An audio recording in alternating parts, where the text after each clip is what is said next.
good afternoon, good evening. Hello, everyone. Welcome to EngX Z-Day 2021. I hope you are excited to dive into engineering excellence together with us and ready for our marvelous program. My name is Lina. I'm an EngX community bridger, and while you are warming up for the day, I'll walk you through the agenda. There are a lot of fun things in our agenda, and we don't want you to miss anything. We have 5 professional talks, 1 panel discussion, 4 activities, and we don't want you to miss anything because at the end there will be the closing ceremony. Scan this QR code and you will go to the agenda directly, and you will click to the slot and you will see the streaming. All the links and descriptions are there, and here it is, our agenda. I will pass my word to beautiful Darina. We are today Carly girls. Darina, stage is yours. Thank you, Lina. Hello, everyone. Hello, everyone. I'm so excited to tell you more about our agenda and especially our activities. So let's go. First one is multi-match tournament on the Dodge Arena platform. This game is available through the whole day. Please scan this QR code to practice. At 1 p.m. UTC+3, the scores will be reset. All the points you gained by that moment will be annulled. Once it happens, the tournament begins. There's going to be a 2-hour tournament from 4 p.m. till 6 p.m. UTC+3. We won't count any points gained before the tournament. So please join the tournament at 4 UTC+3 and fight for amazing prizes. Let me remind you what those are. First place, Xbox. Second, Nintendo Switch, and third, Classic Nintendo Mini. The results of the tournament will be announced at 6 p.m. UTC+3. Please come and get your prizes. 3 other activities will be hosted at an interactive platform party space. We recommend to use Google Chrome. Is everything all right? Yeah, there was some network connection issues. It's okay. Okay. So yeah, to enter party space, we recommend to use Google Chrome. Just in case you're having any difficulties with the platform, you can link the question mark icon on the panel at the bottom and get help. Plus, there will be a chat box where you can address your peers as well. So, second activity. Treasure hunt at party space. It is available from now on until 5 p.m. UTC+3. Treasure hunt is not included in the agenda because it is incorporated in party space and you can participate in it in parallel with other activities. For example, while you're not watching a talk, you can wander at party space and collect clues. Once you're at party space, look around yourself. You'll notice QR codes randomly put on the walls. Those are puzzles and riddles that lead you to clues. Each clue opens 1 letter. The letters will compose a final phrase that is actually your ultimate goal. There are 3 rooms where you can look for QR codes with puzzles. Overall, there are 10 QR codes in the whole space. So, as you can see, the guide is the following. Follow the link in the agenda to enter party space. At the bottom of the panel, photograph the QR code icon with your phone. Choose Treasure Hunt and you're ready to scan all the QR codes. Find QR codes on the walls, scan them, solve the riddles, and collect all the letters to compose the final phrase. The first 5 runners will get prizes, which are EngX branded hoodies, just like mine. So go to party space to hunt prizes till 5 p.m. UTC+3. Now, I'm going to talk about scheduled activities at party space. Our third activity is presentation karaoke. Am I right? Yes. Yeah, cool. Presentation karaoke starts at 11 a.m. UTC +3. It means approximately in an hour. So it starts at 11 a.m. UTC +3. Follow the link in the agenda to enter party space. Go to the presentation karaoke room, take a seat at the table. You'll see there, you'll need to just click above any spare chair and you'll get at the table. You will see the main stage there. That's where our hostess Hannah will appear and give you further instructions. There will be a form where you're going to put your name to define the order of appearance. Photograph the QR code icon on the panel in the bottom with your phone, then choose presentation karaoke, put your name in the list and wait for your turn to present. After the presentations are finished, there will be voting. In the list with the names, choose a person whose show you love the most and like their name. The one who gets the most likes wins the karaoke.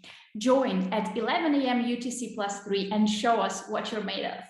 It will be really, really funny. Yeah, it's a lot of fun indeed. Yeah. And quiz is coming. Yeah, actually our fourth activity is quiz. Quiz at Party Space starts at 12 a.m. UTC +3. So in 2 hours. Our quiz is going to be super fun because it's about engineers and engineering culture in pop culture.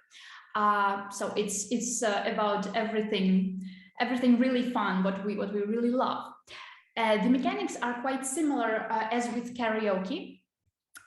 Follow the link in the agenda to enter Party Space, go to the quiz room, take a seat at the table, click above any spare chair. You will see our host Robert at the main stage, and you'll need to form a group of 3 to 6 people at the same table. So one table for one team, for one group. Then again, photograph the QR code icon with your phone, then choose quiz, enter there the number of your table. So type the number of your table and you're good to go. Actually, you're registered and you're ready to play. Wait until the quiz begins and guess as many answers as you can together with your team. There will be prizes for each member of the winner team. You can, of course, bring your friends and colleagues to play together. So come at 12 a.m. UTC +3. I wish you guys all the luck in the world. Please come and join our activities. Good luck and enjoy. Let's do this day brilliant and magic is around. Thank you so much that you joined us and you are welcome.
everybody, and welcome to this wonderful Engineering X Day. We hope that you're all enjoying the program so far. It is my pleasure to introduce you to building and maintaining creative and collaborative engineering culture, but most importantly, to introduce you to Shane Hastie. To get the ball rolling, though, just a few notes on housekeeping. I want to make sure that everybody is aware, first and foremost, that this session is being recorded. So if that's not to your liking, please leave, but I'm sure that none of you will mind. The session is going to be 55 minutes. We're going to have a 40-minute presentation from Shane, and then we're going to have some questions at the end. We invite you to hold most questions to the end, but if you're really keen on a topic, please do let us know. You're welcome to stay after today's presentation, but the following presentation will be in Russian. So this was asked to let you know that. Now, I'm going to say hello to Shane at this point. Shane's, in fact, I find it a privilege to meet Shane. Like many of us, we've been working on projects all of our life. We have worked with Agile, and we want to know what it is, especially in these days of COVID, to be safe and to work productively. Shane has been the lead editor for cultural methods at infoq.com, and that's where he works now. But, sorry, that he has been the lead editor for cultural methods at infoq.com. He is currently the director of community development at Agile, and he is a very practiced speaker. Recently, he wrote a book. I encourage you to go to Amazon or your favorite online retailer to see No Projects. And Shane is very concerned about delivering psychological safety, great work environments, and value to customer. So Shane, it's my pleasure to introduce you. I've noticed in your work, and I thought it might be nice to hear a little bit for you, you talk about psychological safety and radical candor. Now, before we go into your presentation, I wondered if you could tell me a little bit about how you apply these practices in your life and what you like to do on a day-to-day basis. Oh boy, psychological safety, just making it, and I'm going to talk a little bit about that in the talk, just mindfully being aware of the impact that we have on the people around us. Just how we speak, how we show up, how we interact has a huge impact. And particularly if you're in a position of influence or power in an organization or in a group, you need to lead by example. Being vulnerable, being yourself, and making it okay. One of the definitions or descriptions of psychological safety is that I can take a risk. I can express my opinion, and I know that even if it's wrong, if it doesn't work out, my colleagues have got my back. The people that I'm with will support me. We might laugh together, but they won't be laughing at me, they'll be laughing with me. And that's okay. Part of this creating the container of psychological safety. And it also helps to have a funny hat. Yeah, very good. Well, I'm sure for all of those listening who are working in many different countries across many different cultures, this is going to be an exciting talk. So why don't you tell us a little more? Thank you so much, Kate. So I'll pop that hat off because it is on the photograph there. Good day, folks. Yeah, I am Shane Hastie. My day job is I'm the Director of Community Development for IC Agile, and I have been the lead editor for all things culture and methods for infoq.com since 2008. I'm also the host of the weekly Engineering Culture podcast, and as Kate kindly mentioned, the co-author of the book #No Projects. And the content that I'm drawing on today for this discussion about building and maintaining a collaborative engineering culture comes from InfoQ.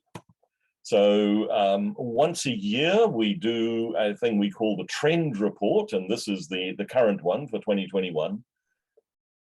And each of the areas, each of the domains in InfoQ, we have our own trend report. So in the DevOps space, in the architecture space, in the AI ML space, and the other Qs that InfoQ covers, but the one I look after is this culture and methods.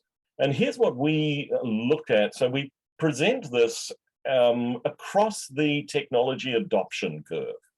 Over on the left are the topics, the practices that we're seeing innovative organizations adopting in the IT space today. So the InfoQ target audience is very much the engineering audience that is the target of this conference.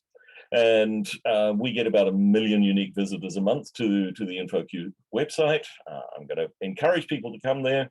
And what we're seeing over on the left, the innovators and the early adopters, these are the things that when we look for new content, that's what we're looking out for at the moment. And we're seeing these as trends that are going to, some of them will cross that chasm and move across to the early majority and late majority organizations.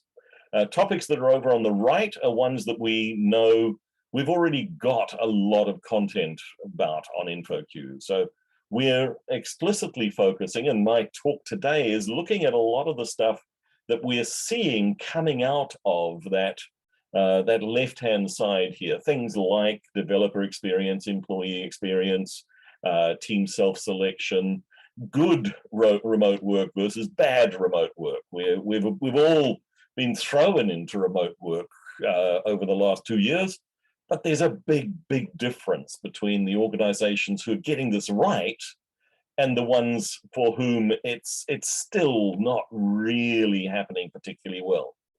The focus on humanistic workplaces resulting in better cultures which become attractive to better people. And it's a self-reinforcing cycle there.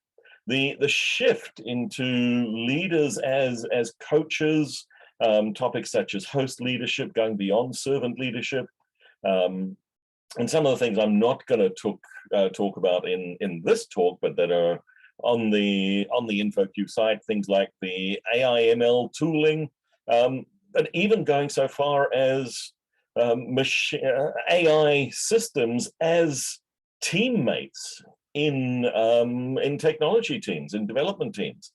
There's some interesting work happening there. So what are some of the important topics, things that help us to create this collaborative, effective culture? A good starting point, I suppose, is what is culture? And this is an article by James and Suzanne Robertson that looks at their book. The book is called Happy to Work Here, and it's how workplace culture affects workplace performance. Johanna Rothman describes culture as the lowest common denominator of the behavior that you will accept. And the you in that is the leadership in an organization. Culture cascades down. If people at the top are bullies, the whole organization is going to be filled with bullies, because those who don't want to be in that space will leave. And in this era of the Great Resignation, as it's being called, we have to be very conscious that, you know what, people have the opportunity to leave, and with the shift to remote and to hybrid work, we can leave without leaving home, without changing our location. I live in New Zealand. I work with organizations literally all around the globe. There are times when that means, like tonight, I'm doing something at 9 p.m. That's the time it is here, but I choose that and it works for me. It gives me a whole lot of flexibility. So culture isn't a happy, clappy, feel-good thing. Culture is something that explicitly impacts the performance in the workplace. And as a result of that, the profitability and the effectiveness of the organization, and I touched earlier on retaining good people and attracting good people. And when we think about attracting people, we want to do that with a view to the additive nature of the culture, because culture is also the combination of everything that we bring together. In the book, James and Suzanne talk about a number of drivers of culture. and they talk to the perceived value of people. How do particularly leadership see the people in the organization? Are they resources to be assigned, or are they creative human beings who bring a uniqueness to us? Likewise, the perceived nature of time. Are we picky about the starting times, and how much are we measuring the number of minutes and the number of keystrokes that people are doing, or are we looking at focusing on outcomes? Safety and security is part of that. Do we treat people as grown-ups? If we think about it, in our lives, we are all trusted to make huge decisions. We buy houses, we have children, we buy expensive vehicles, we choose where we live. And yet when we go to the office, we often don't have the authority to buy a cup of coffee or book a flight without going through 5 levels of approval. So how do we treat people with that trust? And that this gives us the bond of collective confidence, and then the perceived value of excellence and beneficence in the organization. So these are all factors that are drivers of culture. There are the killers of culture, and there are the improvers of culture. And we need to look and mitigate the killers and enhance the improvers of culture. And Kate, we touched on psychological safety. Well, there it is. The role of a leader in a psychologically safe environment is to embody the behaviors that they expect others to emulate. You can't say it's safe and then when something goes wrong, have a shouting match. It's safe, and when something goes wrong, okay, what happened here? Help us explore this. What can we do to make sure it doesn't happen again if there was a problem? And creating this environment of intellectual bravery, where it's easy for people to say what they think and feel, to be honest. Now, this concept of psychological safety has been around since, I think it was about 1991. Amy Edmondson did the original research. The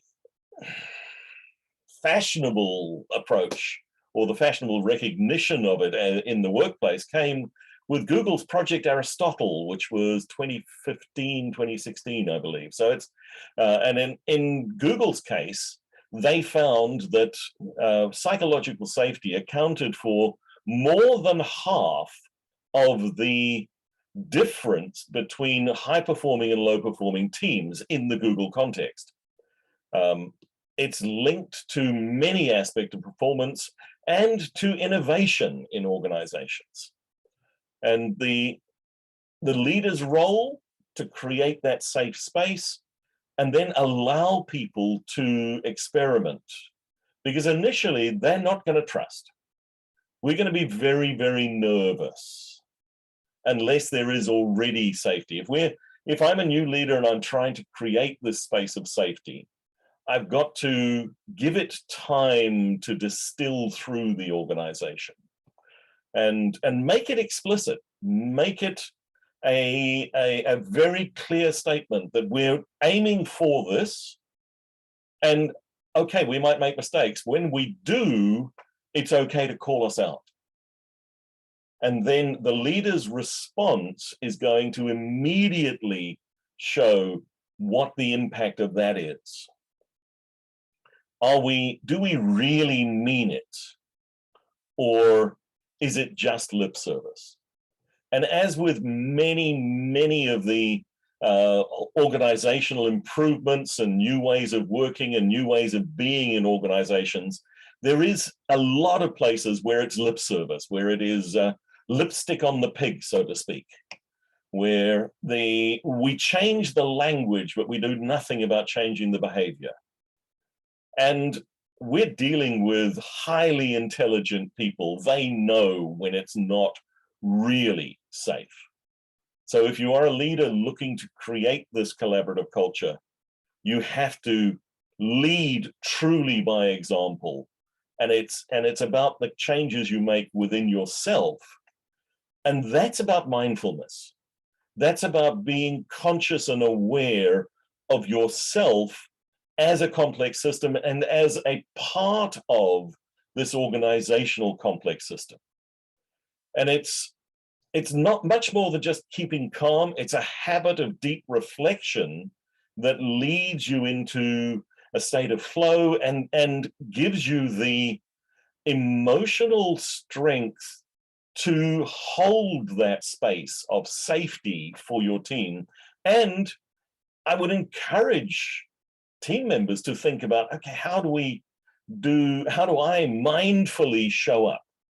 And this term mindful it's almost becoming a buzzword, but it matters. It's about stepping into any context with a conscious, deliberate choice about how I'm going to behave, how I'm going to show up in this context right now, today. And I might not get it right all the time. I'm a human being. I'm going to make mistakes. I will come to work in a bad mood sometimes. But I need to be honest enough to, when that happens, be open, be vulnerable, be clear that, yes, this is what's going on with me. That also makes it safe for that's what's going on with my colleagues, with the team. And this brings us to a little bit of a conversation about mental wellness. The reality is that 1 in 5 of us at any point in time will be struggling with some sort of mental illness. If you look around you in the office, if there are 4 other people in the room, 1 of them is struggling. How do you help? How do you support each other? How do you have the conversation that is, how are you really? And that, again, is part of this vulnerability. The topic of mental illness is often shrouded in taboo. It hinders the open communication. But opening up about it, being honest that, hey, yeah, I am struggling with this, helps, it makes it safe for others and allows them not to feel so alone. It's hard, but it's also really powerful to allow yourself to ask for and to accept help. It can be really daunting, but it's a skill that can be learned, and showing this vulnerability, admitting that you've struggled, it's not a weakness, it's a strength. And again, in terms of creating this culture, supporting each other and acknowledging that, hey, things are tough. If we think back of the last 18 months, nearly 2 years now, things have been really tough. A lot of studies are showing that that 1 in 5 has become 1 in 3. People have really struggled through the lockdowns and the other elements of this hard time that we've gone through. So having that conversation, how are you really, is important, and being open. Another important factor is tackling the imbalances in our industry. Diversity and inclusion in the software engineering industry sucks. We have been terrible about being a welcoming space for people who are not like us, for people who are different. And it's time we stepped up and took responsibility for the change from within. We all bring biases. We all bring our own background and perspectives. I sit in the most privileged group of all. I'm the middle-aged white male. It's time we acknowledge that there is this privilege. In New Zealand, we acknowledged yesterday that every working woman in this country, or most working women in this country, are now working for nothing for the rest of the year, because the pay imbalance is about 9%. That's fundamentally wrong. It's something we need to fix. And it's something we can fix in our organizations with the stroke of a pen. There are people high enough in the organization who truly can fix some of these imbalances, not all of them, but with a stroke of a pen, it can be fixed. And it's time that as an industry, we stepped up and made these changes.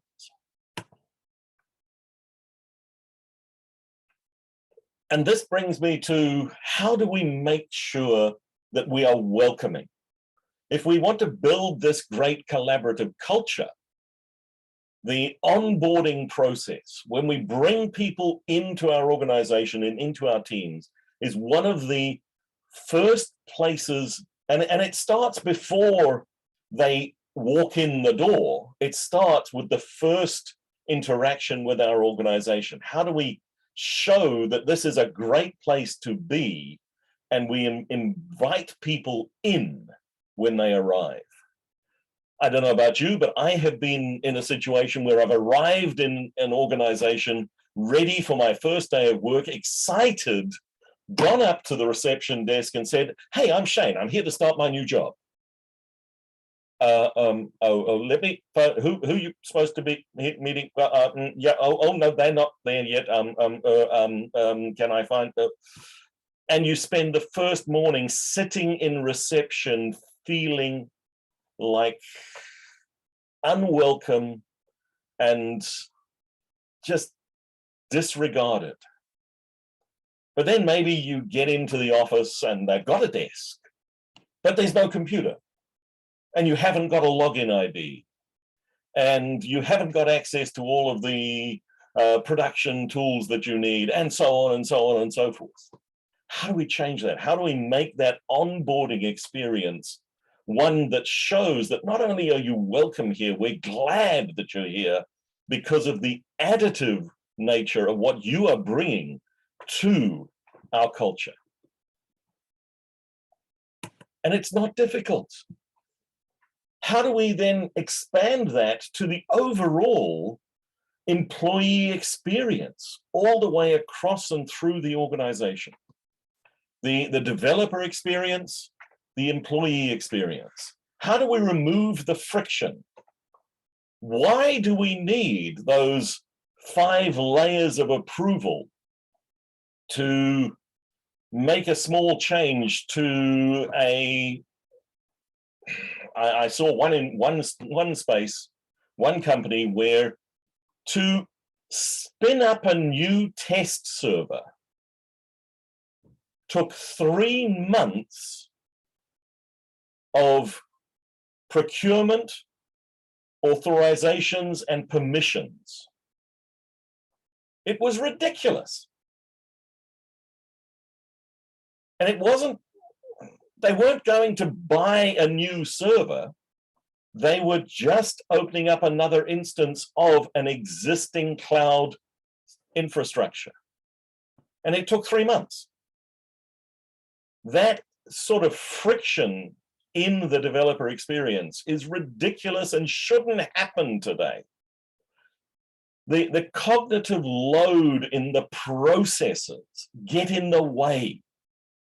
How do we have, and there's concepts of the developer experience engineer that we're starting to see today, and how do we improve that? How do we create that space where we treat these responsible adults and empower them to be effective in their workplace? And one way of empowering them is to allow them to make some pretty big decisions. Like, who do you want to work with? This book by Sandy Momoli and David Moll, an excellent exploration of self-selection. In our teams, how do we create a space where people can choose what they want to work on and who they want to work with? And there are a number of organizations out there. The article that's referenced on the link there is one from Redgate Software about their reteaming process, which they do on a regular basis, where I think it's about once every 6 months, everybody comes together and they choose, what am I going to work on in the next cycle? What team do I want to work on? What technology, what tools, what people do I want to work with? And it's up to the, here's what I found.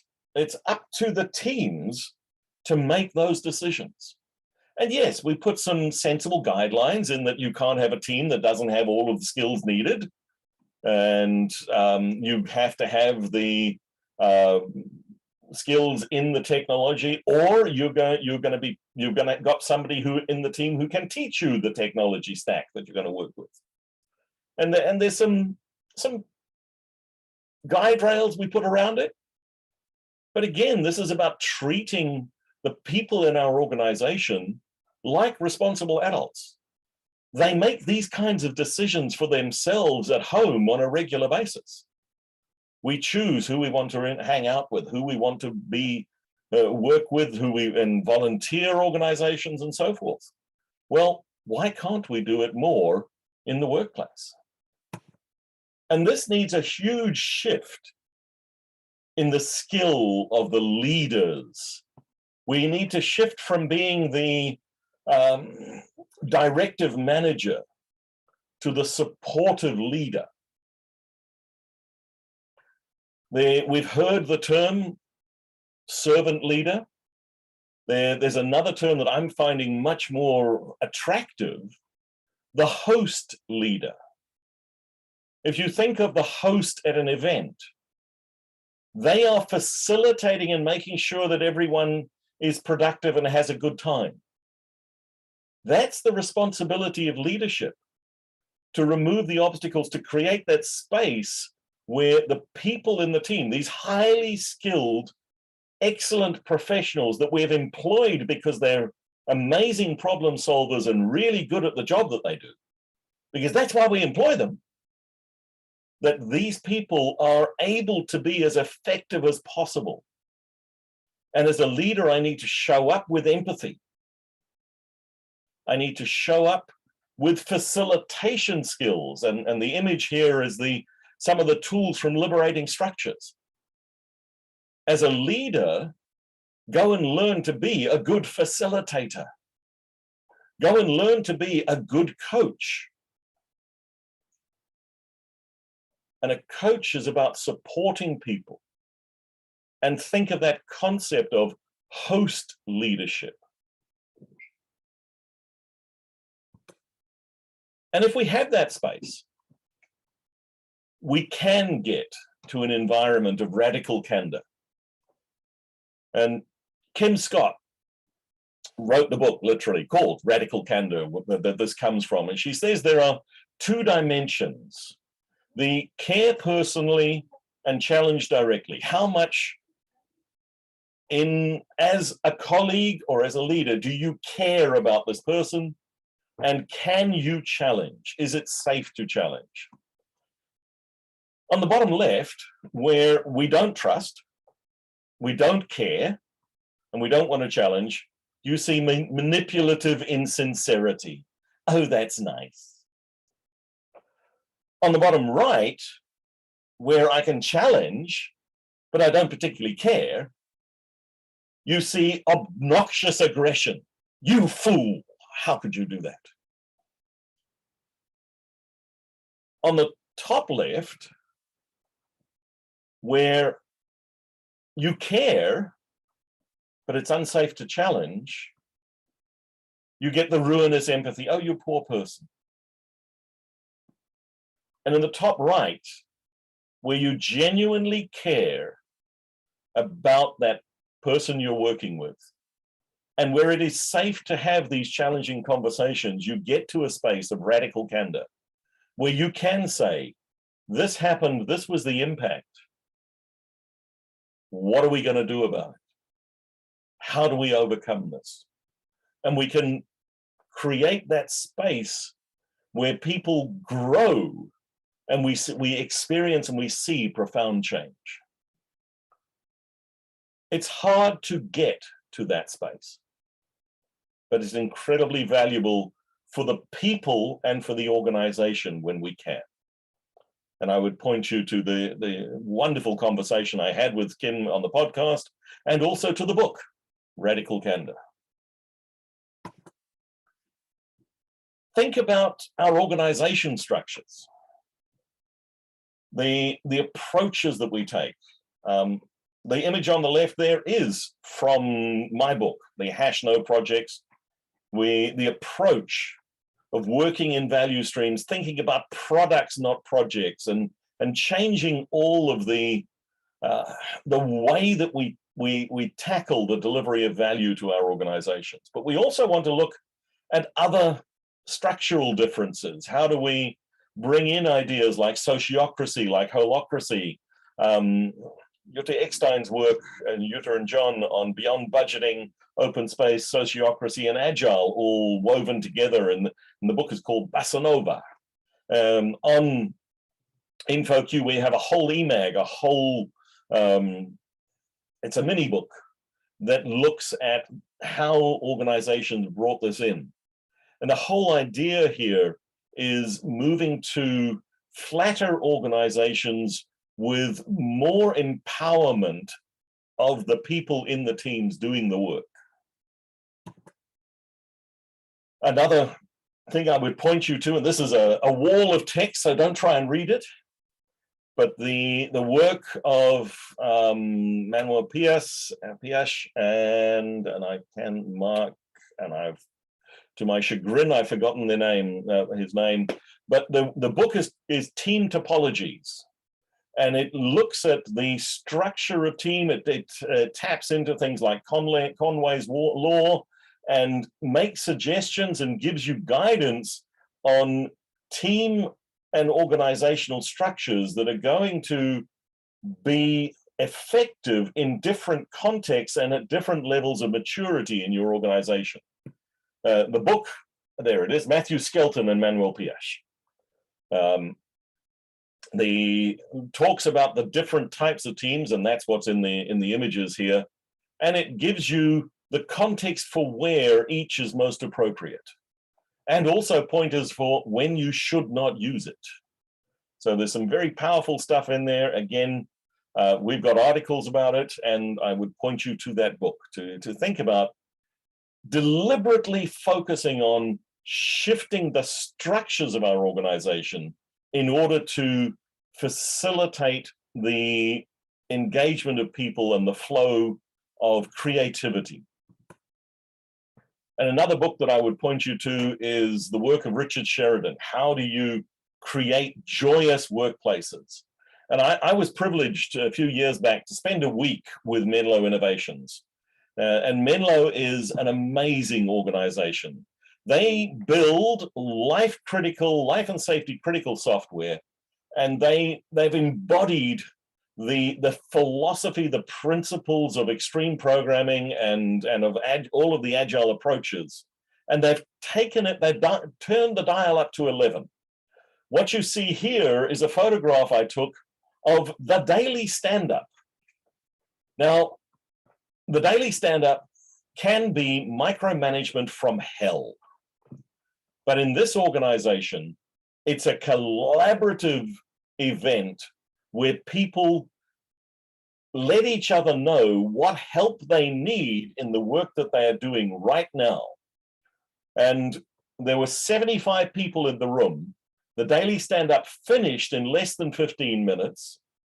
And that collaboration that happened was phenomenal. After the daily stand-up, what happened is small clusters would form of people who are who are now looking to address, this is the struggle, this is the problem I've come up with, let us help you fix it and then move on.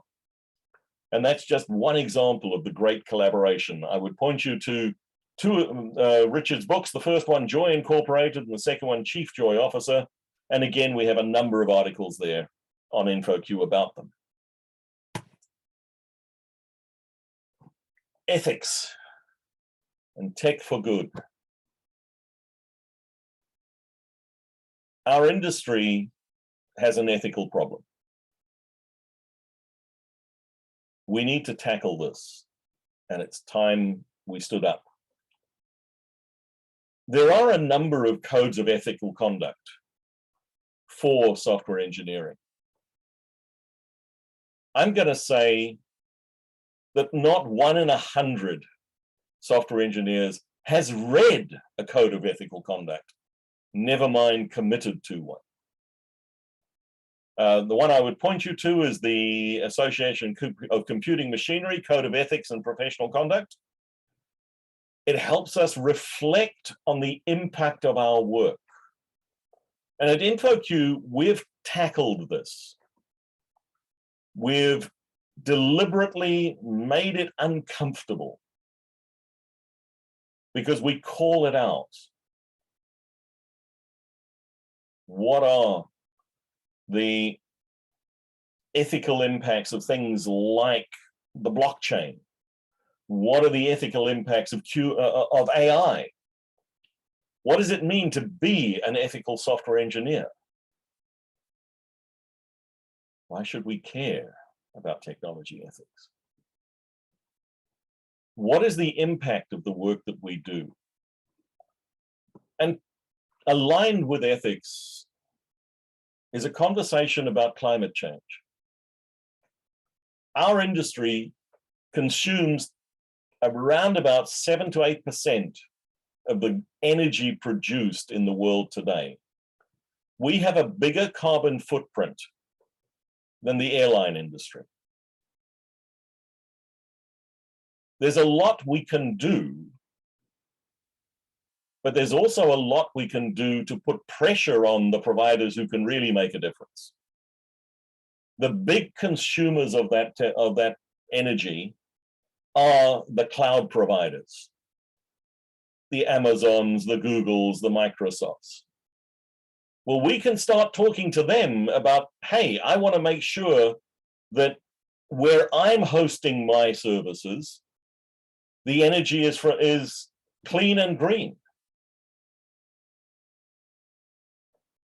Most of the cloud providers now make it visible where your instances are hosted and where they're drawing their power from. And we're seeing more and more pressure being put to have a smaller carbon footprint in our industry. And we can do it. There's a lot we can do.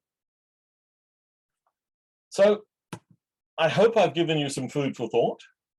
I hope I've given you some ideas to create that collaborative culture. And I hope I've given you a lot of references. Go and have a look at InfoQ. We've got a lot of deep articles that go into this stuff and will provide you with what you need. But I want to ask you, what are you going to do? Ask yourself. This is about a personal transformation. If you want to create that culture of safety, you have to become a safe person. If you want to create that collaborative culture, you have to become a collaborator. You are responsible, to quote Gandhi, be the change that you want to see in the world. Think about, how do we transform ourselves? Where are you now? Where do you want to be? And the last reference is, I will point you to, we've got a whole mini book on designing your culture on InfoQ. So there's lots of resources available. Thank you for listening. Kate, I'm in your hands. Okay, well, first of all, I want to thank you for a fabulous presentation. I was watching the chat and I can see that you have touched a lot of people. I'm going to ask everyone who's now listening to start, if you have some questions for Shane, I invite you to ask them. But there's one thing, a couple of things came to mind. I think, first of all, one of the correspondents listening has said, is this something that's just directed at a team leader? You know, is everyone, could you just comment a little bit on that for a minute? Absolutely. This truly is about every member of the team is responsible for creating that culture. Yes, the team leader is the one who often has the biggest influence, but every member of the team needs to be mindfully showing up as a collaborator. Absolutely. As a member of that team, as a supporter. It's about caring for each other. Okay, and I think that's a fabulous sentiment for everyone to listen to. Now, there's another thing that I'll ask, which is, we as EPAM are very often going into a client. Most of the people who are listening to this call, if they're from EPAM, and if they're a client, in fact, have their own culture. So what techniques have you seen being used most effectively for each and every one of us as we either attempt to shape and mold our own culture at EPAM, or whether we attempt to interact successfully with a client? How would you encourage us to do that? And I guess for many people, how would you, what techniques would you give people who are perhaps a bit concerned about a client culture they're going to, for whatever reason, it doesn't matter. How can they engage that? Could you give us some help on that? No, easy topic. Hey, first and foremost, I'm gonna say the Gandhi quote: "Be the change that you want to be." Choose how you want to show up, and make that a conscious decision. If the culture that you're going into, needs some change, if there's a bullying element to it, for instance, how would you tackle a bully? One of the most important things is, don't give them the space. So consciously, deliberately think about how am I going to show up? If I'm aware that there may be some challenge there, think about it in advance. Also, get support. Talk to your colleagues, talk to your peers. Give me advice, give me ideas. How have you tackled bullies before? Bullying is one of the chief destroyers of culture. Okay. But there's also the insidious stuff. And think of how can you sit in that top right-hand quadrant of the radical candor quadrants, being genuine. So of course we can all really take a step, and as you say, take responsibility, engage each other in the conversation. And I guess if we're EPAMers, talk amongst ourselves, talk with our client. But what you're saying is think and own your response and be a part of that success, if you will. Yeah. And I'm reading here in the chat. I think we might be coming towards the end of the questions, but I think I'll ask one more just to maybe wrap us up, and before thanking you very much for all that you've given us today. And it's really about, you were talking about AI, you were talking about ethics, and I thought that was a fabulous observation. And I'm not sure how many of those on the call are aware, but actually the European Union is legislating on the topic of ethical systems next year. And so if you're a software provider to a European Union citizen, as of, I think it's April the 1st next year, you're going to have to be responsible. Actually, you have to register systems of high risk and so on. And so I thought your call out on the book was fabulous. I think, you know, anyone who's listening to this talk should take the action, as you're saying, to read a book. But what tips have you seen, I mean, just to close out here today, how can we, you know, what methods have you seen to sort of uphold ethics in software? Because I think it's a growing concern, and I think it's going to be very, very significant to all of us listening. Well, first and foremost, wherever you are in the software delivery chain, think about the ethical implications of what you do. If you're writing a line of code, is what I am doing right? will this avoid harm and will it improve the overall human condition? And if not, maybe I shouldn't write that line of code. And that's sometimes going to take a courageous act. And I don't want to trivialize that this could be a really, really difficult thing to do, because, you know, if I am tasked with, I don't know, let's take an example, the engineer who wrote the code that changed the engine emissions on the Volkswagen emissions scandal a few years ago. That engineer went to prison. No managers did. Should that engineer have written that code knowing that it was actually designed to commit fraud? Now, that's an extreme case. But think about every piece of work that we're doing. If I'm an analyst looking at the design of a software product, how could this be misused? And how do I prevent that from happening? What do I need to build into the design to prevent that misuse? And it's taking that, it's not accepting the, oh no, I'm just going to do what I'm told. It's taking the blinkers off and saying, what is the implication of of the work that I'm doing? If you're a professional engineer, like in the civil engineering space, they actually get trained in ethics. Sadly, most software engineers have never had any ethical training. And I've been involved with an Agile Alliance initiative where we've been coming up with a code of ethical conduct for Agile coaching. And there was a 30-person team, and we had deep discussions and conversations to try and come up with, okay, what are the ethical frameworks that we could provide? And the person who had, I think, the biggest influence on us is a lady who is a coach in her day job, but is a trained ethicist, and she works with 7-year-olds. She goes into schools and teaches kids about what ethical behavior is. And she held us up really hard in terms of, okay, think about the impact of your behaviors.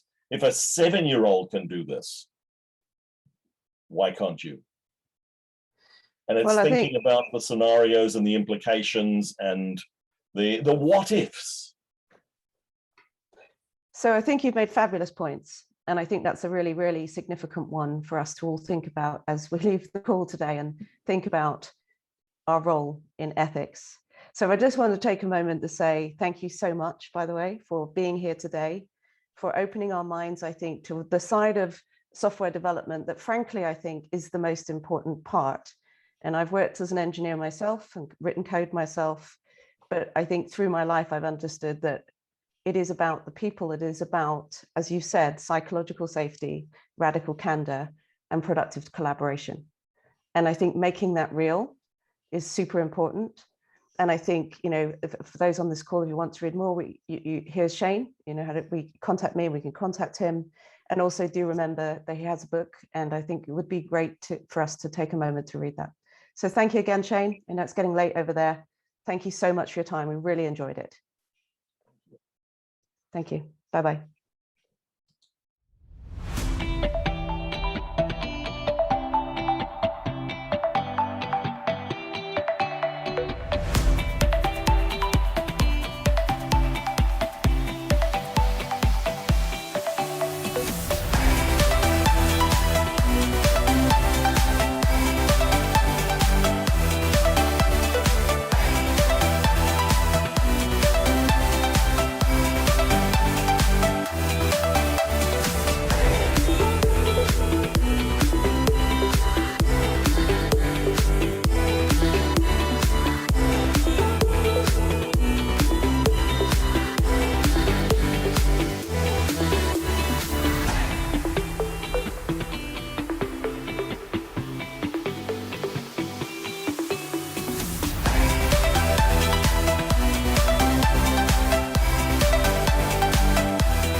Мы в эфире, как я сразу включился. Здравствуйте, уважаемые зрители, здравствуйте, уважаемые участники. Виталя, Серега, Женя, всем привет. Привет. Как настроение? Отлично. Супер. Хорошо, давайте быстренько расскажу, что у нас будет происходить. Во-первых, мы на конференции, на крутой конференции, на которой можно узнать всем зрителям, что такое EngX и инженерные практики, для чего это применяется. Крутые спикера у нас сегодня. И сейчас вы смотрите панельную дискуссию на тему инженерной культуры. Попробуем мы разобраться, что же это такое, как ее развивать, и вообще нужна она или не нужна в айтишке. 3000 у нас регистраций, прикиньте, пацаны. Я не знаю, сколько нас в онлайне смотрит, но регистраций прям немало. Будем надеяться, что каждый посмотрит и каждый начнет применять то, про что мы здесь будем говорить. Надеюсь, про что-то хорошее. Быстренько вас представлю. Значит, Сергей Немчинский. Серега, помаши нам ручкой. Привет. Так, в прошлом тимлид Java-разработчик, сейчас автор одноименного YouTube-канала айтишного Сергей Немчинский, основатель, директор школы программирования FoxMinded. Все верно? Все верно, все верно. Огонь. Дальше Женя Сергеев. Жень. Женя у нас разработчик, архитектор, один из самых, наверное, технических чуваков на YouTube. Не ошибусь, если скажу, автор не одноименного, но популярного канала Sawyer. И, собственно, круто, что вы с нами все сегодня здесь. И Виталик Вишневский. Виталий. Привет. Привет, привет. Виталик в прошлом разработчик, тимлид, software engineering менеджер и сейчас delivery менеджер в EPAM. Еще Виталик у нас адепт инженерных практик. Все верно? Да, радикал. Радикал. Отлично. Хорошо, будем приступать к обсуждению. Значит, в самом начале хочется послушать, что вы думаете вообще по поводу того, что такое инженерная культура. Что это такое, что здесь является субъектом, объектом и вообще, ну, как понять, инженерная культура, там, говнокодить, это инженерная культура или нет, паттерны применять, это инженерная культура или нет, что это такое?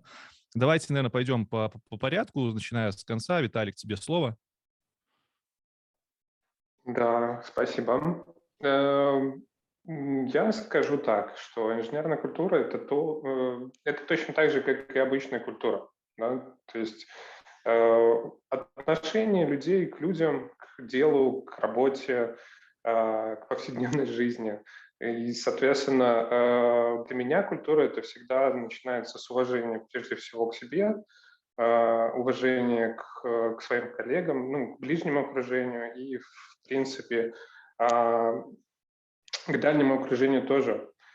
И, соответственно, тут большой вопрос для меня уважение к коллегам, да, то есть я делаю работу так, чтобы моим коллегам было удобно со мной работать, интегрироваться, как говорим иногда мы в работе. Дальнее окружение у нас это пользователи, да, соответственно, мы делаем свою работу для пользователей, и очень важно уделять внимание качеству нашей работы, то есть результату нашей работы для того, чтобы людям давать то, что им нужно.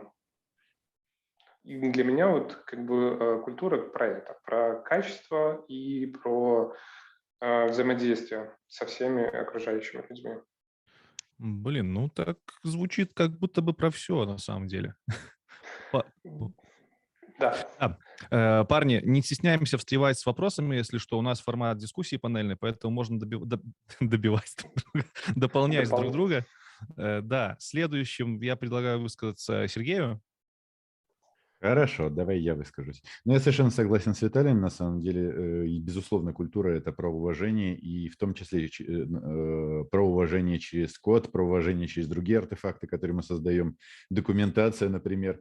Я думаю, у любого разработчика с каким-нибудь стажем были проблемы, когда он приходил на новый проект, который не документирован вообще нигде, никак. Артефакты находятся где-то. Половину из этих артефактов приходится находить с помощью каких-то абсолютно детективных методов, да, из серии «пойди спроси вот того, он где-то там что-то видел, там что-то где-то валялось» и так далее.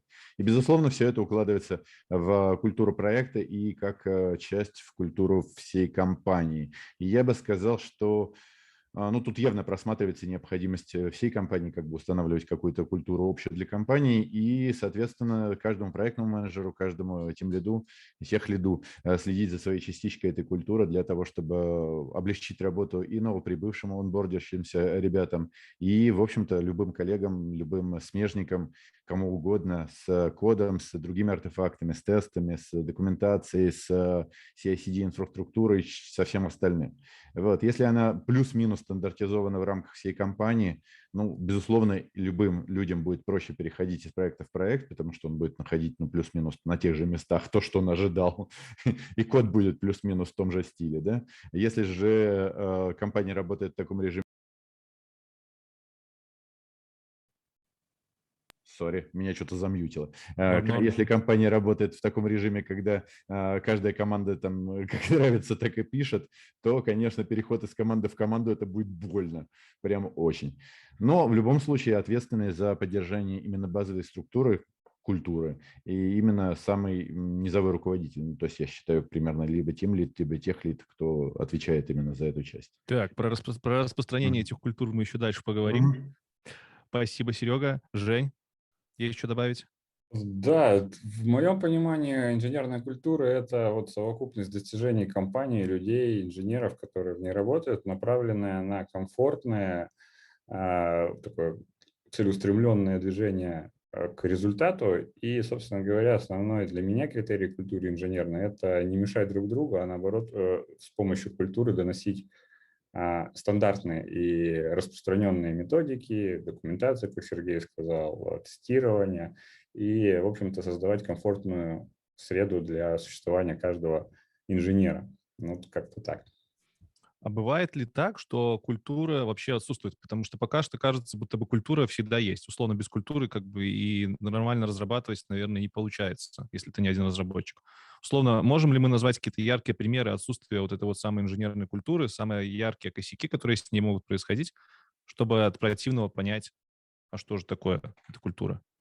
Ну, можно я влезу? Давай. Я скажу так, что все-таки полное отсутствие культуры невозможно, потому что если бы она была полностью отсутствовала, то мы бы не могли вместе ничего делать. То есть, если команда хоть что-то выпускает, значит, все-таки культура есть. Какая-то кривая, косая, черт знает какая, но это как бы коллективное подсознание, да. То есть команды, раз что-то получилось сделать, все-таки люди как-то друг друга, значит, поняли. Вот. Ну и, соответственно, отсутствие культуры – это когда ничего не получилось сделать. В принципе, люди ни о чем не смогли договориться. Да. Хорошо. В базовом виде культура есть у всех, а совершенствование уже границ не имеет. То есть совершенствоваться можно до бесконечности. Виталий, можно сказать, что часть культуры – это те же практики разработки? Я имею в виду вот эти вот методологии всяческие, которые мы все так любим и не любим. Waterfall, Agile и бла-бла-бла. Ну, это все элементы культуры Мгм. и, соответственно, кирпичики, из которых мы можем построить культуру в компании, культуру на проекте, в команде, безусловно. И ну, тут нельзя сказать, что вот какие-то практики обязательно должны присутствовать, они, ну, все практики, все паттерны, они должны применяться к месту, и, соответственно, если команде что-то мешает, ну, то есть какая-то практика мешает двигаться быстрее и взаимодействовать лучше, то это как раз-таки нужно исключать. А если что-то помогает им двигаться быстрее, то это нужно включать. Да, это элементы культуры, которые готовы как бы решения, паттерны, которые помогают не изобретать велосипед, грубо говоря. Так, хорошо. Хотелось бы еще понять на самом деле, какой вот ты прям правильное слово сказал, минимальный набор практик. Ты говоришь, что его вроде как не существует, а может быть, он все-таки существует. То есть на конкретных примерах хочется понимать, что точно в команде должно быть, чтобы мы могли сказать, что у нас вроде как культура на достаточно хорошем уровне. И тут интересно вас послушать всех, потому что Виталик будет выступать со стороны, по большей части, разработки неудаленной, потому что мы все работали, по крайней мере, в офисе. Женю хотелось бы послушать со стороны разработки удаленной, потому что, Женя, насколько я знаю, ты у нас давным-давно работаешь удаленно. и Сергея со стороны, вот, наверное, даже бизнеса или заказчика, потому что, Серега, у тебя как-никак школа, и ты там со стороны это можешь посмотреть хорошенько. С кого мы можем начать? Поговорить про конкретные методы реализации вот этих культур, что точно должно быть. Можно я начну? Давай. Мне кажется, что очень важна пластичность сознания у всех участников процесса. Да? И в данном случае Agile очень подходит как база, основа, Agile mindset как база, основа для того, чтобы иметь хорошую культуру в компании и на проекте, и в команде. Потому что ну и, в принципе, вот мы в EngX включаем Agile в наше учение, как бы так сказать, да, основу, то есть основываемся на Agile mindset и, соответственно, гибкость ума, уважение друг к другу, это дает хорошую основу для того, чтобы развивать инженерную культуру где бы то ни было. То есть, получается, надо усиливать рекрутеров, чтобы они на входном этапе отсеивали токсичных людей с негибким умом или как? Ну, не знаю, просто для меня, на самом деле, основным субъектом инженерной культуры является сам разработчик, да, и я не адепт того, чтобы культура насаждалась сверху. Я, наоборот, радею за то, что культура должна идти снизу. И каждый инженер, каждый должен для себя понимать, что он как бы не винтик в процессе, а он субъект, он принимает решения, он движет проект, ну, то есть он прикладывает свои собственные усилия для того, чтобы продвинуть проект вперед и сделать что-то полезное для людей. И это задача каждого.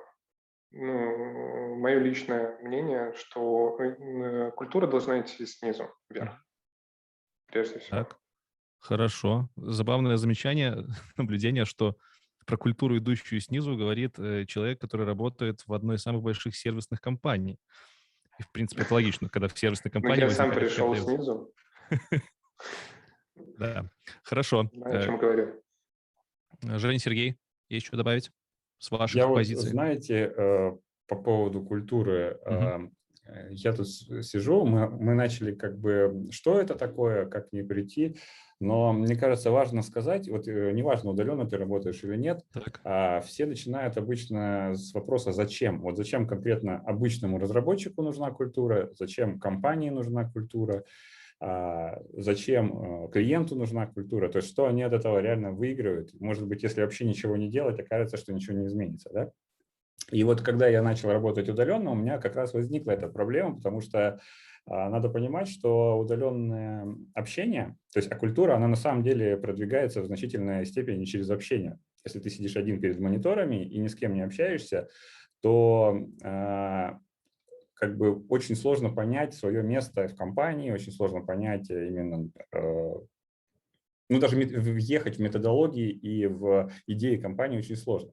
Поэтому первое, что для себя я бы понял и подытожил, то, что культура мне интересна тем, что это уменьшает вот эти границы. То есть когда ты и так ограничен на расстоянием, да, но ты в теме, да, ты понимаешь, что такое инженерная культура, какие они бывают, какие бывают методологии, тебе легче как человеку, являющемуся частью компании, субъектом этой самой культуры, въехать в тему и влиться в команду. Но, соответственно, принятие команды и чувство плеча, оно как бы напрямую влияет на твой комфорт. Да? То есть тебе не будет комфортно, если ты не будешь чувствовать своих коллег, не будешь понимать их идеи, не будешь разделять их ценности. Поэтому культура, она позволяет, даже находясь на расстоянии, не имея вот этого мощного невербального общения, да, то есть элементарно ты, когда в офис приходишь, встречаешься с человеком взглядом, ты можешь понять его настроение, его, как он одет, ты поймешь его, в общем-то, в некоторой степени вкус и так далее. Когда ты сидишь удаленно и порой даже нет у тебя визуальной картинки, тебе нужно понимание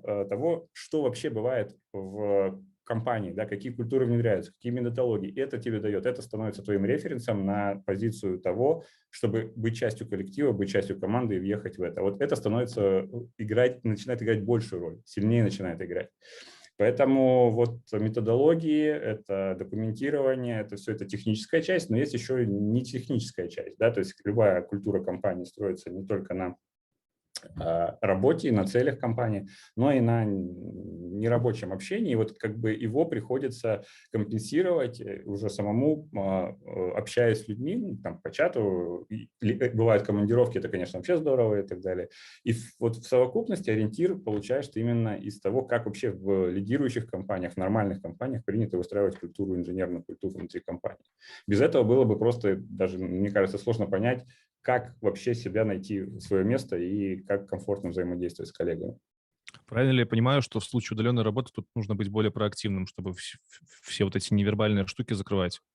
Да, если ты хоть, вот здесь важный вопрос для человека, потому что есть же люди, которые идут на удаленную работу, чтобы, наоборот, ограничить свою роль во взаимодействии с командой. Да? То есть, поэтому, если ты хочешь не просто работать, там, выполнять свои таски с утра до вечера, а быть именно частью культуры, надо понимать, что, в принципе, работа – это там значительная часть нашей жизни, да, то есть это треть жизни, мы так или иначе посвящаем работе, и делать ее, как сказать, выщелкивать ее из своей жизни, сказать, что это вот как бы работа, я сейчас отработаю и начну жить. Это, мне кажется, неправильно. Поэтому, если ты хочешь быть частью команды, частью ну, то есть взаимодействовать, да, вот получить какое-то более глубокое погружение. Конечно, нужно быть проактивным. Если ты не хочешь, тогда по большому счету тебе нужно просто качественно выполнять свою работу, и это идет в первую очередь от того, чего ты хочешь. Это никто тебя не заставит преследовать там какие-то строгие корпоративные культурные коды, да, которые ты должен там понять и выполнять. Нет, на самом деле это именно действительно от тебя зависит, от того, что ты хочешь сделать, как ты хочешь взаимодействовать с людьми. Спасибо. Я хотел немножко дополнить, коллеги. Я Давай. смотрю, мы плавно перешли от инженеринговой культуры к корпоративной культуре. Просто захватили просто гораздо более широкий пласт вопросов. Наверное, это все связано. Да, безусловно, инженеринговая культура – это часть корпоративной культуры. Но вот Женя, например, уже откровенно пошел корпоративную культуру изучать.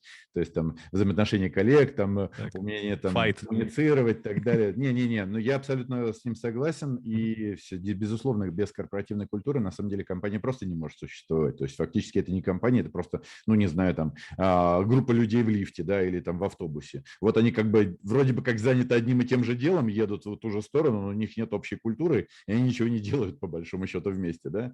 Если у вас такие люди без общей культуры, то у вас нет компании.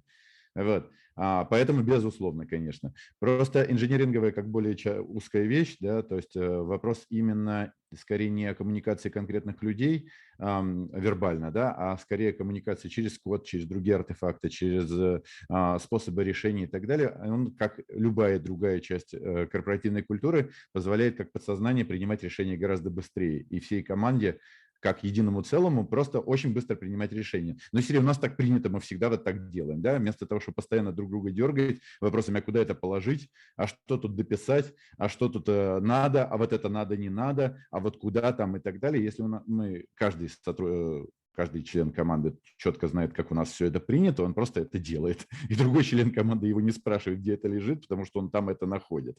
Вот. Я тут немножко с Виталием хотел поспорить, потому что надо. Вот. Я тоже хочу. Да. Он сказал, что корпоративная культура, ну, вернее, инженерная культура должна расти снизу. Коллегам мы получаем жопу в этом случае, потому что в этом случае, извините, в каждой команде каждый разработчик начинает разрабатывать по-своему это все. Окей, он может быть со своими 3-5 коллегами, которые работают в той же команде, еще плюс-минус договорился, но в другой команде создастся совсем другая инженерная культура. И в результате, когда вы переводите одного человека из одной команды в другую, он вообще не понимает, где что находится и как оно. Он меняет компанию. Это если мы говорим, что инженерная культура – это вот именно набор практик, какой-то скелетон. Но я же говорю про инженерную культуру в целом, про то, что отношение к работе, да, то есть И я вот хочу поддержать Женю по поводу того, что у человека, у инженера должна быть прежде всего вовлеченность, не просто желание общаться с коллегами, это немножко другое, а именно вовлеченность в процесс, то есть в инженерную деятельность, да, то есть делать инженерное дело. А это значит создавать что-то, что нужно людям. И, соответственно, вот этот мотиватор, он должен быть личным. То есть у человека должно быть стремление к тому, чтобы создавать вещи. Соответственно, из этого есть стремление становиться лучше и изучать лучшие практики. И, соответственно, ну, если есть в компании или там в команде, в продукте есть какие-то правила, то он их поддерживает.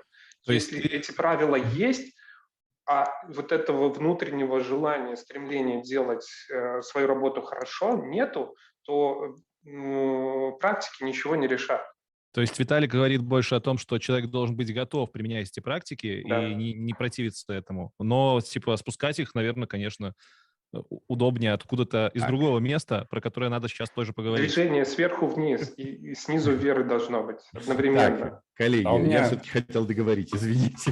Вы клево меня перебили и убежали в другую сторону. Ты сам Так, тут начал. давайте все-таки разделим. Мы говорим про инженеринговые практики или корпоративную культуру. Это немножко более широкое понятие, если мы сейчас про корпоративную культуру, просто я много докладов по этому Мы поводу. говорим про инженеров Это как раз и их тема культуру. большая, а мы сейчас на нее зашли. Если инженеринговые практики, то я все-таки очень сильно настаиваю на том, что инженеринговые практики должны, может быть, разрабатываться внизу, да, может быть, разработаться силой самой сильной команды, но потом быть спущены сверху для единообразия и для того, чтобы было, ну, скажем, легко поддерживать общую инженеринговую структуру в компании. И, ну, блин, вся инфраструктура одинаковая, все люди работают Да, твой поинт понятен вполне себе. Сергей, у меня такой вопрос. А вот на Дейли, когда люди собираются, это корпоративная культура или Да. инженеринговая? Корпоративная. Инженеринговая культура – это вот… Ты сугубо относишь к инженерингу только техническую часть, технические аспекты, которые возникают. Дейли-митинги – это же часть скрама, либо там agile методологии, поэтому с такой точки зрения… Инженерных практик. Инженерная практика. частности. Я Ну, к тому, в что вот эту принципе, границу, которую ты организация пытаешься провести четко, она очень нечеткая. Согласен. Ладно, уел. Ладно, в этом-то и смысл, чтобы рассказать своей точки зрения, а зрители уже решат, кому больше доверять, либо как это смержит в своей голове.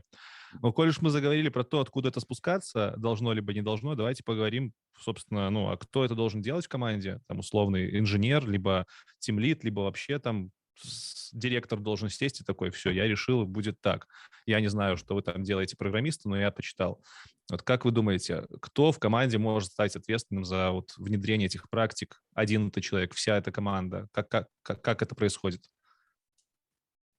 Ну, там самое первое, что в голову приходит, это условный скрам-мастер либо менеджер, который там хорошо, если обладает техническим бэкграундом. Вот. Я считаю, что за каждую часть инженеринговой структуры должен отвечать тот человек, который ей фактически занимается. Если мы говорим, например, про построение вещей, ну, процесса CI/CD, то, безусловно, это отношение, ну, к этому имеет. Давайте возьмем классическую команду разработки. Это Да. тестировщики, разработчики, CI/CD-шники, все вместе. Это вот классическое понимание. Вот команда разработки в скраме. Вот кто в этой команде должен внедрять практики? Смотри, какие практики, понимаешь? То есть, если мы говорим про CI/CD практики, отвечают за них люди, которые отвечают за CI/CD. Если мы говорим про менеджерские практики, да, ну вот, собственно говоря, agile всякие и так далее, то это, безусловно, ну, менеджеры соответствующие. Либо скрам-мастер, либо… инженерная практика, не менеджерская. Да, но все равно в скраме я как бы тоже недалек сильно от скрама, да, сертификат скрам-мастера, вот это все. Я понимаю, в любом случае там есть как бы персонаж под названием скрам-мастер, да, который должен, собственно говоря, настраивать процесс и за него отвечать. Да, конечно, команда не должна этому противиться, должна быть согласна и участвовать, впрягаться и так далее, но все же слежение за процессами скрама лежит на скрам-мастере. И то же самое касается и других инженерных вещей, например, того же код-ревью и так далее, что, ну, скажем так, с рамами это отношение довольно слабое, согласитесь. Как его строить, кто, кого, зачем и так далее. Я считаю, что за этим должен отвечать человек, ну, технический руководитель проекта, ну, то техлид или архитектор, кто там есть и так далее. То есть за каждой частью. Ну, вот Так, такое мое видение. хорошо, спасибо. Ну, тут я бы Сергей, единственное, что добавил, что до тех пор, пока нет конфликта интересов, отвечать может действительно каждый за свою зону. А когда возникает хоть незначительный конфликт интересов между разными подразделениями, между даже задачами, между людьми в команде, возникает сразу зыбкая почва, когда договариваться на фоне конфликта интересов, как правило, проще, когда есть вышестоящее лицо, принимающее решение, скажет, вот левое правое, а правое неправое. Вот, поэтому здесь как бы в идеальном случае это баланс, когда неконфликтные ситуации, где нет конфликта интересов, действительно решаются в зоне ответственности того человека, который внедряет конкретную практику, а конфликтные, они, соответственно, должен быть слуга царю, отец солдатам, который вовремя подключится и скажет, ребята, давайте жить дружно и вот найти баланс. А кто может быть этим человеком в команде? Там, условно, это техлид? Вот тут прикол в том, что в моем понимании в команде люди, ну, они по должностям могут быть разные, они могут по функциям быть разными, но все-таки они одноранговые больше. Или это не команда. Команда, в которой люди, ну, грубо говоря, не в одном ранге, это не команда, это уже иерархия, да? Вот. То есть нет подчиненных и подчиняющихся. Да, внутри команды все-таки есть мнение, есть там культурные способы их донесения, как бы, но нет людей, которые могут волевым решением сказать, вы все дураки, я здесь один умный, ну, по крайней мере, в моем понимании. То есть с технической стороны мы можем... Потому что обычно это сопротивление вызывает и отторжение. Так да, хорошо. Любое давление, оно будет вызывать раздоры внутри, ну и обиды там внутри команды. Поэтому внутри команды только путем переговоров. И мне кажется, что если возникает что-то как бы какое-то, ну, вот совсем и совсем, это должен быть человек, который, ну, в моем понимании, если мы берем маленький бизнес, то это человек, который заинтересован в результате, да, там, а-ля владелец бизнеса, какой-то руководитель, который не заинтересован ни в чьей сторон, он заинтересован в прибыли, в конечном результате, там, вот в этом всем, и ему главное, чтобы решение, которое было принято, он послушал всех и принял какое-то... Но в то же время он еще должен быть технарем, как минимум в прошлом, чтобы понимать, что он вообще принимает, правильно? Или нет? Ну, тут как бы зависит, опять же, от области. Ну, в некоторой степени в любом случае должен быть человек, который может... Лицо, принимающее решение. То есть это не часть команды, не обязательно часть команды. Это может быть и человек и вне команды. Ну, технический вопрос, конечно, с техническим бэкграундом должен человек принимать решение. Виталь, а как часто такими людьми выступают сторонние вообще коучи какие-нибудь? Такое бывает? Разлад в команде, не знаем, что делать, позовем. Я бы, прежде чем ответить на этот вопрос, я бы хотел немножко сделать шаг в сторону и сказать, что очень многое зависит об осведомленности всех участников этого внедрения практик в том, что эти практики есть, как их внедряют, ну, как они работают должны и что они делают. Потому что если пришел как бы неизвестно кто с горы и сказал, вот делайте скрам, а команда не знает, что такое скрам, они как бы не проходили курсы, и никто этому не учил. Ну да, там прочитать скрам-гайд и все, и что они сделают, как бы скрам не будет работать. То есть, соответственно, очень важно организовать, ну, тому, кто заинтересован в внедрении как бы практик, очень важно организовать обучение команды этим практикам. И вот как раз-то, вот отвечая на твой вопрос по поводу того, что как часто привлекаются эксперты, ну, как бы консультанты, ну, достаточно часто. И я знаю, что и в agile мире, да, то есть там есть компании, которые приходят коучи, и они фактически трансформацию, то есть пересобирают команды с нуля. Они обучают, они дают практики, они показывают, как эти практики работают. И в данном случае я считаю, что это правильно, потому что в такой манере нет отторжения. То есть никто не навязывает, просто даются примеры, и уже команда может варьировать, то есть комбинировать какие-то практики и подбирать то, что работает для команды лучше. Это ты хорошо подметил по поводу того, что нужно показывать людям, что эти практики есть, и рассказывать, что вот они, типа, пользуйтесь ими, пожалуйста, они у нас присутствуют. А как это Да. делать? Это процесс онбординга какой-то должен быть настроен, или это там отдельный день работы с human resource каким-нибудь человеком? Ну, сделаю небольшую рекламу EngX. EngX Bootcamp является обязательным курсом для онбординга любого специалиста инженерной специальности в EPAM. Ну, EPAM — это в- частный случай. У нас все-таки Да. компания очень большая, и тут действительно онбординг классно настроен, потому что можем себе позволить. А если это компания поменьше? Ну, возможно, искать где-то примерно такого же плана курсы в других компаниях. Мгм. Вот, Я знаю, что EPAM планирует как бы выставлять на паблик EngX Bootcamp. Реклама понеслась. можно я еще такой тоже Давай, Жень. вкину вопрос для обсуждения? Ну, то есть Сергей правильно сказал, что есть же еще чисто технические, чисто разработческие инженерные вещи, такие как парное программирование, код-ревью и так далее. Вот это, ну, на ваш взгляд, и на мой взгляд, как бы, как сказать, я как человек за комсомолец внутри где-то глубоко, я считаю, что каждый на своем месте должен быть максимально инициативен и продвигать интересные инженерные, технические практики, которые руководству и даже, может быть, менеджеру вообще никак не видны, но хорошо видны разработчикам. Как вот вы считаете, то есть кто должен именно вот чисто технические вещи продвигать, которые помогают код делать чище, лучше, там, не знаю, репозитории, и там хранение, там, GitHub, не GitHub, единый, не единый репозиторий, code-review, парное программирование и так далее. Кто вот это должен двигать? Кому это все надо? Кому это надо, да? Но И я, сразу кажется, да- уже по этому поводу Так. говорил, да. Мне кажется, что в этом случае ответственность явно на техническом руководителе проекта. Ну, то есть на человеке говорит, нет, ну, подождите, ну, окей, я согласен, что каждый сотрудник действительно за это отвечает, но ответственность за то, чтобы установить какие-то общие правила из серии, вот мы это делаем вот так, ну, или будет абсолютно однозначно будет Сергей. какой-то конфликт интересов. Кто-то захочет одно, кто-то захочет другое. Тут я согласен. Должен быть- Сергей, скажи, а должен быть можно какой-то- писать качественный код без юнит-тестов? Подождите, но в любом случае должен быть какой-то человек, чье слово будет последним. Ну, я вам просто из бизнеса говорю. По-другому это не Я просто работает. придерживаюсь той точки зрения, что юнит-тесты являются неотъемлемой частью работы разработчика. Соответственно, отделять юнит-тесты от разработки программного обеспечения нельзя. Это все вместе. И, соответственно, вопрос выносить, писать юнит-тесты на менеджера, да, а еще дальше на заказчика. Заказчик скажет, а чего это вы тратите мои деньги на написание кода, который не используется? Скажет, точно скажет. И про парное подожди, программирование да. также скажет.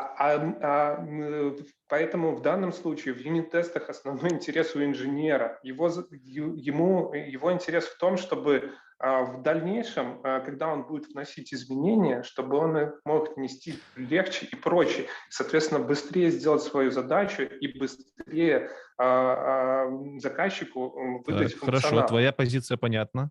Дайте я дополню. Я не могу, просто меня разрывает пополам.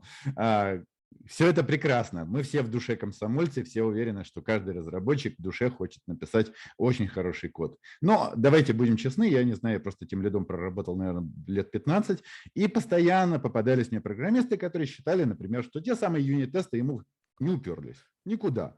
Потому что ему и прям так хорошо. правильный поинт, и если вспомнить слова Жени, в команде из равных Да. появляется конфликт. Потому что Да. всегда есть те чуваки, которые не хотят парно программировать, потому что ты смотришь на то, как он код пишет, что с ними делать. Не хотят тесты писать, ну. Не хотят код-ревью делать, не хотят, я не знаю, там документацию писать, не хотят привести в приличный вид хотя бы методы интерфейсов, да, чтобы они нормально назывались, чтобы смежники то есть хоть понимали, о чем Так, а у разговор. менеджера откуда появится вообще желание писать юнит-тесты, если он, будучи инженером, не писал юнит-тесты? Тогда у меня вопрос к руководству компании, как такой человек попал в менеджеры. Вот прямо очень большой Тут вопрос. цикличность получается. Я вот на самом деле на своем опыте наблюдаю, что в мою бытность как бы менеджеры не поддерживали парное программирование, не поддерживали юнит-тесты. При этом я как бы вот сам родил за это, да, и вот сейчас когда я вырос в менеджера, да, я обнаруживаю, что следующее поколение инженеров не поддерживают парное программирование, не поддерживают юнит-тест, и мне приходится их убеждать в том, что это классно, и это им помогает работать. Вот, в результате Виталий делает ровно то, о чем мы с Женей говорим, но говорит, что так делать не надо. Класс. Ну, А еще такой момент. приходится. Есть такой, Женя накинул. такой, по-моему, итальянская забастовка, да, по-моему, термин, Да, который да, да. обозначает, когда ты формально можешь выполнить любое требование, но суммарно это будет вести ни к чему не вести, да, то есть ты будешь все делать по правильному, но ни к чему не идешь. Вот когда, Слушай, а у тебя у самого ответ есть на этот вопрос, который ты задал? ну, это, знаешь, миллион дураков, уже столько вопросов, на которые у него нет ответа. Поэтому у меня у меня есть такое понимание, ну, сейчас я договорю и потом отвечу, да, то есть в моем понимании, вот как раз итальянская забастовка, она делает невозможным полноценное централизованное принятие решения и решение с позиции силы. Потому что разработчики – существа нежные, они займут позицию, ах, вы так, а вот мы сделаем вам юнит-тесты, вот, пожалуйста, вам 100% покрытие, которое вам показывает ровно ничего. Жрет до хрена моего времени, а вы заплатите мне мою зарплату. И вот как раз, на мой взгляд, ответ как раз в этом. Каждый должен быть внутри комсомольцем. И вот благодаря таким дискуссиям, как сейчас, это возможность донести, почему это важно. То есть человек, пока он сам не поверит в то, что он делает важное дело, пока он не поверит в то, что он делает то, что нужно. И я могу из своего опыта сказать, что у меня был случай, когда я думал, что за моей работой никто не следит. И мне было все меньше интересно делать. Потом оказалось, что за ней следят. И я вдруг, мне так стыдно стало, и думаю, я уже достаточно нехорошо ее делаю.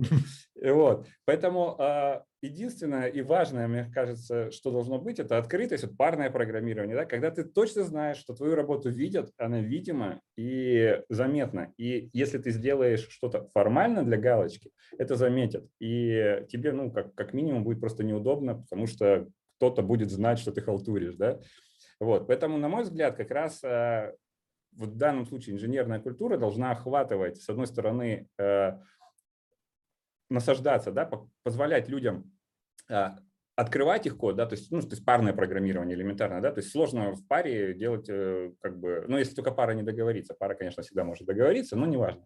Вот, то есть открытость и максимальная открытость, она позволяет, соответственно, выявить сразу, кто там халтурит, кто не халтурит. Вот.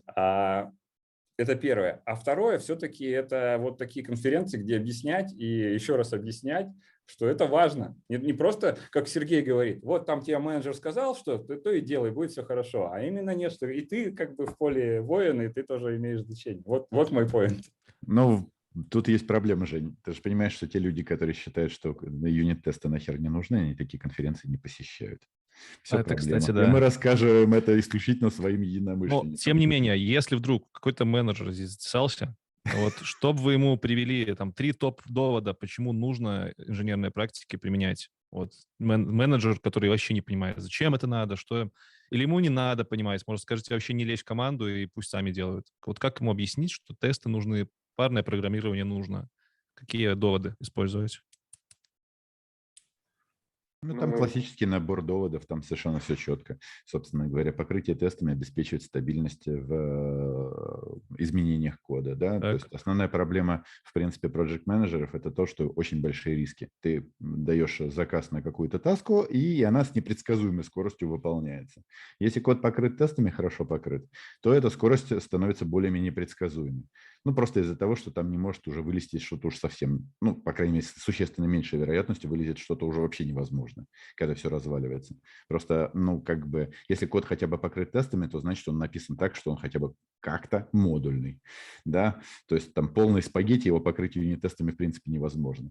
Вот. То же самое касается и парного программирования. То есть у нас непрерывный процесс код-ревью, что обеспечивает нам повышение качества кода, что опять же обеспечивает нам уменьшение рисков по качеству кода. Я просто как заказчик могу это доказать, вернее, как сказать, как человек, который работает как sales, да, перед заказчиком, рассказывая, как мы будем это разрабатывать, поэтому я, в общем-то, это как раз и обосновываю. Вот. То же самое касается и других инженеринговых практик. Написание документации уменьшает время онбординга новых сотрудников. А это всегда риски онбординг. Зависит от того, как вы пишете документацию. Ну да, согласен с тобой. Ну и так И далее. Вот это объем. все, в принципе, если ты действительно понимаешь сам, как это все работает, объяснить заказчику — это не проблема в бизнес-терминах. По крайней мере, у меня всегда получалось. Хорошо, спасибо, Серега. Ребят, есть что добавить? Ну вот, Практически нет. вот мне нравится у Сергея то, что он всегда объяснит так, что такой добавить По делу. вообще нечего. Все. Да, четко. Но я вот единственное все-таки вот чуть-чуть хочу его скорректировать. У Сергея очень такое менеджерское объяснение. Он чисто как бы объясняет по, ну, грубо говоря, по циферкам, да, то есть вот вы здесь потратите X денег, а прибыль у вас от этого потенциально или не потенциально вырастет на Y. Вот. Но в моем понимании в значительной степени нужно еще оперировать и к командной вот этой составляющей, потому что как бы если не культивировать командную составляющую, команда она тоже особо нет. То есть если там сказать менеджеру, у тебя там будет больше денег, да, как бы, но важно также сказать, что у тебя будут люди меньше уходить на другие работы, где есть эти практики, где, а им хочется, ведь ну, разработчики на самом деле, они очень нежные и ранимые. Им хочется внедрять практики, им хочется пробовать вот это парное программирование, про которое они много слышали. И тогда как бы менеджер, который этому противится, он, собственно говоря, и людям, которые могли бы к нему прийти, хорошие, грамотные люди с инициативой, они к нему не придут, потому что он противится прогрессу, грубо говоря. А в их, ну, в нашем понимании это важно. Вот этот как бы гэп, его тоже можно закрыть, просто изменив и поняв, что эти практики, они еще и для людей, они не только для результата, они и для тех людей, которые будут работать вместе. Это как части инженерной культуры. Все правда. Тебя, Леш, не слышно. Я говорю, всем большое спасибо, все молодцы, у нас время к концу подходит. Я надеюсь, что зрители немножко разобрались в том, что такое инженерная культура. И я надеюсь, парни, что вы после этого продолжите общаться друг с другом. Ладно, я шучу. Будем двигаться дальше потихоньку. Напоминаю, с нами был Сергей Немчинский, автор одноименного канала, директор и основатель школы FoxMinded, Женя Сергеев, разработчик, архитектор, автор канала Sawyer, и Виталик Вишневский, delivery-менеджер из EPAM, ну еще и я, Леша, блогер и разработчик. Ребят, вам большое спасибо. Зрители, вам большое тоже спасибо. Дальше вас ждут классные доклады про open source, про тоже инженерной культуры от Бугаенко Егора, и самый гвоздь программы, из-за которого все мы здесь, в том числе и сейчас разговариваем, у нас будет дядюшка Боб выступать. Парни, вы знали, что сегодня будет Uncle Боб? Вот, все знали. А если кто-то вдруг не знает, кто такой Uncle Боб, то он из профессии. Вот. Я даже предложил его пригласить. И очень здорово, что наши организаторы конференции смогли его достать. Ну, это, кстати, прецедент для русскоязычного сегмента интернета, несмотря на то, что будет у нас на английском презентация от Боба Мартина. Она, кстати, будет в 5 часов по Москве. Все равно это прецедент, и круто, что такие эксперты приходят на такие конференции. Такие эксперты, как вы, и такие эксперты, как Боб Мартин. Все, ребят, спасибо вам большое еще раз, что пришли. До новых встреч. Будем закругляться. Спасибо, что позвали. Да, спасибо, что позвали. Спасибо. Хорошо, пока-пока. Пока. Пока.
Thank you for joining us. Let me introduce Chris Howard. Chris is one of the visionaries of the open source ideology. Chris, as all we know that open source ideology for the last 20 years has been extensively developed, and nowadays even companies which were skeptical about it currently starts to support it. So what has been changed during such like last 2 decades about the open source? Yeah, that's a great question, actually. I think we've seen more and more enterprises really kind of taking advantage of the benefits of collaborative innovation. And we only need to look at what's happened in the last kind of 5-10 years in terms of the emergence of industries like fintech, health tech, and now we're talking about the metaverse. And open source, I think, really is a methodology that just brings together diverse thought and ideas from all over the world outside of those boundaries of a traditional enterprise, which is why we're seeing so many CTOs, CIOs really jumping onto this as being part of their strategic kind of roadmap and saying, actually, we need to be investing in open source. We need to be contributing back to open source. And really, this is the future, certainly in my opinion, of the digital world that we're moving into. Thank you. So currently, as far as we all see that even such big companies as Microsoft moving all their main assets into the open source, and Chris will tell us a little bit more in details about the future of this ideology and how it will actually change the surface and evolution of the IT development in nearest years. Absolutely. Great. Well, we'll kick off, and thanks so much for the introduction. And it's a real privilege to be here today, speaking to you all as part of this EngX conference. I hope you've been having a good morning so far, and I'm really excited to be able to get stuck into this topic around open source, primarily targeted towards the audience today, so engineering and others, how we can get started in open source, how you might get better at that, but also then once you kind of establish yourself, how do we get recognized? What other things can we be doing to build our kind of reputation in this space? So as you heard before, my name is Chris Howard. I lead the open source program office here at EPAM. And it's really important to call out, actually, I'm not an engineer. So I'm going to be talking to you from the perspective of running the program office and really amalgamating and bringing together best practice advice and kind of insights that we've gained from working not just with our clients, but also other open source functions all over the world. And I'm really thankful as well, and I must display some gratitude now to a whole range of EPAM developers who contributed to this presentation in terms of providing best practice and ideas that they felt were really worth sharing to the wider engineering community. So yeah, it's a real privilege to be here. You can see my handles at the bottom, GitHub and Twitter. Throughout the presentation or indeed afterwards, feel free to reach out to me if you've got other questions or you want to follow up on something.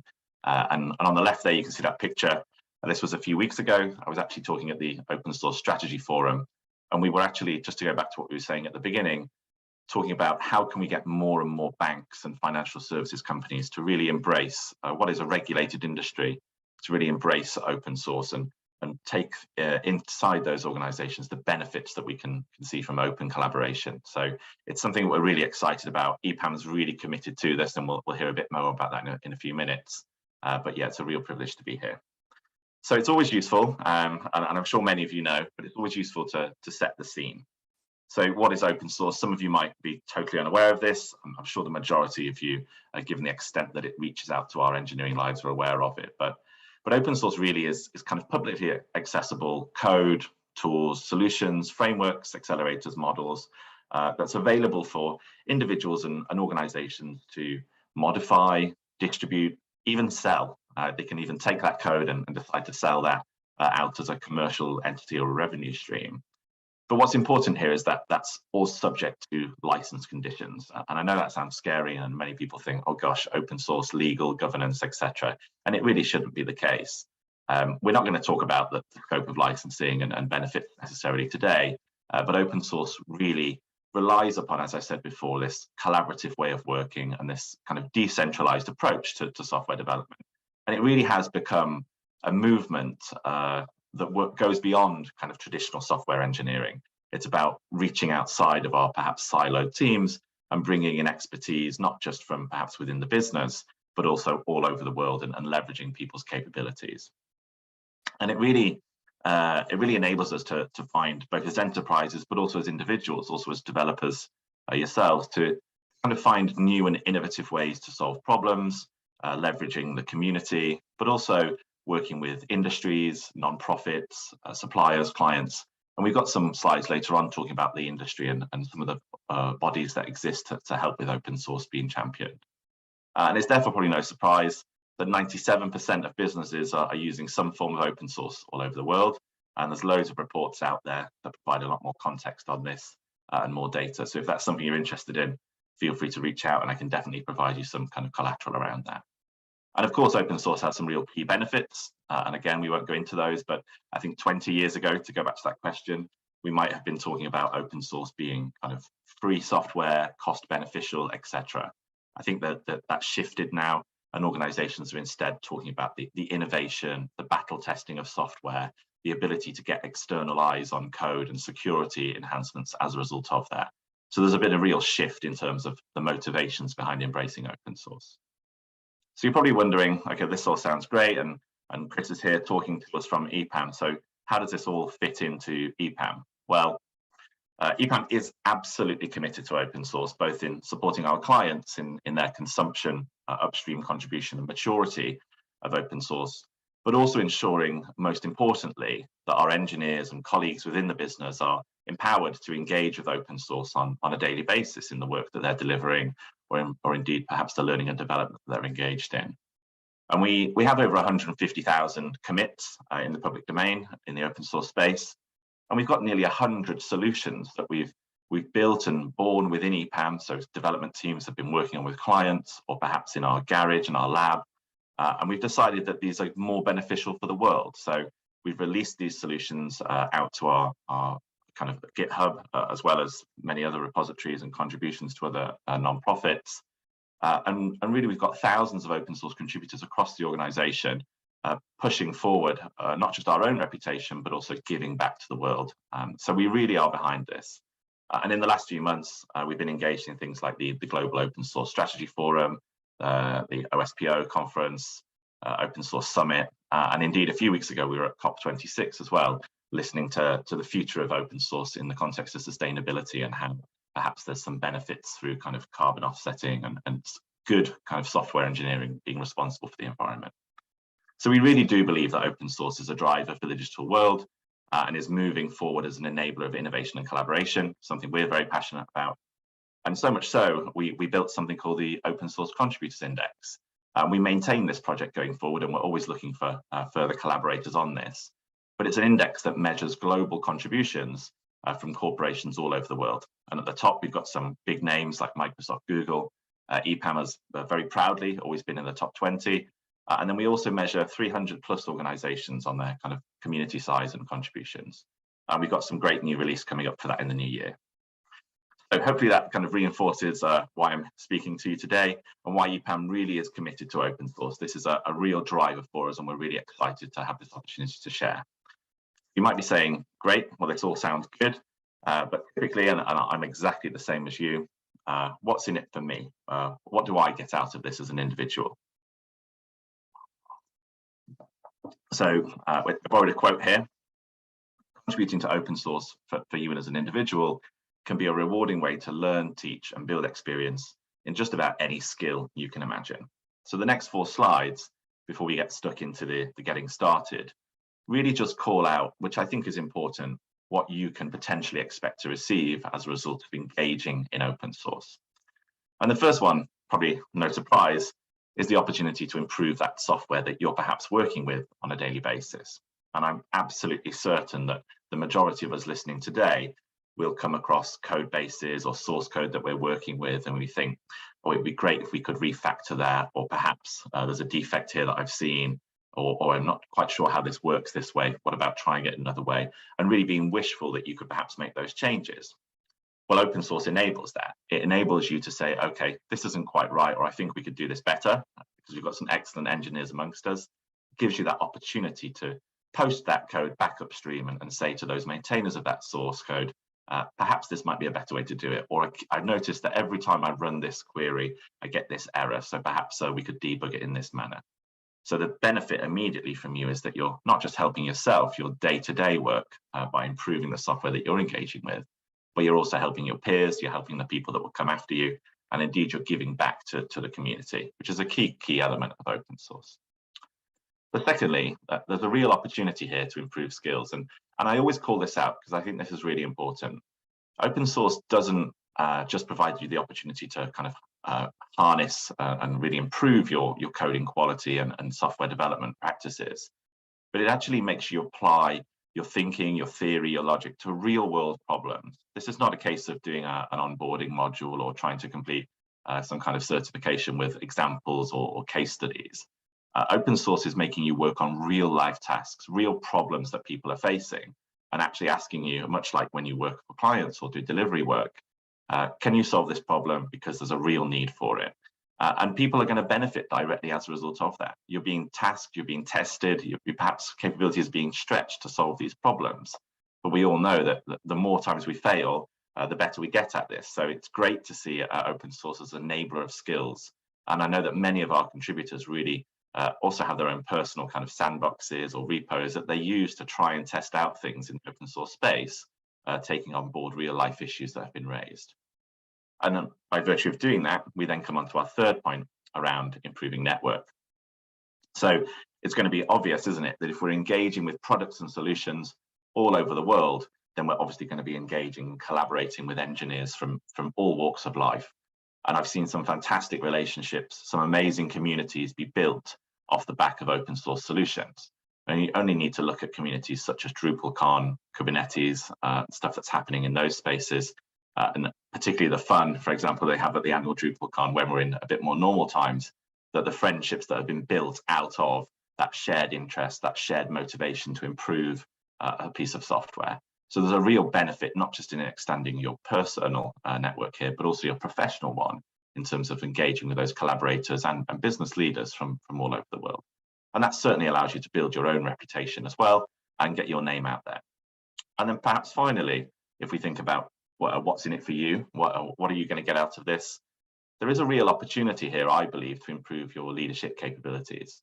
So many of you might be working in a development team or reporting into a delivery manager, for example, but open source enables you to perhaps take a little bit of that responsibility on board yourself. So if you start to think about how you might move towards maintaining a project, or how you might help in channeling work or prioritizing workloads, triaging issues, for example, or even prioritizing contributors or junior developers within the open source space. Open source presents a real opportunity for you to build some skills that you might never have the opportunity to do in your paid job, but this provides you an opportunity to bring that kind of leadership skills to the table and demonstrate your capabilities, but also elaborate on them. So I hope that's all clear, and I hope you kind of see why I'm so excited about this opportunity to try and get some of you more involved, or indeed your first kind of steps into open source. So the next few slides then are going to talk about how do we get started? What if it's all a bit too daunting for you? Because certainly being a new open source contributor can be just as daunting as joining a new client, a new job, or a new project. And questions obviously such as, how do you know what to contribute to? Who do you go to with questions? Do you only have to contribute code? And what if you make a massive error? These are typically the kind of things that engineers come to us with questions around. I want to get started, but I'm worried. So how do we get started? Well, let's get this one out of the way first, especially given who I'm talking to today. It's not all about coding, but I want to be really, really clear here. That doesn't mean that it's all about documentation. I know that people think, well, if I'm not writing code, I'm going to be writing documentation. And that's not the case. This absolutely doesn't mean it's not about engineering. The option to contribute to open source outside of code could be through engaging with necessary actions, such as tidying up issues, clarifying technical questions, really helping to define reproduction steps on defects, for example. Maybe perhaps you might want to write a little bit of documentation. It's always useful once in a while. So collaborating on kind of wikis hosted on GitHub, for example, or even searching the internet and finding good implementations or good reference architecture to bring back to the project to help future individuals kind of frame their efforts as well. I know many of you speak multiple languages, and there's a real need as we see some of these larger scale open source projects grow to translate documentation, to translate and comment the code, even start to pull together newsletters or release notes. These are all great kind of baby steps into open source that don't necessarily need a full understanding of the code base of the solution, but can provide absolutely real value to individuals who will be using this solution going forward. And then a final thing in terms of not engaging with the code just yet, perhaps you can support around community advocacy. So very similar to some of the stuff I facilitate within EPAM, but around arranging events, meetups, being the individual to bring together people to talk about the topic or the latest release, what's next on the roadmap. So yeah, it's absolutely not about code, but it can be all about code. So if this is your thing, I'm sure it is for many of you, then there are plenty of ways to get involved as an open source contributor, certainly in those early days through code. And that might simply just be about finding issues to get stuck into. And my next slide will go into that in a little bit more detail. But perhaps one of the easiest approaches here is to have a look at the features roadmap. What's next on this solutions pipeline? They've done the planning. I'm talking about the maintainers of the project. They've looked into the detail, they've planned this out, they've got the architecture, they know what's next, but they just need the hands-on kind of coding experience to get that job done. And that's a perfect candidate for someone new to open source. You've all got the capabilities in software development, but perhaps don't necessarily have the background on the solution. Well, just say, look, I'm ready, I'm here, you tell me what needs coding, and I can get stuck in. Now, it might not be perfect in the first instance, but open source is a friendly space, and we'll talk about that a little bit later. You perhaps could also get stuck into some testing, so perhaps following some defined unit tests or looking at some of the example use cases and seeing how you can perhaps try and break the software, raise some issues, and possibly even if this is an area of expertise for you, make some suggestions around tooling or automation. This is an emerging area. We're seeing more and more kind of CI/CD stuff moving over into the open source space. Or simply, and I suppose most importantly, just write some code. If there's some issues there that you think you can grab, you think you can contribute to this, then get writing, raise some pull requests and see what kind of feedback you get. And really, I believe that they're the first steps to being an open source contributor. So how might you find that first issue? Well, many of you might be aware of this, but this hashtag good first issue is a real great way to get stuck in and find issues that need to be resolved. And these won't be typos or small kind of trivial things. These will be issues, and this hashtag is used on the issues filtering GitHub, for example, and various other websites, that the maintainers of a project have said, these issues don't require an extensive experience. They might require a little bit of reading or a bit of context around the solution, but we really think that this would be a great candidate for a new contributor to get stuck in on. And of course, if they've tagged it as good first issue, then they're going to be willing to support you and guide you through that. But as with all things, it's really important, I believe, to ensure that you're reading what's perhaps come before you. So my next advice is that despite everyone being invited in open source, it really makes time to understand the community, the solution, the project that you're engaging with.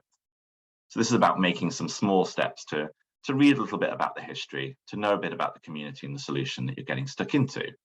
And it's not saying become an expert in this, it's just saying get a little bit of an understanding for the area that you're in, look around the history, look around what's happened so far.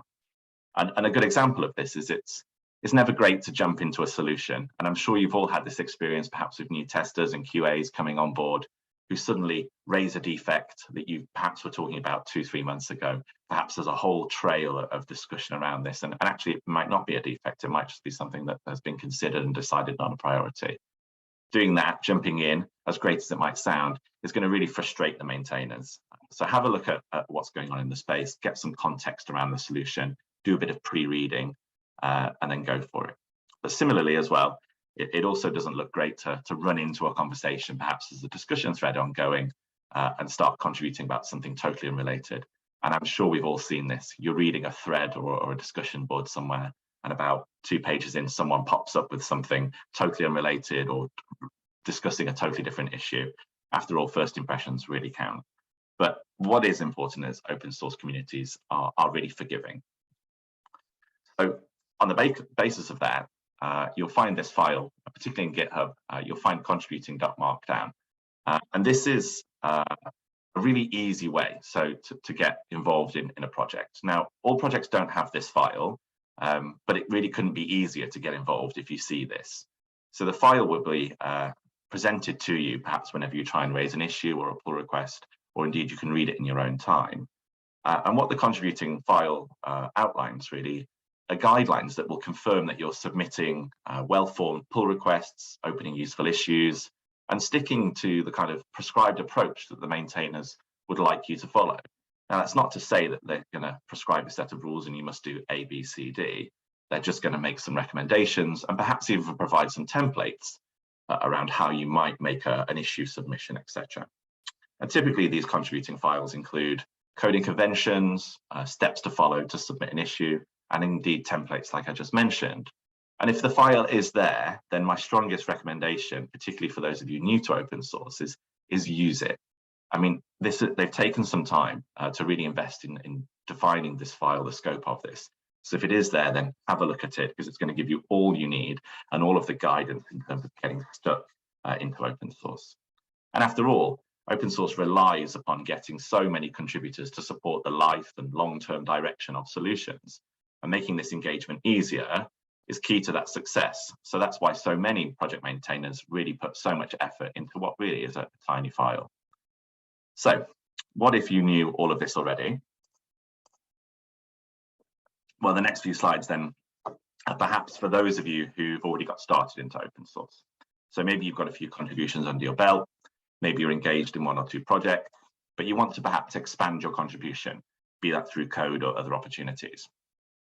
Perhaps you've seen something going on in the industry that's really piqued your interest and you want to know more.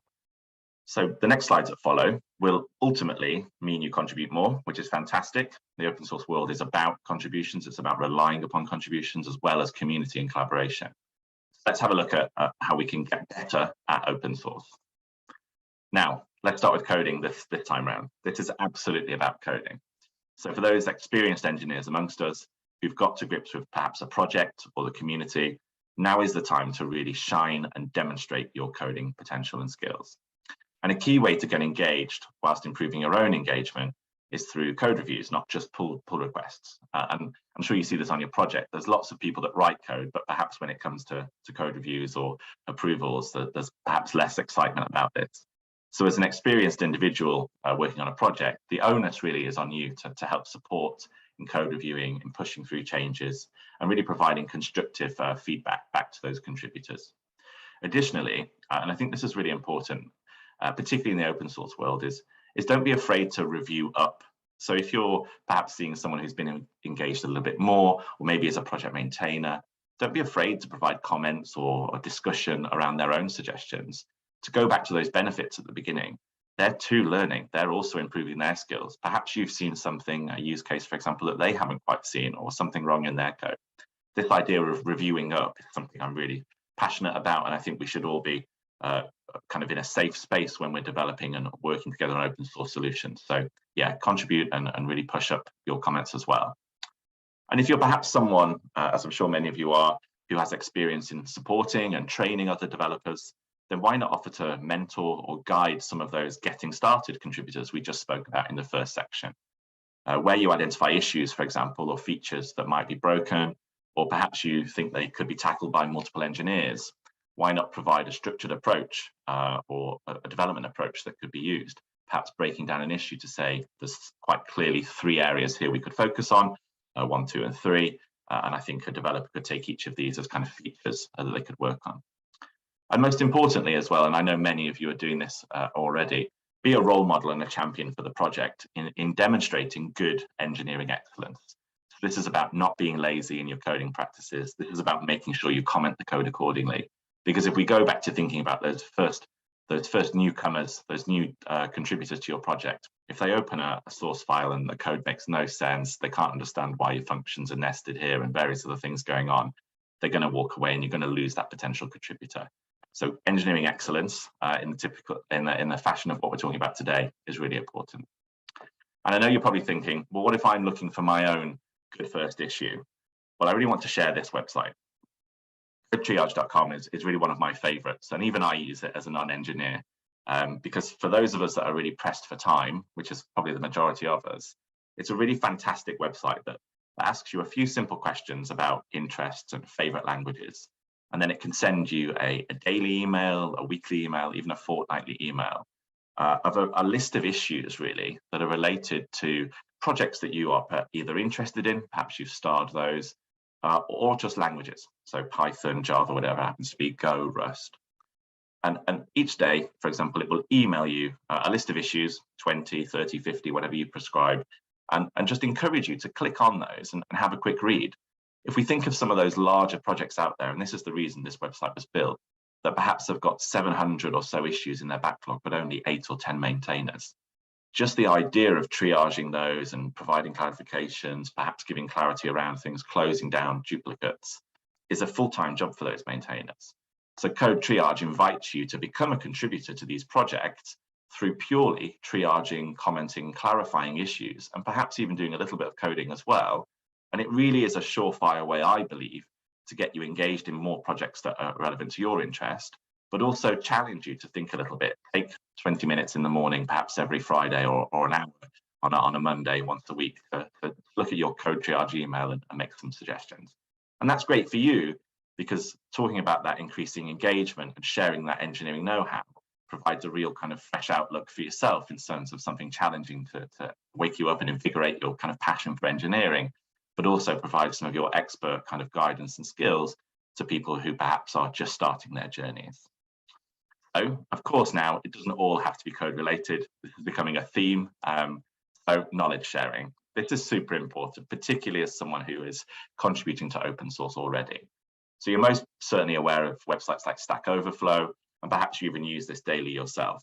So your experience, language, understanding of software and solutions can be really great in providing answers to questions that people are asking. And we are all guilty, and I'm sure there's no one in the audience that would disagree with me, that we're all guilty of asking 10 questions, but perhaps only answering one. So the open source community relies upon us shifting that. So all of those open questions, all of those clarifications, we need to be answering more of those. We need to be sharing our knowledge and our context. And it's also good for you. That idea of giving back to communities is not just helping fix other issues, but provides you with benefits such as consolidating your own knowledge or refining your technical communication skills by sharing your unique experience. And it also enables you to learn perhaps new use cases. Maybe someone's come across a defect that you'd never even thought of, you'd never even considered that in the scope of your project. So engaging in this discourse, this conversation, these discussions can have some real benefits to you and the project. And of course, enables you to discover new areas or improvements with your projects that you're supporting. So talking about projects, the next area is about looking outside of our projects. So this is about engaging with the industry, looking about the projects you're contributing to and the industries or organizations that they sit within or alongside. And these are things like industry consortia, non-profit industry organizations. And they're a fantastic way to find new projects that are exciting, but also aligned in the areas that you're interested in. And EPAM, for example, is a member of many of these organizations. So the Linux Foundation, which includes CNCF, Finos, the To-Do Group, looking at kind of open source excellence. Got Kubernetes, Eclipse Foundation, Apache Big Data, the Drupal community. There's so many of these kind of open source communities bringing together like-minded, skilled individuals and projects from similar kind of walks of life into a community that sits above the individual, below the whole open source world, and brings together this shared interest to communicate, collaborate, and really move forward some of these key projects. And the Kubernetes community, for example, is growing rapidly. I'm sure so many of us are using this on a daily basis, and the work that they're doing around building out projects is really worthwhile. So I would definitely encourage engaging with some of these organizations. But also many of these foundations and organizations run their own projects, and they're always looking for individual contributors or all those within organizations to join and support. There's nothing to say that working for EPAM, for example, doesn't mean that you can't be an individual contributor to the Linux Foundation. Yes, EPAM might be a member, but also in your own time, you might choose that you want to sit on a few of those projects and contribute to them as an individual. And more importantly as well, or equally importantly, should I say, many of these foundations will have working groups, special interest groups that are not necessarily focused entirely on engineering topics, but things like innovation, ways of working, diversity and inclusion, these non-engineering topics that still rely and are desperate for individuals to support on. And that for me is something I'm really passionate about. If this is something that you want to explore, then do reach out to me and I can definitely make those introductions. But you'd be really surprised about the number of special interest groups and working groups within these foundations that are desperate for more engineers to get on board and help shape their future direction. So hopefully you've now got some more ideas on enhancing your open source engagement if you perhaps were contributing already. We've covered getting started.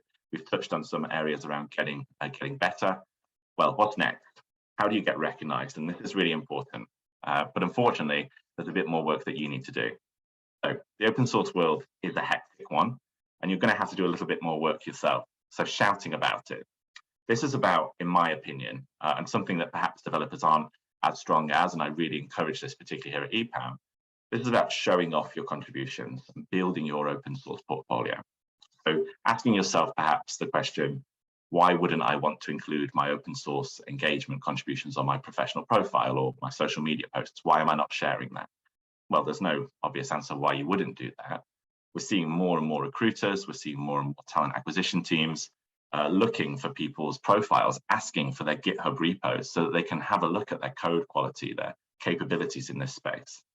And additionally, if you're getting really stuck into a project, this opportunity of being able to shout about your expertise through attending conferences, speaking at meetups, hosting drop-in sessions, and we're seeing a real surge in people recording video tutorials.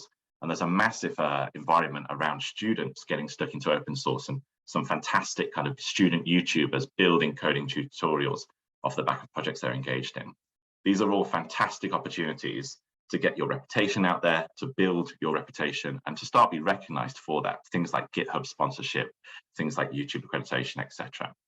And there's plenty of opportunities within EPAM too, joining local developer communities like Java Switzerland, Python Russia, and speaking at events like I am today. Shouting about your open source engagement can only bring good things, awareness, recognition, and improving opportunities for you. So I really encourage this. Secondly, formalizing things. So aside from talking, I think it's really worthwhile to look for opportunities to get certified in competencies or languages you're using. So the Linux Foundation, who we've mentioned a few times today, offers a large range of certification on topics such as Kubernetes, Hyperledger, Node.js. And these certifications, I believe, go a step closer to formalizing your skills coupled with a strong contribution history that really enables you to shout out as an engaged open source engineer. And so many employers, so many clients are looking at how they can fund these certifications to make sure that the engineers working within these competencies are really at the forefront of open source engineering. And it's certainly something we'll be exploring here at EPAM, sure. And once you've done this, perhaps once you've achieved these certifications, and I'm sure we'll be passing all of them, make sure to get these listed on your profiles. Update your certifications list, include this on your GitHub profile via a badge to really show those affiliations. Because thinking about building your network at the beginning, you're going to start to see an inflow of people saying, oh, great, this person is engaged in this. Oh, wow, they've just been certified by the Linux Foundation in Hyperledger. Perhaps they're really kind of excited about what's going on in the blockchain community. It's going to be a real indicator, a real flag for people to reach out to you to start engaging further. And the next slide, and our final slide really before we wrap up, is an EPAM specific one. So I apologize for anyone not listening for EPAM. But this is a big one, and this is a real driver for us here at EPAM around our own recognition. We're talking about getting recognized for your open source engagement. Within Telescope, which is our people platform, there's something called the GitHub Informer widget, and it takes 30 seconds. It just links your GitHub profile to EPAM. It doesn't share anything else. It just says, this is GitHub profile, Chris, the employee of EPAM. And what it enables us to do is within our own open source tracking tool called EOSCI. It's a public tool, we can share that. Feel free to engage with me afterwards if you want more information. It enables us to award quarterly badges and recognition and really see some of those top contributors in the company. We've got individuals contributing over 500 push events a quarter, which is fantastic. It really helps EPAM's reputation in open source, but it also provides us the opportunity to recognize. And at this point, it's fantastic for me to be able to share with you that in the next few weeks, we'll be announcing our open source contribution bonus, which is an opportunity for us to award top contributors across the globe with a financial bonus. And there's lots more information on that to be released soon. But it really goes, if we think right back to the beginning, around demonstrating that EPAM is really committed to open source and values every single open source contribution, not just for your client work, just the fact that you're engaged in open source in a personal project, a non-profit, one of those industry foundations. So that's it. That brings us to the end. We've covered getting started, we've covered getting better, and we've covered getting recognized. There is so much more, and I'm sure many of you are sitting there thinking, would have been great to talk about this area, or actually have we thought about engaging in this topic, etc. And there's a lot more value that can be delivered through open source and relying upon excellent engineers and contributors like yourself. But talking about value, I also think there's real value in making this as interactive as possible, and I'm sure there's some questions that we would need to go through. So on that note, we'll say thank you. It's been a real privilege to talk to you today. I really hope you enjoy these sessions this afternoon. In particular, I'm really looking forward to some of them, and we'll now move into questions. Thank you very much. It was a wonderful speech, Chris, and really interesting one. And we have some questions already in our chat. So let's start to answer them by their popularity. So there is a question about it in a little bit reverse mode, that what are the disadvantages of the contributing to the open source? The disadvantages of contributing to open source. Wow, okay. Well, I mean, I suppose if I'm thinking of an individual perspective, the disadvantage is that you've probably got thousands of pairs of eyes looking at your code quality. So there's a real motivator there to make sure that you're pushing out your best work. But that shouldn't discourage you to get involved in open source, particularly some of our more junior developers who perhaps are nervous about pushing their first commit or raising their first issue. So a disadvantage might be that you are probably going to get some feedback. Similarly, and this is probably more important, and I see a lot of kind of drop-off rates here, open source relies upon engaged maintainers. So those are the 5 to 10 people that look after a project. And I say 5 to 10 because even the world's biggest open source projects only have 5 to 10 maintainers. So there's a real risk that you might contribute something, you might raise a PR, and no one gets back to you. No one replies, no one says yes or no, no one answers that question. And we see a real disengagement. So you need to go into this knowing that there is a chance that someone might ignore this, or it might go unheard, and that shouldn't disenchant you. You should perhaps look at other opportunities, or maybe make sure you're following the guidelines. But yeah, there are disadvantages that sometimes it's not like working with a client where you get an immediate feedback. Thank you, Chris. And another question actually is a follow-up on just we recently discussed. How to decide which project is worth to contribute to? Yeah, that's a really good question. So the easiest way to look at this is probably to look at activity. So if you've seen a project that's been dormant, i.e. there's been no pull requests or there's no issues raised for a few years, then I would just say keep scrolling, move on. It's clearly either been duplicated somewhere else or it's really died. So I wouldn't focus on that. But similarly, if you see an active project that's lots of activity going on, then start to look at perhaps things like their README file, their contributing file. Does it make sense? Does it shout out to you and say, okay, yeah, this is definitely a community that I could feel a part of? What do the discussions look like in the issues thread? Is there lots of kind of flame wars and arguments going backwards and forwards? Do people look really critical of each other's code suggestions? That's probably not the space we want to be in. But if it looks like it's good, it looks like there's nice conversations, and there's some real guidelines around what that community looks like, then I would say that's a great motivator to getting stuck in. A final point on that as well, there are going to be obvious projects that have got lots of attention. We only need to look at kind of the emergence of cloud at the moment, lots of stuff going on in the fintech space, blockchain is massive. Sometimes take a step back and say, look, this project seems to be the most hot topic at the moment. Perhaps there's a project a few levels down that might really benefit from me contributing my inputs. So if you really want to get stuck into those kind of industry leading projects, then go for it. But actually sometimes think, is there a project a few levels down that might really benefit from me and my expertise, and I can get more involved myself? Okay, thank you, Chris. No problem. And there is another question from the same person. Sure. How to choose a good open source project, I assume, for your technical needs? So how to choose an open source solution to boost your productivity and use it in your own project? Yeah, so this is probably about taking advantage of tools like our internal tool, EOS CI, but also some of the filters and tags that you have on things like GitLab, GitHub, to look at language usage, to look at kind of frequency of issues, various things that are going on. We've all got key skills and expertise that we have within our roles. I would say try and find a project that aligns most to that. If there's a project that GitHub, for example, has a little graph on the right-hand side, let's say your top skill is, I don't know, Rust. If it's only got 2% coding in Rust and you're a 100% Rust programmer, it's probably not for you. Try and find one that suits kind of your demand, and many of them are kind of working in Python. So Python's really popular. And I know we've got thousands of Python engineers at EPAM. So you definitely find a project that sits there in terms of your technical interest.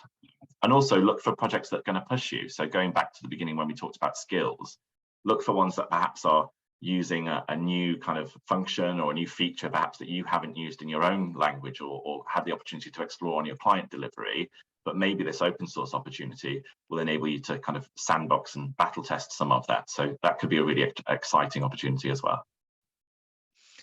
Thank you. And there is another quite an interesting question. Okay. Does GitHub Informer count only open source project or any commits to other than EPAM repositories, like your own, maybe even private repository? Yeah, absolutely. So GitHub Informer counts every single commit, so irrespective of whether it's an open source contribution or not. What the important differentiation is in terms of our recognition and our own tool, which consumes that data from GitHub. We will only include commits to repos that have an open source license. So it doesn't have to be an EPAM repo. It also can be a personal repo. You could even create a repo, attach an Apache license, and do 1,000 commits if you wanted to win the system. But please don't say that you heard that from me today. So we're literally looking for an open source license because EPAM is so committed to celebrating our open source engagement that we're really not wanting to differentiate between client and EPAM work versus open source. This is about showing that our engineers are responsible open source citizens. So yeah, as long as there's a license, an open source license on a repo, if you've installed the Informer, we'll have visibility of that and we can recognize you accordingly. Thank you. And there is a question we already touched a little bit, but how wide is our community of the committers in EPAM to the open source?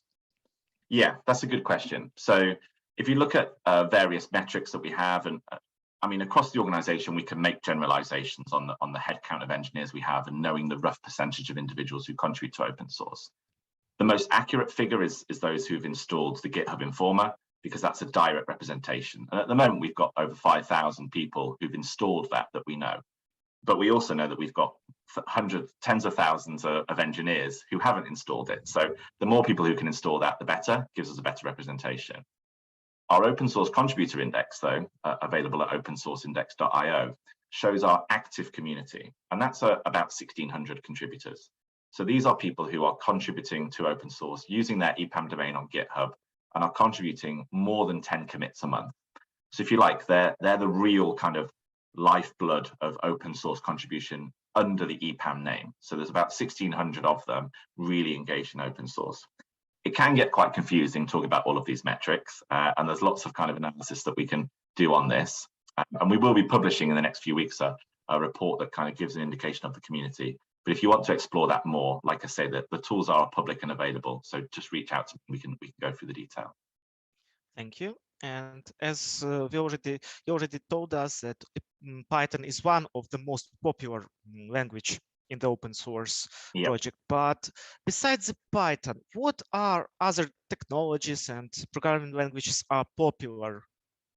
Yeah, so I mean, our EOS CI tool again in EPAM specifically gives you the exact metrics around what are the most popular. I wouldn't know them off the top of my head. At the top of the pile, though, we've obviously got Python, JavaScript, C, and all of those big names that you would expect. But what's really exciting for me is that we're able to witness trends in kind of new adoption of languages. So things like Rust and Go, which we spoke about, they are seeing a massive upward trend in terms of engineers engaging in them and contributing to them. But also perhaps that suggests that from a talent acquisition perspective, we need to be getting more developers upskilled in those because clients are going to start to get excited about that as well. So I would say at the top of the pile, definitely those languages you would expect. But what's more exciting is that middle ground around not those super niche ones, not those kind of real legacy monolith languages that are going to stay at the bottom, but the ones in the middle that are really growing in an upward trend. Those are the exciting stories. Python's always going to be at the top of the pile, I think, from my perspective. Okay, thank you. And there is a little bit more tricky one. Yeah. Maybe you're aware of some companies or customers' typical particular requirements to use and commit back to the open source code. Yeah. Yeah, absolutely. So part of what we do in the open source program office is a consultancy offering. So we do support our clients on their adoption and contribution back. So we establish frameworks, ways of working, and we provide best practice around governance, infrastructure, and various other kind of DevOps operations. So we are aware of this, and we've been supporting a number of clients on open sourcing their own solutions. What's important to call out here, though, is that many clients, and I know we didn't touch on it at the beginning around the benefits of open source, many of our clients still don't necessarily see perhaps the right business benefits, or they see too many walls or red tapes around governance, legal, IP, etc. And really, as engineers, we should be helping our clients understand that actually it's not as scary, it's not as daunting as it sounds. They're probably using open source within their development already without realizing. And if we can tell that story, if we can say, actually, well, were you aware that we're already using 20% of the code base from open source, so it makes good business sense for us to contribute back and share that, then that's half of the story done. Then we can rely upon our consultants, for example, and our kind of business-focused individuals to come into the organization and say, and now let us help you a little bit on how we can make that as more secure a framework and way of working.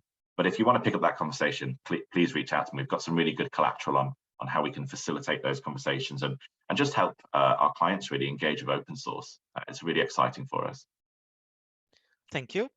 And there is another question about the data collection of our contribution in EPAM to the open source projects. Besides the GitHub, do we take in account other platforms such as GitLab, maybe Bitbucket, or any others? We don't at the moment, but it's not to say that it's not on our roadmap. So it is in our backlog. We have a fairly small team. Maybe we could open source it and get some contributors involved. But yeah, we have a small team. GitHub we're working on at the moment because that's what drives our global index as well. But as the global index grows and perhaps brings in things like GitLab, then it would make perfect sense, of course, for us to be starting to pull through that and aggregate that data from an internal perspective as well. So the answer at the moment is no, but it's not to say that it isn't on the horizon. It's definitely something we've explored and discussed previously. Thank you. And actually, let's take a step back to the requirements and policies of our customers and how we can actually engage them into the open source. From my experience, that open source currently is a mark of quality for some types of projects, especially security one. So you won't be able to sell your security product if you don't have it in the open source. Maybe you can provide more details about such expertises around quite sensitive code, which must be open source to be successful. Yeah, that's a really interesting conversation and something we're seeing more kind of focus on in the last few years. If we talk about things like regulated industries, so the financial services, the insurance sector, you can imagine the secrecy in the kind of the 80s, 90s around their ways of working, their kind of monolith code bases, all of the stuff that was going on there. The idea of them open sourcing that was a crazy suggestion. But actually, as we move forward with things like open banking, as we start to move into the blockchain, of course, the conversation that's being had now is, why would you not open source it? Why would you not provide that transparency around security, as an example, or the way in which we're working to enable clients, consumers, other engineers, for example, to just see the inner workings of that code? You're not releasing the business data. You're not releasing kind of personal identification information or even business metrics. You're just releasing the mechanism that enables full transparency around that way of working. And I think that's been a real success story of the open banking initiative here in the UK around. We've seen some of these traditional high street banks who perhaps were a little bit behind the kind of emerging N26s, Revolut, Starlings of the world, who've said, actually, we need to wake up and we need to start really leveraging some of this technology that's been put out there and pull that into our own organizations. So whoever raised that, absolutely really on the mark in terms of open source is almost a qualifier, a prerequisite now for an emerging kind of security regulated industry space to say transparency should be at the forefront of everything. Thank you, Chris. Actually, we ran out of current questions. No problem. Please do ask your questions in the Q&A section. If you don't have right now, you can post them later, and Chris will happily answer them as soon as they will appear. And once again, Chris, thank you very much for such interesting overview of open source ideology, and I do believe it's a future of all IT industry in like nearest few decades. Absolutely, it's been a real pleasure to speak to you all today, and I'm sure many of you are as excited about this as I am. So please fill my inbox, send me a tweet, whatever it happens to be, and we can continue this conversation. It's been really great to join you all today. Thank you very much. Thank you.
Hello, guys.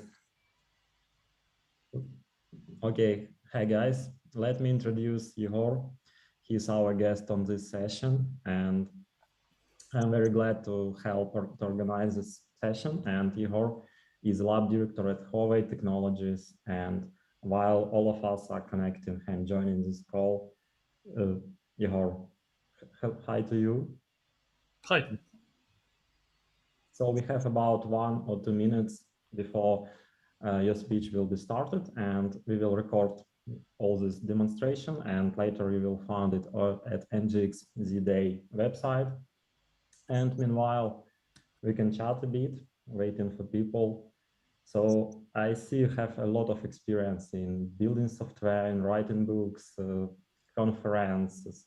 So what was your decision? Why did you go in this way instead of pure software development? I think it is pure software development. I think that any software developer, and I said it many times in many places, that any software developer has to be, to some extent, a public person. Well, I'm talking mostly about senior developers when you have something to say to the community. But even for junior developers, without being visible, without being integrated into communities through some publicity, through, let's be honest, the Twitter account, a Telegram channel or something like that, then you basically do yourself a bad favor. You know, in one of the interviews I was giving a few actually years ago, the interviewer asked me the question, what do you regret about? What's your biggest regret in life, or one of the biggest regrets? And I said that I regret that I didn't start blogging 20 years ago when I was much younger. I didn't have as much knowledge as I have now about software development, but still I had access at that time to internet. I knew how to make websites. I knew how to write a blog, how to write papers, how to write articles and publish them online. But I wasn't doing that for many reasons. Well, there are many reasons. At that time I was shy. I thought it was not beneficial to my career, many things. And I regret that a lot. So if some of our viewers right now are junior developers or middle level developers or even senior developers, consider starting your blogging activity, your public activity right now. Don't wait, because later you will regret. Okay, so will you tell us today about how to start the blogging career, or the topic will be different? Yeah, that's a good question. I actually wrote a book about that a few years ago, which is called 256 Blog Hacks. You can find it on my blog and on Amazon. So in the book, I explain how to start, and more important, I explained why to start. And I said there that if you don't have anything to say, if all you can say is just confirm what was said before by other people, then you better not start blogging. So you need to find something, some area, some niche, some territory, some subject where you disagree with other people, where you are a minority, where your point of view is not the dominating one.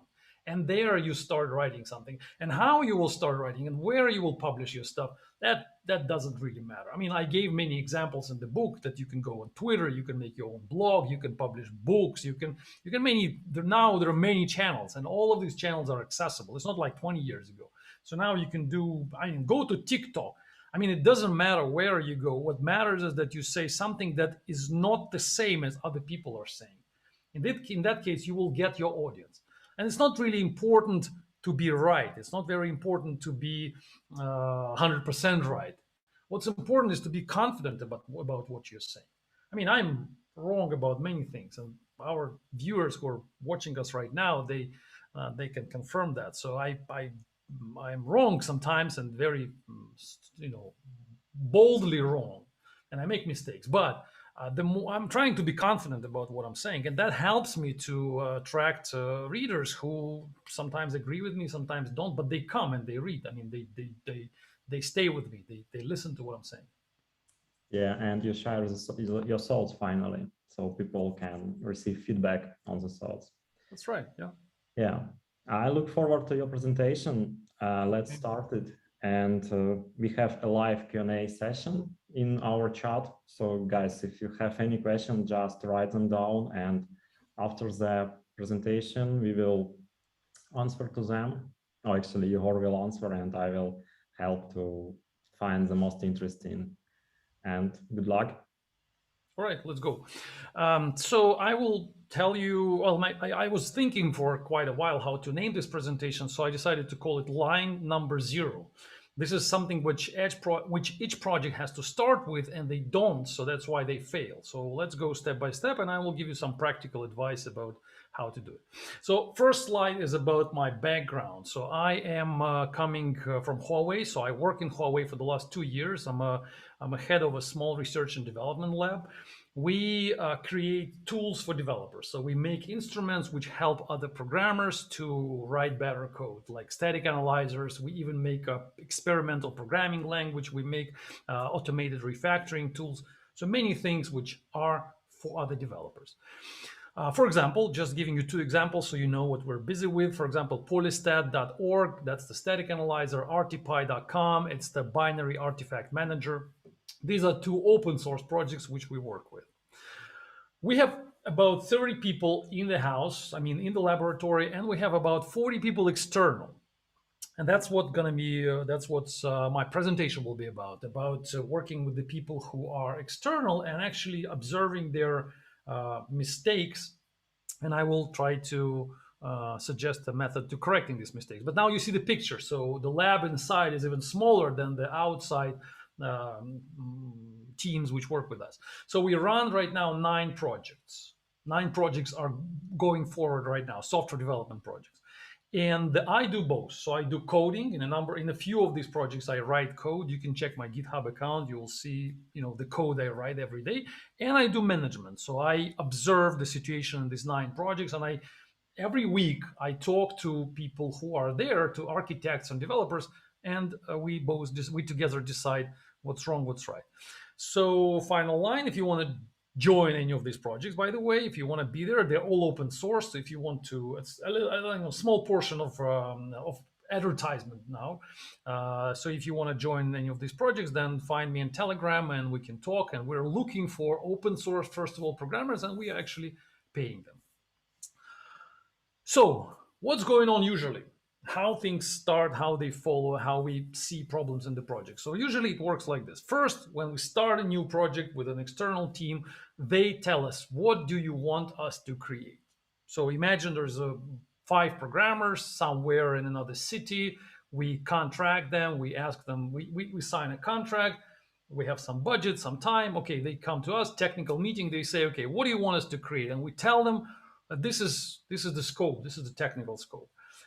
And they say, okay, cool, let us write some code and let us think how to do it right. So they just go back to their offices. We don't know what's going on there. They start writing, they start coding, they start thinking. And at some point of time, they continue coding. When we call them, when we have meetings with them, and we try to do status meetings every week. So we're quite aggressive in the area of status control and control in general, me personally, at least. So when we ask them what's going on, like show us some, tangible results, give us the product, they say it's a complex case. We need to code more. We need to, it's not just making a small iPhone app. We're actually doing complex projects. So they usually refer to this situation as a complex case, and that's the number one excuse for not finishing, for not giving us something which we can touch and which we can play with. So 6 months later, things are well enough. They tell us what they do, they explain how things work, but 6 months later they say, okay, now we have something to demo actually. So now we are ready to show you the ready product. So the product which we can give to you, and you can play with this and everything will be fine. And we're saying, we just look at the product and we say, okay, what is this? This is not exactly what we expected. This is something, when we actually touch the product, when we get the product in our hands, we open, we try to run it, we try to to play with it a little bit, and we understand that this is something completely different, or a lot different, maybe not completely different, but still many things are different, not how we expected. And they say, okay, they get offended. They say, okay, maybe you should hire another team because we clearly don't understand each other. So it gets personal. I mean, they get offended because they invested so much time into this. They spent 6 months on working on that. They actually tried to do the best. And in the end, we are not happy and they are not happy. And we say, okay, hold on, maybe we can save this. We can still get something out of it. So show us the code. I mean, open the code, let us look at what's inside there. Let's do some investigation. Maybe we can improve it because functionality wise, it's not exactly what we're looking for. So how about we change the code? And then when we look at the code, we say, okay, oops, the code is a mess too. I mean, it's also a problem there. So the code is something which only these guys can know how to work with. And the product is something which these guys believe it should be done.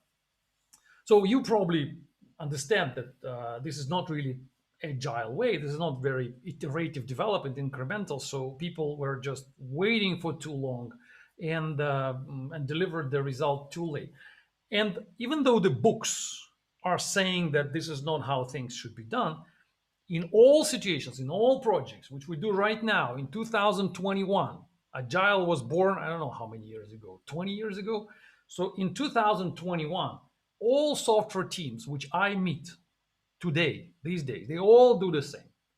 That's a very traditional flow of events, usual flow of events. Nothing changes.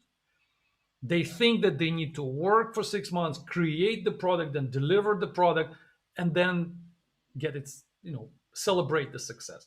And the success is not being celebrated by the end. So they say bye-bye, we say bye-bye. It's a lost partnership. It happens.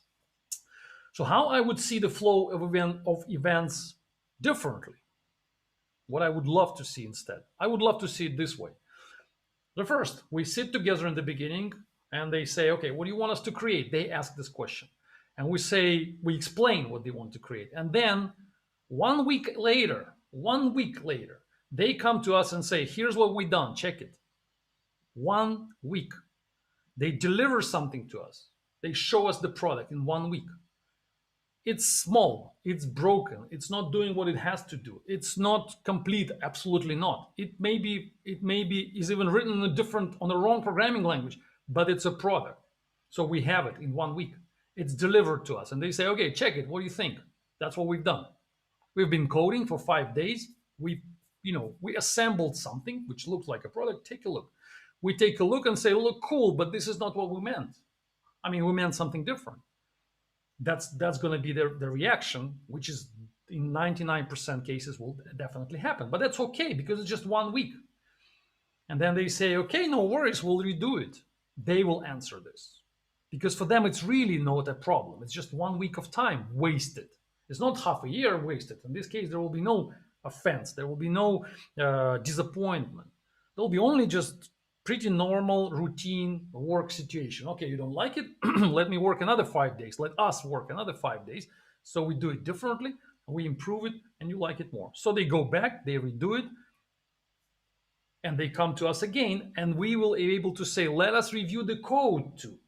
So not only the product, but let us touch the code which you write. Let us open the repository. Let's see how you design your code, how you organized your code, how you configured your build, your unit tests, how you structured your architecture, how you put the classes together. Do you have UML diagrams and all that stuff? So we open up. So it's an open product for us, not a tangible something, but actually open one.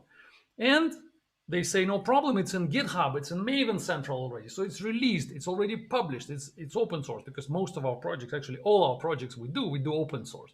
So their answer has to be, look, it's open source, it's already there.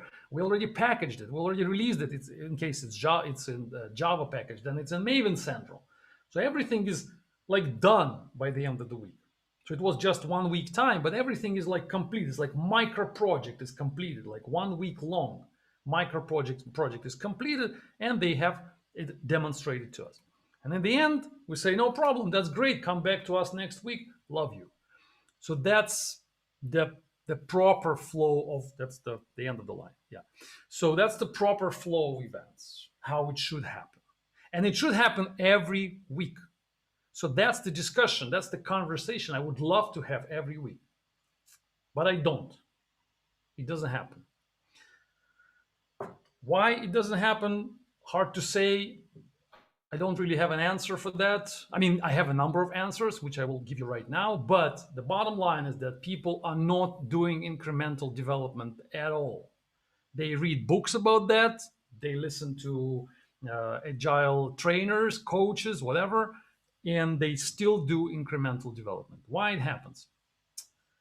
So why developers? That's the title. That's the title line, the headline. Why developers don't release first? So what happens? Like, I mean, the symptoms are they start coding, they code for half a year, and in half a year they release. So their first release happens in half a year, not in 1 week. That's the symptom. So if you have the same symptom in your team, then you have to then you should listen to the rest of the presentation. The symptom is your release, your software is released in 6 months instead of 1 week. Remember this timeline. So why it happens? I identified for myself a number of potential reasons why people do it. Reason number one, I think it's coding is fun. So when somebody comes to you and says, here's the budget, here's time, like 1 year or 2 years, and it's an interesting problem to solve, then you inevitably, naturally will just sit down and start coding, and you don't want anybody to bother you with saying this is not the right way you code. You just have fun, you just enjoy coding, and you don't want to deal with these business presentations, releasing, packaging. You just code, and people love to code. I mean, ask professional programmers, ask junior programmers as well. They're quite these people, including myself, we would love to code with no deadline, with no end, with no finish line. We would just love to code. And every release, it's a finish line. So every time you go to the team and say, okay, stop it. It's time to package everything. It's time to call it version 0.7, 0.3. And it's time to put it to production. So they need to stop coding. They need to see how it's ready or not. So it's sort of a milestone. It's sort of a deadline. And people, prefer not to do that, and prefer not to think even about packaging. That's close to the maybe a few next topics. So that was first reason. Coding is fun, and I think it's quite common in software team. And actually, I will show you a number of reasons, and every second reason I show is stronger in my mind, stronger than the previous one. So coding is fun is the easiest to fight with. It's just say, okay, guys, you had fun for a week. Now it's time to do something else, and they can stop basically. But second one is arrogance and self-confidence. Arrogance means that I am the smartest, and I know what I'm doing. So self-confidence, I understand the requirements. I know how to solve the problem because I'm a senior developer. So I don't need any customer or even a technical guy from the customer side to tell me how to write code. No way. I am sure that I'm doing the right thing. So don't stop me. Don't let anybody see my code. Don't let anybody tell me how to organize unit tests or how to design my classes. I know what I'm doing. So I've never seen a software team which would say, we are not sure that we're doing it right. They're always sure. They're never saying to the customer that, I'm not sure, so you better help us. You better take a look at how we do it. So how about you take a look at our the way we design these Java classes, and maybe ask your guys to do the independent review of our code. I mean, people for example, from our side. So the contractor come to us and say, we're not sure, take a look at the code. Never happens. This is self-confidence in a bad way. I mean, self-confidence probably in a good way, it's good. But when you are self-confident as much as it being arrogant in a way that you believe that you know everything and there is no room for improvement, then that's it. So people are only when it's absolutely necessary by the business, when the contract says, okay, it's a timeline you need to deliver, at that point of time they say, okay, now take a look at our product. Okay, because they cannot say otherwise. But until then, they're trying to always, fly away from this necessity to be checked, to be controlled. Number three is perfectionism. When you code for a week, imagine how good is going to be your code. It's going to be bad, right? It's going to be low quality. It's going to be something like a piece of Java lines. Let's call it this way. So it's going to be just a collection of files. Everything is done wrong, or almost everything is done wrong. So you don't want to call it a product. I mean, you're trying to do better. And we all programmers are like this. So we're trying to make a product better. So what's the point of releasing the product in 1 week when it's completely wrong? I mean, it's completely broken. It's not even a product. It cannot do anything. It's just a collection of a few files, and we're not even sure that the product is doing something. What's the point of packaging this and releasing to Maven Central, for example? That's what programmers think. So there's absolutely no point in doing that. That's called perfectionism, and it's wrong. We shouldn't think like this. We should understand that software will never be perfect. It's not going to be perfect in a week. It's not going to be perfect in a year. It's not going to be perfect in 10 years. So we always make it better and better and better, you know, on each increment. So perfectionism is only killing us here if we're trying to be perfect. And people do try to be perfect by not releasing products early, by releasing products later. And that kills projects. Number 4 is fear. That's pretty obvious reason that people, when we do contracts, so programmers, they are scared of being exposed to criticism, to to external review. So if I'm a customer and they show me something in a week, and then week after, and then week after, and 3 weeks through, I will see bad code, bad product, not enough functionality, not enough testing, whatever, not enough, then maybe in a few weeks I will say, how about we stop this contract? Because we see where it's going. I mean, we see that that you guys don't know what you're doing. That may happen if the customer is, let's say, stupid. I mean, I don't like this word, but okay, less competent that the customer has to be. So if the customer is incompetent, if the customer doesn't understand this incremental delivery concept, philosophy, then the customer will say, yeah, I was working with another team before, and they were delivering me the products 3 times through the course of a contract of a year. So they gave me something in 3 months, they gave me something and then another in 3 months, and maybe they gave me everything in the end. I don't know. But that clean and shiny presentations, demos, that's what usually software developers do in order to impress the customer. But only an incompetent customer can be impressed by that. A professional customer who knows how to manage software project, a professional customer will require incremental frequent releases once a week. Every week a new product, every week a new version, completely packaged, completely. We will discuss a bit later what I mean by a complete product.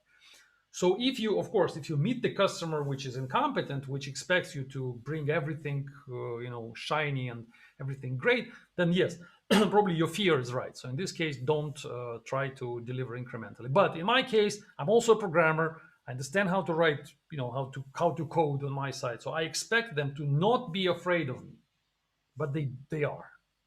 They are scared. I feel that this is one of the reasons why people don't deliver incrementally. Number 5 is one of the most dangerous reasons why they don't do this. It's beliefs. So some people believe that they shouldn't deliver incrementally. And that's the hard case for me. So sometimes I tell them that, look, guys, how about you start delivering? Because we're like 3 months already in the project. And we haven't seen a packaged product as of so far. 3 months, not 1 week. So you give me something. I mean, package it, call it version number 1, but give it to me. And they say, you know what? This is how you think software has to be developed. But we have our own perspective on that. We believe that complex, professional software with a lot of features has to be delivered differently. It has to be properly designed first for many months, then properly coded, properly implemented, and then delivered maybe in 6 months, maybe in a year. So that's how really professional software is being developed. So they say your agile incremental development ideas, they are for small iPhone applications or whatever, like pet projects. But for really research and development, fundamentally difficult, software products, you do it differently. You do, but they don't say waterfall because waterfall is a curse word right now. So you don't say it in a software team, but they say more professional. So they position agile, incremental development versus professional development. So you guys want incremental and agile, yeah, because you're kids. But we want professional because we know what we're doing. So we're way more mature than your incremental whatever. We don't need this incremental. We don't need every week. What's the point? We know what we're doing. We're getting back to self-confidence and arrogance, but that kind of goes together, I think. So the beliefs, and it's difficult to change that no matter how many books you give to these people. They know what they're doing better and they believe in professional, in quotes, which is waterfall by definition. And final, no experience. That's probably number one. That's probably number one reason. They just don't know how to package and deliver every week. They just don't have an experience. So they can say that they know how to do it. They can proclaim that they are incremental developers. They can call themselves iterative adepts of iterative development. Doesn't matter. They just don't know how to do it. They've never done this. All they know is how to, start the IntelliJ IDEA, create some Java files, then click run in the IntelliJ IDEA. It runs, and they are happy about it, and they continue coding. They click run, it runs. They code. And at some point of time, I come and say, "Did you manage to automate the build for a different production, for a different test platform?" And they're like, "What? Like, huh? Automate the build for different platforms? What exactly do you mean?" They don't even, some of them don't know what is Gradle or Maven. I'm talking about Java. They heard those names, but they don't know exactly what they're for. They have IntelliJ IDEA, which is a powerful tool, which kind of make programmers stupid. I mean, in a good way. I mean, or in a bad way. I don't know. But if you stay in the IDE all the time and never get back to command line and never do this automation, which we're going to discuss in the next slide, then you sort of degrade yourself to a coder from a designer, from a software designer. So no experience. That's the reason, probably number one. They just don't know how to do it. And I will try to tell you how. This is going to be my last slide, the most important. So let's discuss how we can automate that. So what exactly I'm expecting every week from a software project to call this project really incrementally delivered. Not waterfall, but incrementally delivered. So a few things.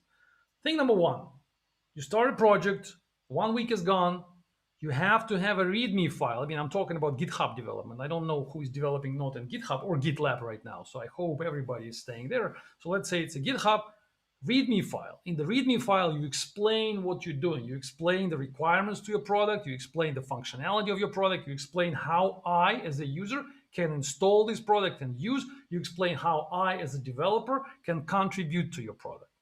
You do it at the first day of your product, not start the IDE and start making Java classes, but you make the README file. And this README file is updated every week. So when you, at the week number 13, come to me, who's your customer, you always make sure that your README file is up to date. So it explains, just like I said, your requirements, your functionality, how to use them. I mean, what is in the product, how it works, and then how to use it, and then how to contribute to it.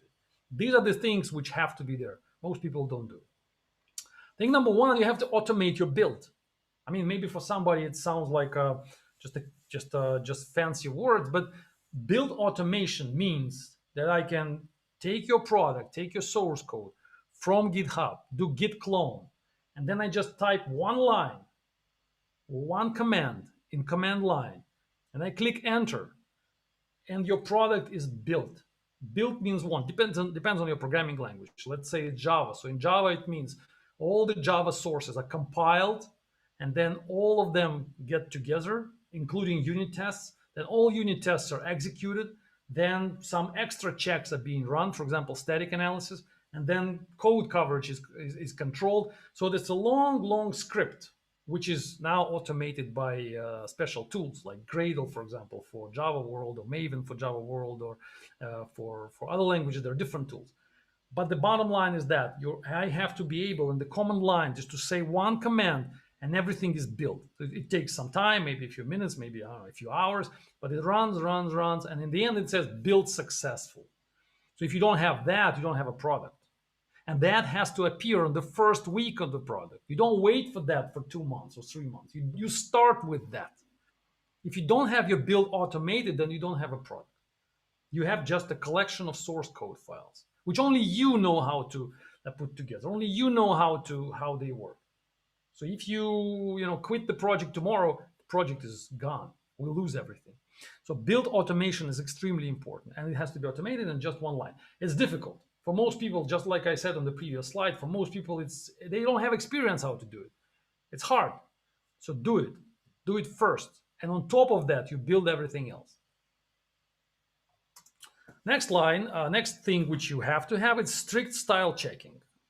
So again, people believe that they are so smart. They write extremely nice Java, C, Python, Ruby codes because they write it for 10 years. No, you guys don't write nice code. You write the code the way you write code.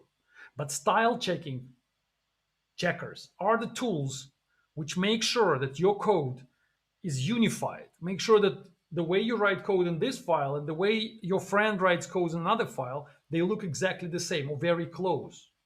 In order to assure that these two files, they look close to each other, there are style checkers. And you introduce style checkers at the first week of your project. You don't wait until the code is written, like many people say. They say, we write the full code, we have something to check, they say. What's the point of do style checking now if we have just 5 files of code? There's no point. We write all the files, we're gonna have like 100 files, and then we do style checking. You will never do style checking in this case, because it will be too late. And the cost of introducing style checking will be extremely high, just like for the unit test, exactly the same. So you start with style checking. You start with adding checkers and control mechanisms into the build, which will control your entire development. In one of my videos, I said recently, again on the same subject, I said that style checkers and automated build and unit test, all these instruments are your teachers. So they teach you how to write better code because they control you. It's like they're like your mentors. So you write bad code, they push you. I mean, they punish you for that. You write bad code, the build will crash because style checker will say, look, your code is formatted wrongly, and you have to reformat the code. So if you do it from the first day of the project, then during the course of the project, the style checker will punish you multiple times and you will learn. So what's the point of introducing a mentor when the project is over? It's not going to teach you anything. But I think most people think that there's no way, no room for teaching for them. I mean, they know everything already. So what kind of mentor? I'm a programmer with 15 years experience. If you are a programmer with a lot of years of experience and you don't use style checkers, then you are a junior programmer who is just old. That's it. So senior programmer doesn't mean that the guy is old. It means the guy writes clean code. And I've seen many people who are old and junior at the same time. So don't be like that. So style checker is the first step you do. I mean, it's something which stays inside your build. Number 4 is CI badge. The CI badges. Well, we now use GitHub Actions, which automate continuous integration. It's a very convenient tool on GitHub, and they have these badges. So if your repository with your code doesn't have the CI badge, that's a complete mistake. But some people and many people, they just put this badge and the CI stays in the red situation, in the red status. So meaning that it's impossible to build anything. I mean, the errors are there and something is wrong. And they're happy with this. They just don't pay attention to the CI badge. Like whatever, it's like a badge. We do real coding. We do real work. This is not what we care about.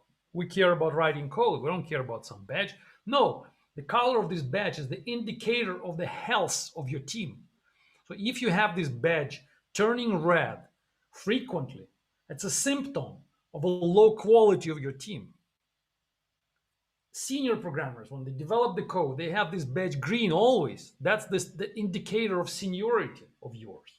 Not the way you solve algorithmic problems, but the way you organize your work, the way you use instruments. So CI is the instrument. If the badge is red, it means that if we stop the project right now, we're going to get a broken code in our hands.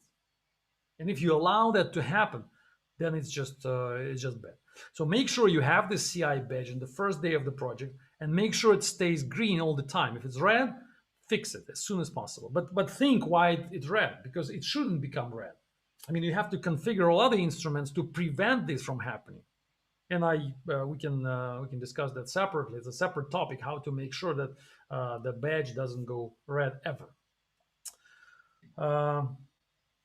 2 more lines and I'm done. So the line number 5, you need to know your test coverage. Again, very interesting thing to know, how properly covered your tests are.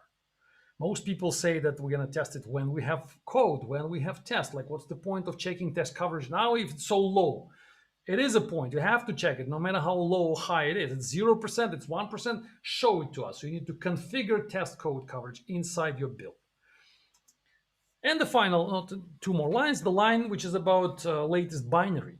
So you need to make sure that the latest binary of your code is packaged, is built together, is assembled together, and deployed to the platform where it has to be deployed. So you deploy it on the first week of your project, the same way as you're going to deploy it on the last week of your project.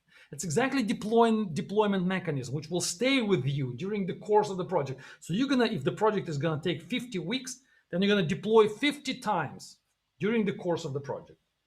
50 releases you're going to have.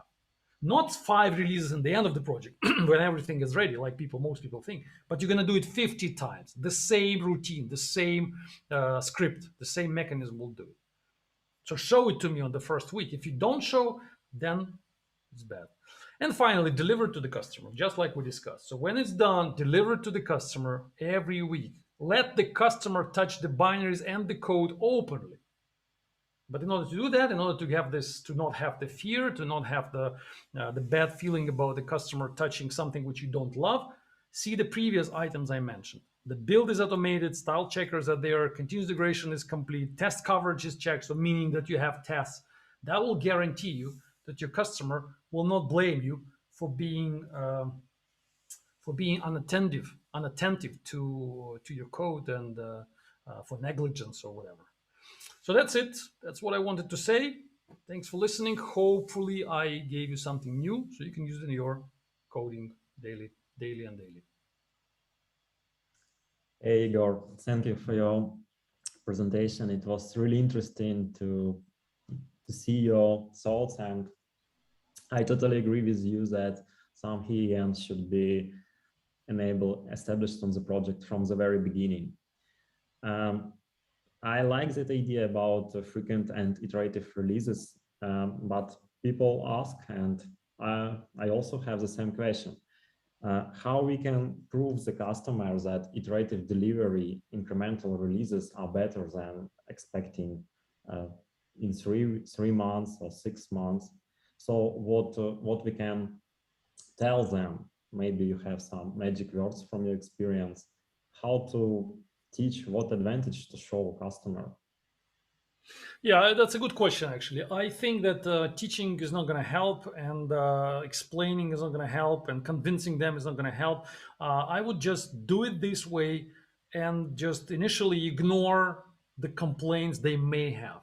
So some customers may say, I don't want to see it every week. Like, what's the point? You're showing us the broken product over and over again. Like, well, you're like doing it for like 10 times already. And every time the product is lacking features. So you are just annoying us. I would just ignore that and keep doing it. So keep doing it. You have to be in charge of the project, not the customer. That's my recommendation in general to project managers. So customer is just one stakeholder of the project. It's basically a money provider. It's a sponsor. It's a source of resources. But it's not the lead of the project. It's not the project manager. So the project manager is the person who leads the project, who is responsible for success or failure. Customer is just yet another, resource provider, just like programmer. Programmer provides resources in terms of coding time. So I'm a programmer. I write code 8 hours a day. That's my resource. Customer provides money, provides computers, provides whatever. We're more or less equal stakeholders. I mean, on the line of on the board of stakeholders, we're equal participants. So don't listen to the customer. Don't let customer to tell you how you organize the development. You organize the development. And customer, if it happens that the customer will stop your project and cancel the funding, and so be it. I mean, that happens. But it's better. The situation is better comparing to the situation when you will follow the process enforced to you by the stupid customer. That would be worse for you, for your career, for the project, for everything. Yeah, thank you for the answer. So we can say the customer and that we own the delivery of project, and therefore we know better how to do it. Right, exactly. One more question about test-driven development. Is it a prerequisite to release often, release incrementally? What do you think about it? I don't think that test-driven development, test-driven development, it's a very long, it's a very big subject. But to answer it shortly, I think that development must be supported by tests. I don't really share the idea of driven development where the tests, they drive the development. So we listen to the tests always.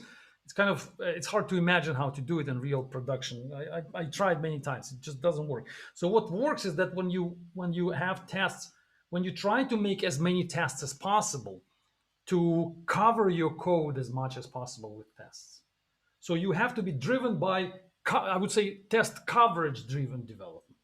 That's more accurate definition of the process I would give to myself. Test coverage. So you look at your coverage, you look at how much you cover your code with the test. And if the coverage is low, then this is what drives you forward. This is what tells you, come on, something is wrong. So we need to get better coverage because we have troubles in production. Troubles in production, they happen. Why? Because the coverage is low. Because we forgot to cover this functionality. We forgot to cover that functionality. And that's why we have bugs and bugs and bugs from production. And instead of fixing bugs and just releasing new products, and that's it, you look at the bug, you increase the coverage in this place where the bug happened. So you patch your coverage. So imagine you have this like a blanket with the pieces with the holes there, and the customer like poke you in these holes and say, there's the bug. So you patch your blanket with the unit tests, with the integration tests. So that's what you have to be driven for. But if you don't have these bugs, if you don't have the holes, if you don't know where they are, just coding because your tests are telling you this, I don't really see it happening in real life. Yeah, and probably related question. So do you like the idea when CI has a rule which does not allow to decrease code coverage? Some quality gate. No decreasing of the code coverage. Yeah, I know. Like we have this plugin. Even we have the plugin in GitHub, which is checking the pull requests, and when the pull request decreases the coverage, and it raises the concern. I think it's a good idea. Yes, I would actually embed this, and we do it in a number of projects. Embed this control into the build, the automated build. So the build has to check your code, run all the tests, and the build has to be a hard-coded number of the minimum allowed code coverage, let's say 80%. So if your code gets below 80%, then the build gets red. So the build is not successful. It's a good practice. It's a good practice, but it's only for really strong teams. I mean, the teams which are not strong in the way that strong by the technical skills, but strong in the management skills, in the soft skills. Because if your team is weak, and by weak I mean the team which is unorganized, undisciplined, not controlled by the manager, just a group of people doing coding because it's fun. This is weak team. So in this team, when somebody introduces a code which lowers the coverage of the code, that guy will easily get that code into master branch anyway, because the team is weak, because the team will not be able to say, no, we're not going to get your code no matter what you think. And even worse, we're not going to even pay you for this work because you just did something which is not good enough for our quality control because you lowered the coverage, and we're not going to pay you for this day of work. So do it better, and then we're going to pay you and deliver to us. How many teams are strong like that? Most teams will be like, okay, sure, well, you did it this way, but please don't do it next time. But this time, okay, we will accept it. We understand it, blah, blah, blah. So we just lower the barrier. We'll lower the threshold. Okay, it was 80. You gave us some code. Now it's 75. We forgive you. So if the team forgives that mistakes and doesn't punish for such mistakes, then the team is weak, and then there is no point of doing coverage control.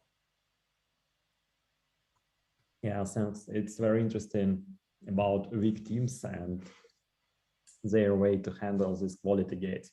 And I have one more question related to this topic. What can be done from the individual backend developer side to improve the development cycle, mobile application of the whole product?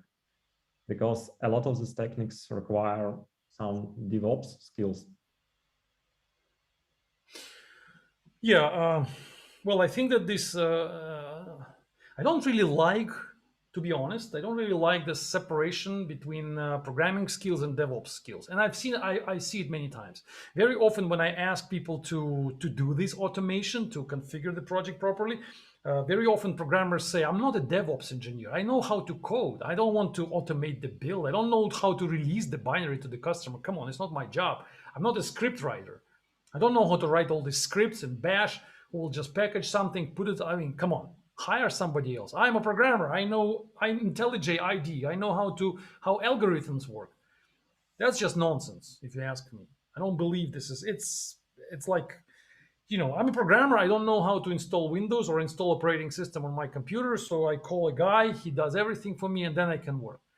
It's something similar to this. I mean, you don't do this. You know how to do this. That's part of the job.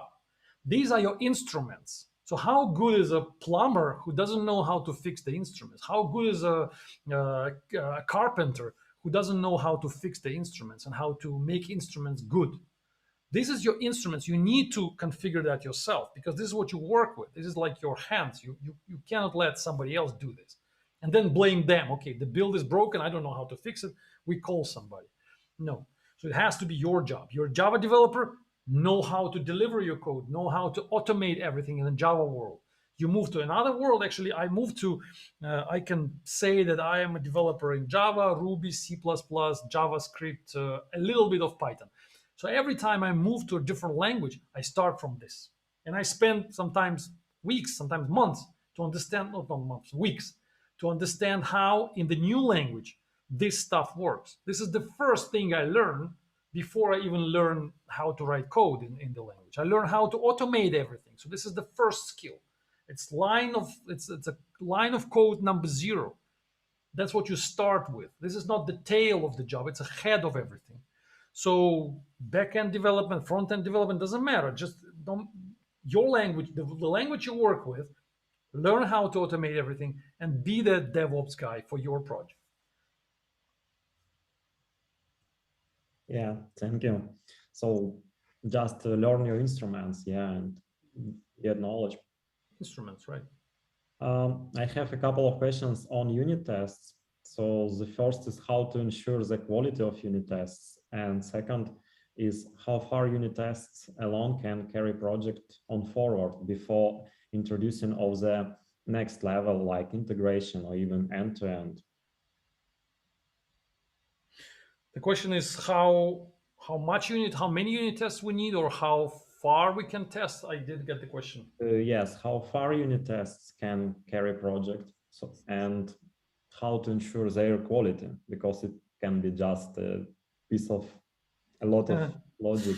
Yeah, that's a huge question. I mean, that's a question a little bit outside of the scope of this discussion, but it's a perfect question. And there is no answer, I believe, in the world for this question. That's probably something for us to discover in the next 10 years or so. For us, I mean, for computer science, for programming industry. So that's first, let me answer the first part of the question. We need a lot of unit tests, and the more unit tests you have, the better. That's just a simple formula. You have them, you have a coverage of 80%. I mean, the coverage is not like a number. I mean, there are many criteria of the coverage. You can have an 80% coverage, but zero usability of these tests, because you can just, they can be just line hitters. So they cover everything, but they don't really check the functionality. So don't pay attention only to coverage. But no matter how, no matter what, the more tests, the more deeply you test your code, the more deeply your tests touch your code and massage your code, we can say it this way, the better for the code. So never stop writing this. And actually, on a mature project, if it's developed right, like really mature project, like a project of 2 years old, for example, or 3 years old, the amount of unit tests by the lines of code, in my opinion, has to be 3 times larger than the amount of the code. And every time something new has to be introduced in such a mature project, it has to bring with itself a huge amount of changes in the area of unit tests and a very small amount of changes in the area of production code, the live code. That's the indicator. That's the indicator of a healthy software project. And then answer to the second question: how can we make sure that the tests are good? Guys, this is something for you to find out. Well, there are many anti-patterns in the area. Go to my blog and Google by test anti-patterns. You will see a list of like 30 different anti-patterns, which I collected from different sources, different books, different websites, just names of them, like over 30 or something.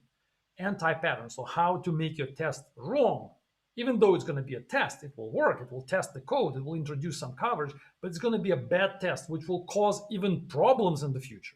So if you just, mindlessly, without thinking, introduce unit tests just because you want to have more tests, then you're preparing yourself for larger problems, that's for sure. But how can we automatically look at the tests and say, look, these tests are wrong? I don't know.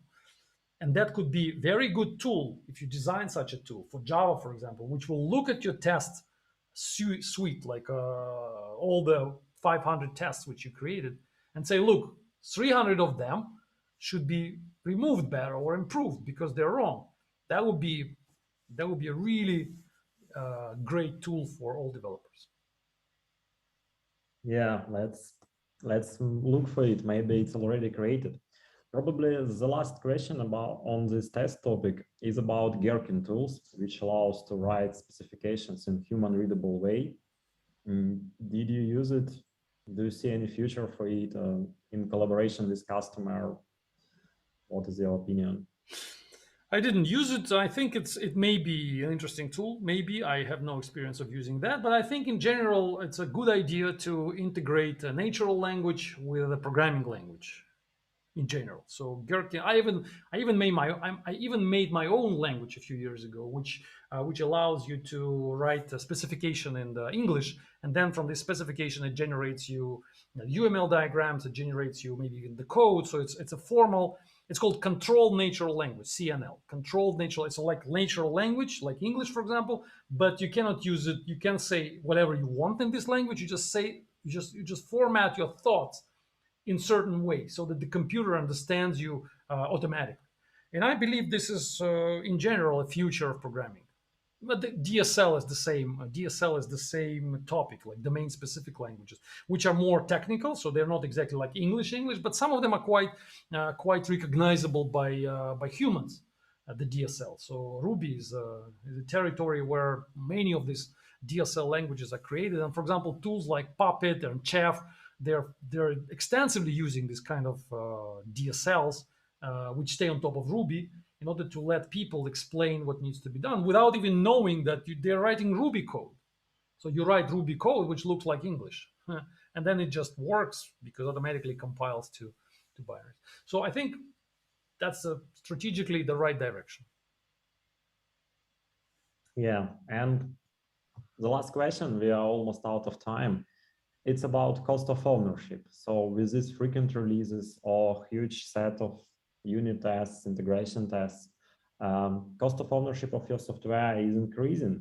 So maybe that does it worse, or maybe it's too much for some teams, some companies. It's the same as saying that what's the cost of quality.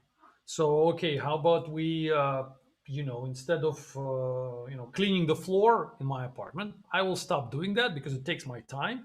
So I just stop cleaning the floor, and my life will be better because I save a few minutes, like every day or every week, and then I use this so on and so forth. So of course I will get some extra time, but the quality of life will just go down. The same here. So if you invest your time into these frequent releases, then your development will be easier every day. So you will spend less time on something else. So of course, this weekly routine this text which you see on the screen right now will take some time, will cost you something.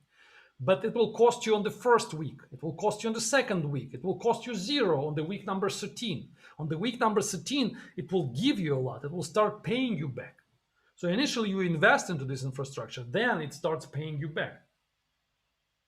And in my opinion, well, in my experience, it will pay you back way more than you invest into it. I can tell you, I have on GitHub, I have probably 100 open source projects, like 100. Maybe I'm exaggerating, maybe 80 or something, but close to 100. And all of them are in some use. So I have some users who use them. Some of them are like 300 stars, some of them like 500-600 stars. So they have users. Imagine how, and all of them are automated like this.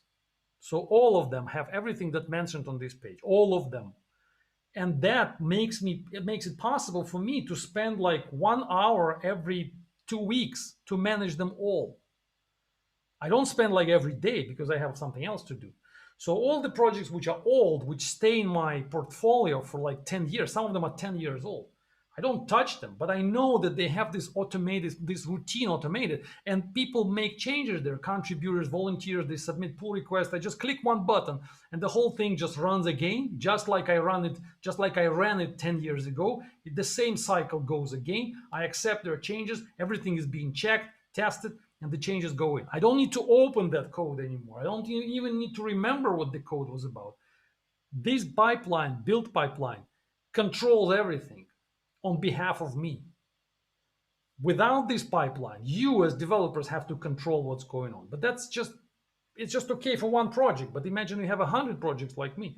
I mean, old projects who you don't want to deal with, but you want these projects to stay alive so people use them. So automate everything. It's your instrument. It's like it's an environment which you build where your project starts to live. And you don't first make sure the project gets born and then live for half a year, and then you give the project the environment. That's just silly. It's just a upside down idea.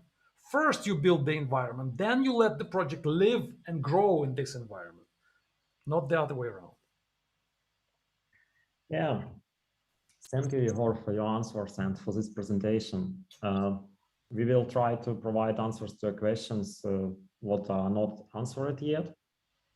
And guys, you always can find the record of this session on communityz.com. So thank you for your visit. Thanks for sharing with us these thoughts, and look forward for the next meeting. Thank you. Thanks for inviting me. Yeah. Bye-bye.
Welcome, everybody. My name is Michelle Goodside, and I'm the moderator of this session. This session is recorded, and the video will be available in a week. Today, we have the great Adam Auerbach to discuss the engineering excellence in a VUCA world. Adam is a head of cloud agility and testing practice. We have, you feel free to add any question or comment to the session. I will be moderating them. And at the end of the session, Adam is going to answer all your questions. So back to you, Adam. Thank you. Awesome, thank you. And welcome everybody. So as I was introduced, my name is Adam Auerbach. I am the head of cloud agility and the testing practice at EPAM. So that includes our engineering excellence practice, our agile practice, as well as the testing practice. I've been with EPAM for 4 years now, and I have a lot of experience in transformation and helping companies improve their performance. So please, you can find me on LinkedIn.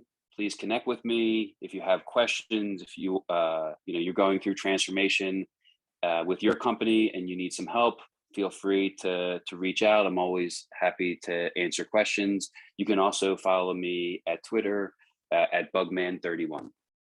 So let's go. So VUCA is a very common term, especially these days with the pandemic and what has happened. So if you're not familiar with VUCA, it stands for volatility, uncertainty, complexity, and ambiguity. It's actually a term that the military came up with many decades ago and how they adjust strategically. In the last, pre-pandemic, VUCA was really associated with digital disruptors. So companies like Uber or Amazon or PayPal, who were reinventing industries based off technology and their ability to quickly iterate and change in order to meet the evolving client demands. But now with the pandemic, we've all been thrown into this VUCA environment where every day is different, right? 2 years ago, we were all sent home. Some companies were prepared for that, some were not. How did that impact our working environments, being able to move to virtual meetings, being able to collaborate online? So this really has changed our world. And in the last 2 years, it hasn't just like, we didn't go away and then come back and everything's fine. We're still in this world of we don't know. There's now a new variant. Things are still evolving. Can we go to the office? Do we not? Are we ever going to go to the office? Can I now work from wherever in the world and I don't have to be, close to my team as before? And a company's success is really driven by their ability to manage in this environment. And that's what you're seeing in this last year and a half. You're seeing companies really understand that they are or are not prepared for this type of VUCA environment. And now they need to evolve. And so what does that mean? It means that they have to have a better vision. They have to understand all of those factors. They need to be able to execute and iterate on that vision. And they need to be able to do this very quickly. And they need to be able to pivot very fast.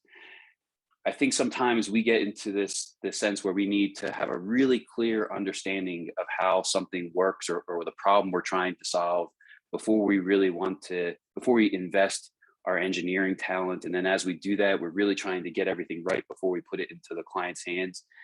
And that doesn't work in this type of setting. If you look at Tesla, for example, Tesla puts out a new car and it's somewhat half-baked. Right? There's a platform, there's the car is run through technology, but all the features aren't there and all the features aren't fully robust. But what they're able to do because of the software, because of their development process, because of how they are able to give updates, that the car is iterating. When When you first got a Model 3, you had one type of backup camera. And then after a couple months, the backup camera now has the video from the mirrors. The self-driving aspect continues to evolve as it's learning, right? And this is Tesla understanding how people are using their products and understanding how things are evolving in the world, and then how to make the car adapt to those changes without having to wait for a whole new car coming to the market. And that's changing, revolutionizing really the automotive industry. And they're eating, Toyota, Ford, GM, they're eating their lunch, right? I mean, Tesla is now the biggest car company in the world because of this ability to have a vision, to be able to deliver with speed, and then the flexibility of iterating. And that's what we need to be able to see within our engineering teams. We need to be able to get features to our clients early and often. We need to understand how they're using those features. We need to be able to pivot from a business perspective, if we're not getting the right behaviors that we're expecting with our clients. And so this really has a strong tie back to our teams, our engineering culture, and how we're working. And this is going to be the new normal. This, I must have, last year people would say, well, when are we going to start to travel again? Oh, I think it should be at the end of the year. Maybe it's going to be at the beginning of this year. I thought, earlier this year that we would get to travel. That's not happening. And so now with this new variant, and who knows how long this is going to be, but this is the environment that we're in. And so what's happening is we're getting exposed in some extent that our processes and our skills on our teams are not good enough. And we need to be able to improve speed. We need to break down our impediments. We need to understand better of how we're working. And we need to be able to invest in our people to get them the skills that they need to take advantage of the right technology stack in order to be able to deliver quickly. And this ability to learn, to evolve your processes, to work in this new normal, this is going to be directly tied to the company's success. Many companies, financial services, insurance companies, they're starting to pivot, and they're saying, we're a technology company first. And that pivot, that recognition that we are driven by IT versus we're driven by the business, that's going to enable them to really shake up their industries. And it's already underway. So from a software development perspective, VUCA really matters because it really changes how we're working. It's not good enough to be a smart engineering team, but we need to be able to have research and development. We need to be able to learn. There's new technology, AWS reInvent just happened. There's new technologies coming out from the cloud. How do those technologies impact our applications architecture? Do you know that? Do you know how to take advantage of serverless or containers? And as they're adding new features, are you given time to be able to learn those new capabilities? We need to have visibility. We need to have visibility into the way the team is performing so that we can knock down impediments and improve our performance. We also need to have visibility into how the client and end user is using our products, because that's going to give us insights into how to make better features, how to deliver better customer value. We need to have a modular approach. It's been talked about for many years, right? A big monolithic application takes an army to deliver. Well, that's flexible. That's not going to have speed. And in order to get speed and real flexibility, everything has to be modular. We have to have microservices. Everything has to be loosely coupled. How we write our methods and classes has to be very, very modular so that we have the ability to move things independently into production without having to manage those dependencies. Otherwise, that creates constraints, that slows us down, and we're not going to be very flexible very fast. The small iterations really help us learn on the fly. And that's what's critical, being able to put something out there, see how it's respond, and then iterate from there. when Facebook releases a feature, a certain population will get that feature. They'll be able to have the metrics in place to understand if that's successful or not. And then either they can roll it out to a greater audience or they're able to kill it. And that canary releases, blue-green deployments, all of that is a key capability. And all of this is part of engineering excellence. And that's what I'm gonna talk about more about, is what exactly is engineering excellence, and so why is it so important within this VUCA environment? So let's dive into that a little bit more. So maybe 10 years ago, maybe 15 years ago, Agile was the big buzzword, and obviously there's still many teams that are still trying to be Agile today. But when Agile first came out, we thought that Agile was the solution. We thought Agile by itself would get us into speed and flexibility. But what happened is this: we took Agile, we put people into teams, we gave people new titles like Scrum Master and Product Owner. But because the way the teams worked didn't change, because they didn't evolve how they got stuff done, you would get multiple sprints of development, maybe some testing, but you would still require some level of hardening, some set of activities to make sure the code could move to production without issues. And this isn't Agile. This is still waterfall. And so this really highlighted the fact that we need to look above just like the team construct, but look into the other ways that the team is working, as well as maybe some of the other factors around the team, to understand how we could get to a place where every sprint we're able to deploy something to production, or maybe even every day or multiple times a day. So Agile was the first step, but clearly it isn't enough. So then we moved to DevOps, and DevOps really, I prefer to think about DevOps as a philosophy of delivering high quality software faster. And now we're getting closer to being able to understand how to be a high performer in a VUCA environment. And when we look at teams and we say, okay, well, we have an Agile team, but what can that Agile team do by themselves?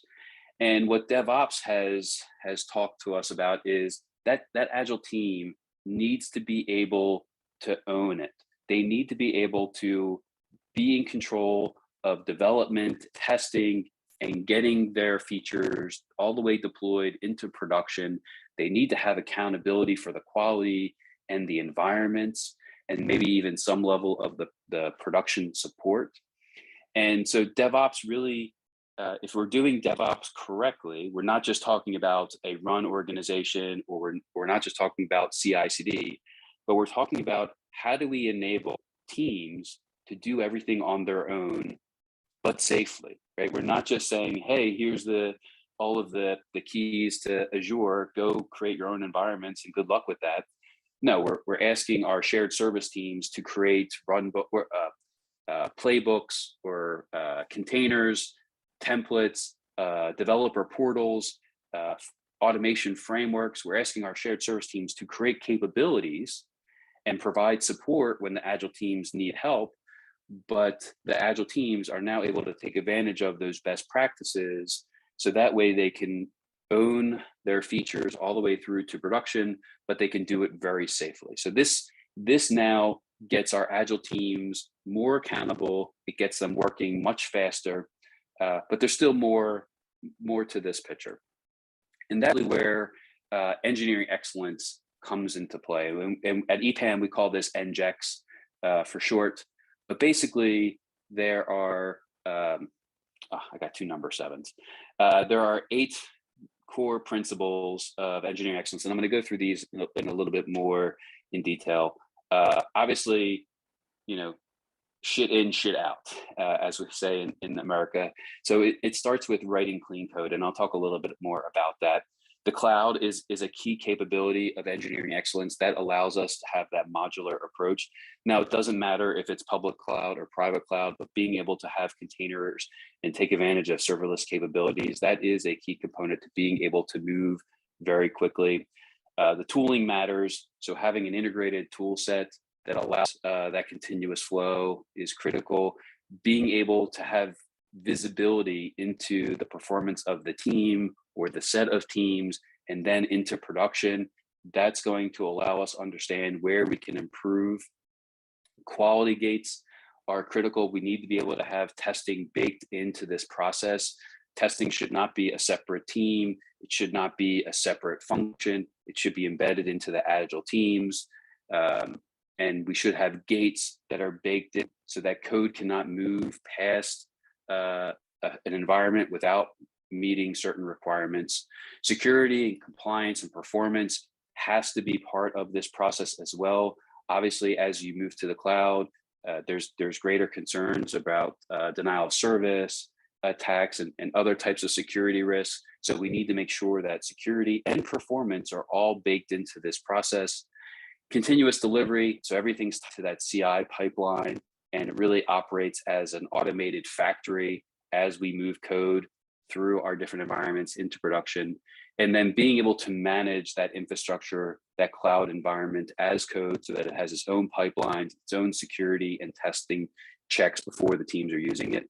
So all of this is how we ensure that our teams are high performing teams, being able to deliver fast and flexible in this VUCA environment. So let's go into a little bit more depth about each one of these. So the first one is clean code. And at EPAM, this is something that's really near and dear to our heart. And I don't think enough organizations spend time with their developers to help them understand, what does this mean? At the end of the day, how we architect our solution, how we write our methods and classes, how we instantiate our, all of this is so important, because if it's done poorly, if it's done without documentation, if it's done in a way that doesn't allow us to be testable, all of this is going to create constraints later on in the process. And the team is going to experience drag because of the code not being written in a way that people can understand it, or that it's you have poor reuse, or maybe just some of the functions are just written very long. And so it's really important that the developers understand what it means to write clean code, and that we take advantage of like the code scanning tools and code smells to really make sure that we're analyzing what we're written, and we're holding our developers to a high standard of what they're building. The next is more of an agile principle, which I mentioned in my Tesla example, is we need to be focused on MVP. We need to get something, I think the last speaker kind of mentioned this a little bit, which is we need to be able to get stuff out the door quickly and early and often. We need to be able to iterate. And by doing that, we're going to get feedback from our clients. We're going to get an understanding of, hey, are we meeting their needs? What else are they missing? Maybe in this case, maybe a skateboard is good enough, and we can stop and then invest in other areas. We need a car. By spending all of our time building a car, maybe things change, right? Apple is trying to build a car today. Who knows how many iterations of that car they've gone through? Maybe they started building a car that looks like a traditional car that has like CarPlay in it. But now, as Tesla has really pushed the envelope towards autonomous driving, now their car really needs to be something different. And you see that Apple has spent years and years building this, and we hear about it, but no one sees anything. And that's the issue. Now, if Apple was to come out with something earlier, they would start to be able to play more in this market, get real tactical feedback, and really be focused on what they're building. It's really important that we don't think of minimal viable product as, well, I know that I need a UI, I have some screens on like some forms that are going to be submitted. I know I need some APIs to talk to the front end, the mobile app, and the back end, and then I have my back end changes. We don't want to think about MVP as each of those individual components because they each individually have no value. So really, it's about slicing vertically, so that way we can get something built. If it's a mobile app, being able to have some screen, some functionality in the mobile app, getting some core APIs built and the backend functionality. So that way we put something in the customer's hands, they can start to do some type of transaction, some types of processes, and we can learn and then iterate based on those processes. And then also, you know, what's the construct that we're following for Agile? In a large enterprise where we have many teams working on a suite of applications, suite of products, it's really important that I think of like the scaled Agile framework or SAFe. I really do like this framework, but it does get a bad rap because people use it in a waterfall setting. They use a release planning event to basically come up with all of those requirements, and then they leave their teams go for 3 months. And that's really not the point of Agile or even MVP. So we want to be able to do some level of planning, but we need to be taking information from production and iterating and evolving our teams as we work in sprints. And this is really key. Trunk-based development. So as part of writing clean code and being able to get to continuous delivery, we really need to have one path to production, and we need to be able to force integration from each of the developers early in the process. I have been at companies where each team had their own branch. And then like what happens is, okay, well then each team has their branch, it lasts for a sprint, but then when all of it comes together, it all breaks, it's all crap. And now we're spending time figuring out what all those integration issues are. And some people say, well, you know, trunk-based development, man, it's really painful because I got to talk and coordinate, and you really have to make sure you're not stepping on everybody. Yeah, that's the point. We need to be communicating. You need to force this issue, because otherwise, when you don't, and you're not talking, and you're letting people make commits that aren't coordinated, ultimately it's going to crashing down. So you either pay for it now or you pay for it later. And that's really, when you think about Toyota and quality management, they have the and-on cord where you can stop the production line at any point. And part of, you know, this concept of trunk-based development is that we're able to understand what's not working, you know, as soon as it happens. And we know that the cost of fixing that issue, those commit conflicts, that fixing those issues earlier in the process is going to be much faster and cheaper than doing it later on. And then taking that one step further, we absolutely need to have a continuous delivery pipeline. We need to have a set of tasks that are automated, that the developer is able to run, so they can build their code, they can run all of their checks, the security scans, the unit tests, stubbed out integration tests. They can run all of those things, and then based on the success, they have a pull request that's able to merge that into the trunk, and then you have your next set of activities that kind of build on itself, gets deployed to a test environment, the next set of tests run, etc. So this is key. This is the backbone of our environment, our engineering factory, if you will, and all of the work that we're doing, all of these tasks that we're doing from build and deployment and test, figure eight, all of those things are automated and they're part of this process. And that's critical. I mentioned infrastructure as code already. So everything really needs to be treated as code. So whether it's infrastructure or tests, all of that should be in source control, all of it should be versioned. And this is the pivot that our infrastructure team needs to make, you know, rather than, you know, just manually creating environments or networks, being able to write scripts, you know, using Chef or Puppet or other tools to be able to automate the infrastructure process. And that way the teams are able to reuse that and customize it. It's all under source control, and therefore it's well controlled and maintained. And that's a key capability for engineering excellence. Again, from an agile perspective, being able to have cross-functional teams. So moving from project-based teams or application teams to product teams. So a product team, if the product is a mobile app and that mobile app has APIs and maybe has like a Salesforce backend, that team needs to have all of those capabilities on that team so that they can deliver features.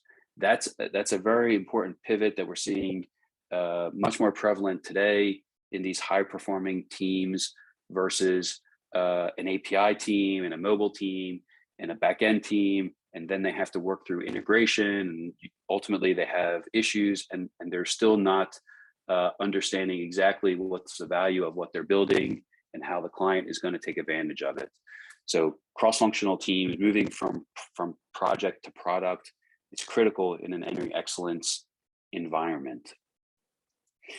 I kind of talked a little bit about this, and shift left is a buzzword that's been around for a long time now, but it's really critical. It's being able to tell the developers that something doesn't work as soon as possible. So being able in that continuous delivery pipeline to have the quality checks baked in, to be able to automate in real time. So when we talk about shift left, it's, I talked to a client yesterday who said, well, we have engineers on our team and we have manual testers on the teams, and then we have a separate group who does automation. Well, the problem with that is that the manual team is only going to test some things, probably the features that were just developed, and that takes them time. And then the automation team is going to do something else, and so you're going to be finding defects later in the process, and those developers have moved on. And we know, again, that the time it will take for them to switch back, that context switching, being able to switch back, understand what they had built, and then to fix it, there's a higher likelihood that they're going to break something else, as well as the fact that it's going to take them longer to fix that issue. So shift left is really about getting automation built as soon as possible. It also means that our testers are evolving. Our testers are becoming more like engineers. Now, I'm still of the belief that we need testers on teams, but those testers should have an engineering background. They should look like developers. They should be able to understand the architecture. They should be able to understand CI and being able to take advantage of cloud environments, but they need to have a testing mindset. We absolutely have clients who have gotten away from testers, and then they just have engineers who switch each sprint between testing and development. And that definitely can work, especially on a small scale. But once you start to get into more complex products and teams do have to do some level of communicating, it's usually when you need to have someone who has a testing mindset to be able to implement something like BDD or other integrated types of testing.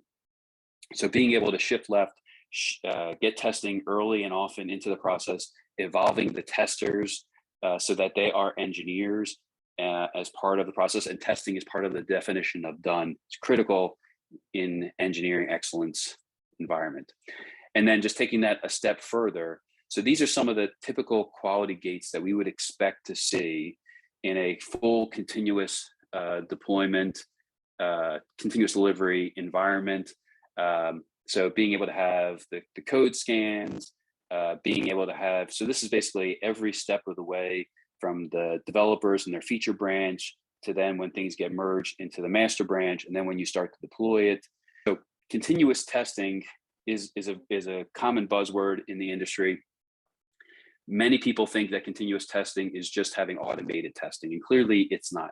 Continuous testing is having all of the tests that are required to certify a feature. They're all automated, they're integrated into the CI process, and they don't allow the code to move beyond that quality gate unless those critical thresholds have been met. And this is really the ultimate maturity when we talk about engineering excellence. So how do you know where you are? So you're an engineer, you're part of a team, you know, everything I said makes sense, you get it, but you want to understand like, okay, well, how is my team performing? How do you get started? So the first thing is understanding like these critical errors. And so the first one is around the operating model. And as I mentioned, moving from project to product, being able to have agile and DevOps methodologies in place, and that team has that full autonomy to build, to own what they build. The second is from an engineering culture, being able to invest in your people, having time for innovation, having time for them to learn about clean code, to learn about new capabilities that your cloud provider is rolling out. And then the third is having that reusable platform that teams can quickly take advantage of, whether it's CI or testing or infrastructure. So that way they're able to quickly get to a high level of maturity in engineering excellence versus having to build everything themselves. And this whole thing is based off of flow. So we want to be able to maximize our flow to production. And so when we talk about the metrics, there are 5 key metrics that have been proven. These come from DORA, DevOps Research and Assessment. It started in the State of DevOps reports from Puppet Labs many years ago, and DORA was a company founded by Nicole Forsgren, Jez Humble, and Gene Kim, and others, where they started to really deeply understand the results of the DevOps survey that was coming out from Puppet Labs. And what they found was these 5 metrics have a direct correlation to IT performance and ultimately engineering excellence. And so lead time, so the time it takes for a commit to get all the way through to production, how often that's happening is deployment frequency, how often those deployments fail, that change fail rate, how long does it take you, the mean time to restore, how long does it take you to recover from a failure, and then the availability of your system. And so these 5 metrics are key to being able to understand how your teams are performing. So the first question is, do you have these metrics? Many times we don't have these metrics. We do something called an engineering excellence assessment, and part of that work is to baseline these metrics for applications. And this takes significant manual effort because these metrics aren't readily available. A lot of times you can, through brute force, you can force the issue. You can say, well, like, let's throw more people on it so that we can, we can get product out the door every sprint. But then there's usually a side effect. Usually by forcing the issue without automation, you're going to get a high failure rate on those issues. And so this is really good to be able to understand how you're performing and to focus in on where you have opportunities. And as part of the DevOps reporting that's come out by Google and DORA, there is a key performance metric that those companies that have exceeded in these metrics of lead time and mean time to restore and change failure rate, et cetera, like they clearly are elite performers based on how their company is doing within the market. And so that's why this is very important to understand, where are you? Are you a medium performer? Are you a high performer? Because that's going to help you understand where you're going to need to invest. And just some, going down one more layer here, these are some of the baselines of what we see. So an elite performer is able to get, new features to production, within a day. High IT performers are maybe a week, medium is maybe every sprint, every month, and so forth. And so these are some just like high level baselines so that you can see, where does our team fall in this process. But this is really important starting point, because a lot of times we can't just do things on our own. We need to go to management to make the case for making an investment. And understanding these metrics and then the potential for improvement in these metrics is going to have real value to your business. If I can go from a new feature release from every 6 months to every month, well, that's huge. I go from 2 releases a year to 12 releases a year. That's more features. That's more interaction with our clients. Now, sometimes when I say that, people who work maybe for a SaaS company, they say, well, our customers, they can't really handle a new release every quarter. And that's fine. As part of engineering excellence, what we see is that there's a decoupling of release and deployments. So when we talk about deployment frequencies, we can put stuff into production early and often, and we just don't have it available to the client. But what that allows us to do is we can do some canary testing, we can do some production testing in controlled environments and make sure everything's working. So that way, when we do a release is a configuration change. A release is turning it on for different customers. It doesn't require an outage. It doesn't require a huge event to happen. And we know that by decoupling deployments and releases and being able to deploy early and often into production with small changes, the quality of those changes becomes much higher. And all of this has real value. And so when you want an investment to your team to help fix your CI process or to invest in learning how to do clean code, understanding these metrics is how you're going to make the case for what your leadership and your business is going to get from making this investment. So let's talk about how to get started. So we have the metrics. You have a high level understanding of, okay, this is our lead time. This is how long it's taking us to get things out the door. But like, what's really making that up? And so the first step is doing something called value stream analysis. So this is sitting down with your team. Obviously you're not, maybe you're not in the office. So Miro boards has become a really powerful tool that allows you to do virtual sticky notes and great collaboration. So get everybody into a common Miro board and ask them, okay, let's walk through the process. We get a story. What happens? What meetings do we have? Where does that story go? What's manual? What's automated? What has value? What doesn't?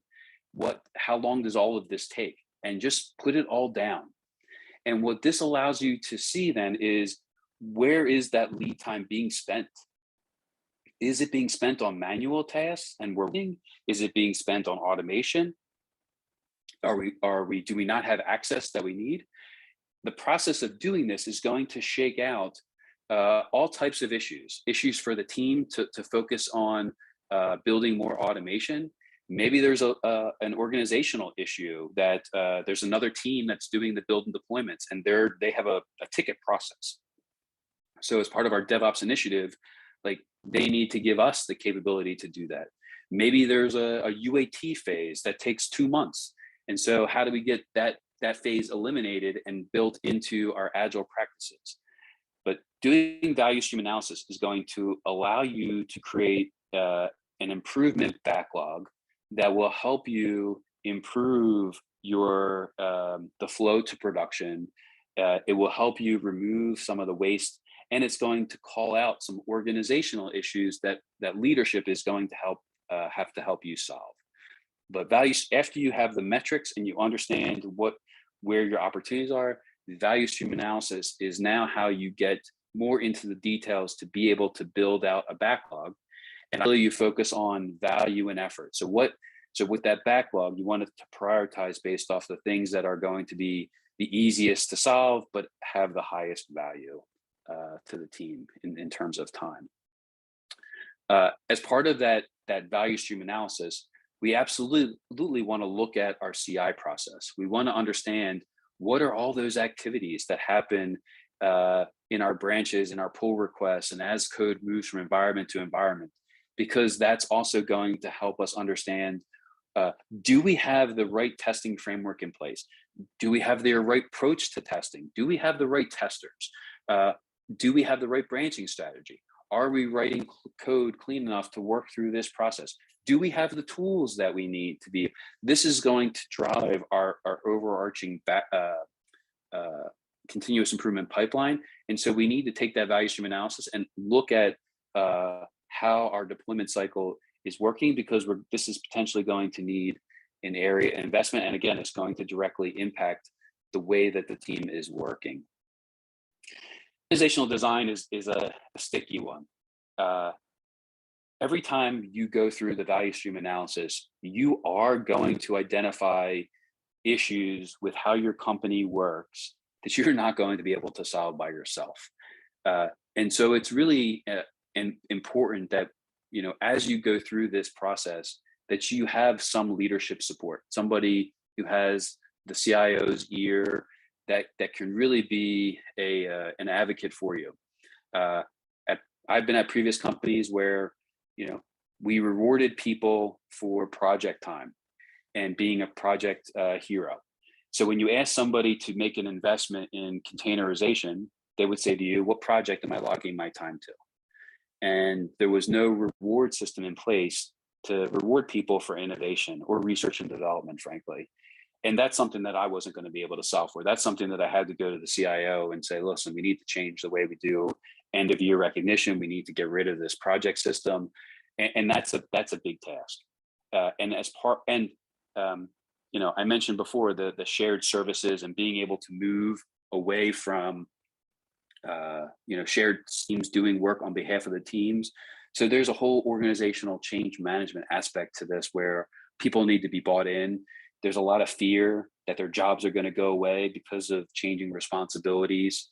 And so this, you know, the sooner you go through that value stream analysis, the sooner you're able to pick up these pain points, the better off you'll be, because you're going to need to get in front of leadership and you're going to need to socialize these issues and frankly, get an initiative within the company to start knocking them down. But organizational design, can be a huge issue with, you know, you might be able to do clean code, you might have good automation practices, but if you have a separate team that manages environments and there is a backlog for them to get on their board, like, you are not going to be delivering quickly and often. If you have no insights to production, and you no idea how the quality is, like, you know, you're not going to be able to impact that. Rework is another good, so the value stream analysis, that's going to help you get an understanding of your backlog, you know, being able to understand organization design, like, so there's big boulders across the organization, but rework analysis is an interesting one, because what that is going to help you do is, you know, rework analysis is looking at your backlog and understanding how much time are we spending on new feature development versus defects versus other tasks, because management loves the concept of productivity and being able to improve productivity. And so if you can make an argument that making an investment in CI or some of these toolings or the education aspect, and there's a potential productivity improvement with the team, there might not be anything more powerful than that.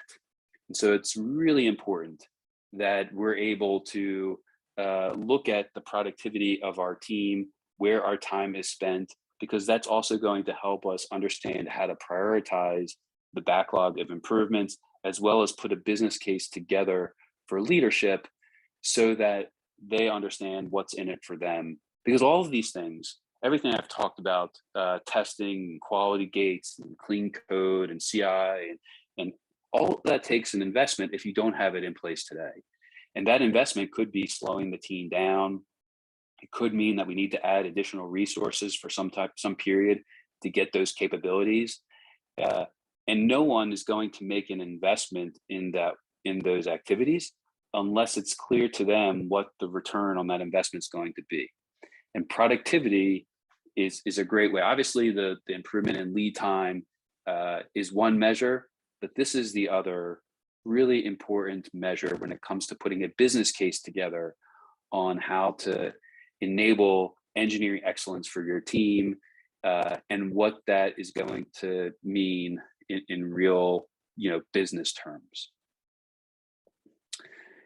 And finally, it's really important to just start on pilots. If you don't have, if you're not doing branching trunk-based development today, maybe you start with some of your APIs, maybe you have a new API initiative, maybe you start there and just, iterate, do some pilots, and then from that you can expand it. The value stream analysis, you can start with one team, and then based on the success of that team, you can roll it out to other teams. Same thing for testing. Let's say you're a Java shop, you take one Java team, put in a new automation framework integrated into the CI process, and then ask your shared service team to help roll that out to other Java teams. So, find things that you can do within your team to show value, to show in real terms for your company, for your line of business, how they work, and then move from there. When before I joined EPAM, I was at a company called Capital One in America, and this process of taking one team, doing some of these best practices around engineering excellence, taking it to leadership, showing leadership the value it created for our team, and then asking permission to do pilots in other lines of business, then being able to come back on a periodic basis to show the progress of those pilots, and then getting leadership to say, you know what, like, we need to do this across the board. That really helped us drive engineering excellence at scale very quickly at a large enterprise, across maybe 1,000 teams, because of that capability. It's really, you could take the slide, you can let people listen to this presentation, but they'll still say, well, my stuff is different, our line of business is different, our applications are different. And so you have to go through the value stream analysis. You have to put those metrics together and put that business case together, because they're not going to believe you until you do that for them so they can see it in their terms. And then being able to do these types of pilots and experiments within their space, it's just a powerful tool in getting leadership support for the investment that it needs to put all of this stuff in place. Okay, I think that's it for me for helping understand that in this VUCA environment, why engineering excellence is so important and what engineering excellence really means and how to get there for your teams. So I'll pause here and see if we have any questions. Yes, Adam, we have a few questions. Thank you very much. That was a great presentation. So we do have questions. Can you see the questions? Would you like me to read them for you? If you could read them, please, because I don't have the screen up. Okay. All right. Right now we have 3 questions. So the first one, what can you advise for correcting processes on the project where specifications are written right before development? There are lots of changes in requirements and designs. Of course, responsibility and understanding of features are concentrated in hands of particular people, and development velocity depends on these people more and more as the team sometimes is rotating. Yeah, so it's really important in an engineering excellence environment that you have enough of a backlog or runway for the teams to work. So you really have to be able to highlight what bad is happening.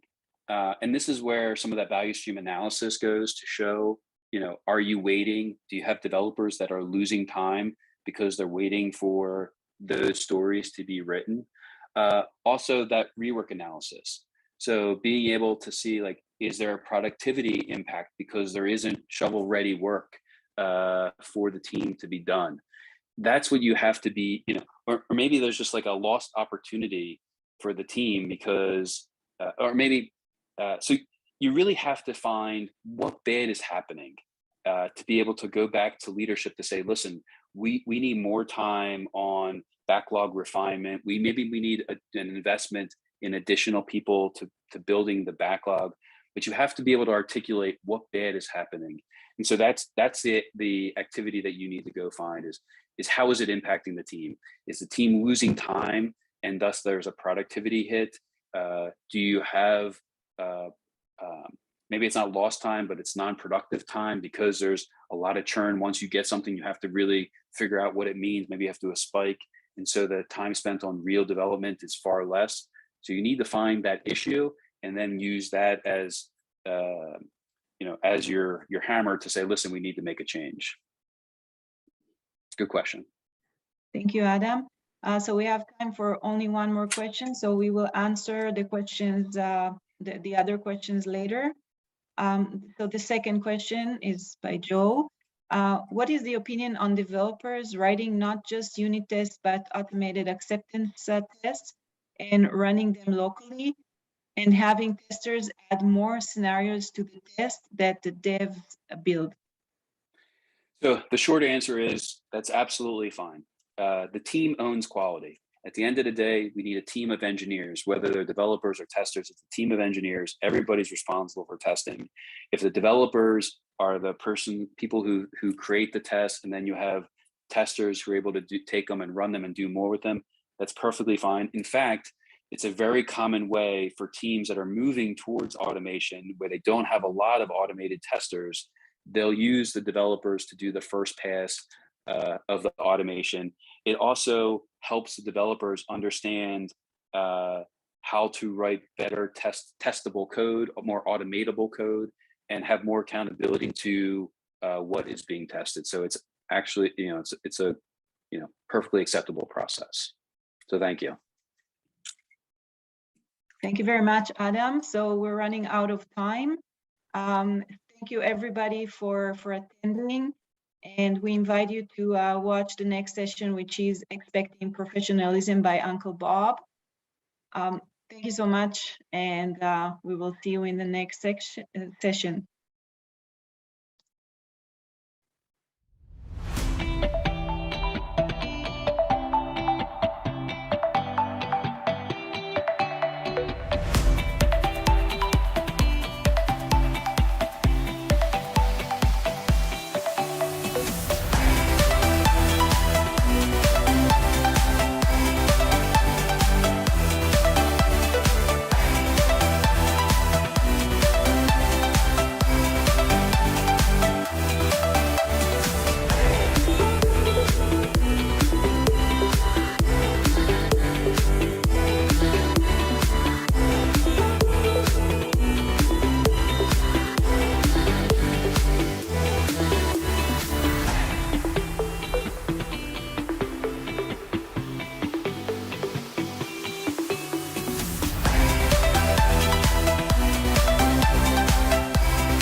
everyone. Happy Friday and welcome to EngX Z-Day 2021.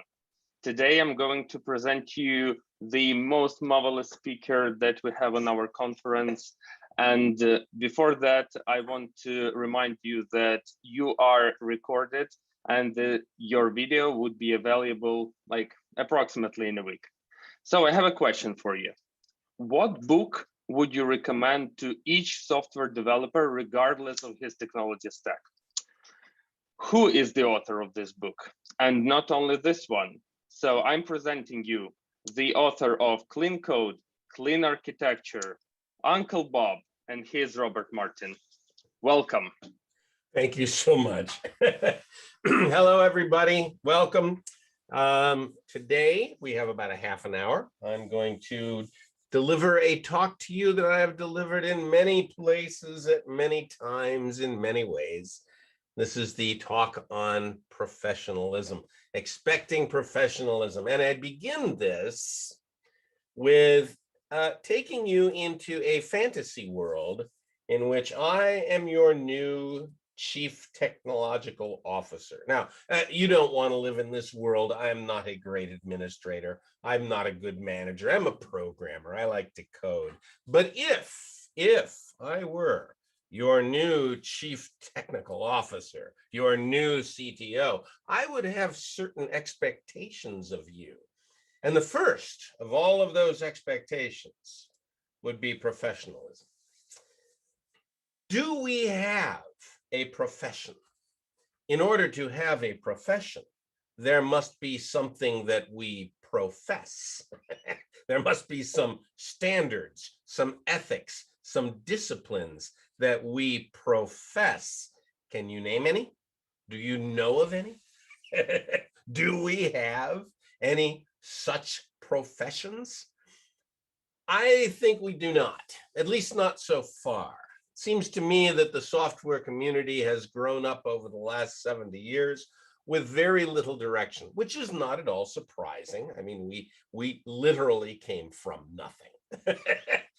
and over the last 70 years, while the hardware has changed enormously, we have been developing our skills and our techniques for writing software. And in the midst of all of that, we have not had a lot of time to think about the ethics of software, the standards of software, and the disciplines. It is only in the last decade or two that we've really come to see some disciplines that we could apply to this particular profession of ours. The situation, however, is critical. Our society depends on software. This did not used to be true. Even 20 years ago, this was not true. But today, our society depends critically upon software. Look around the room that you may be in right now.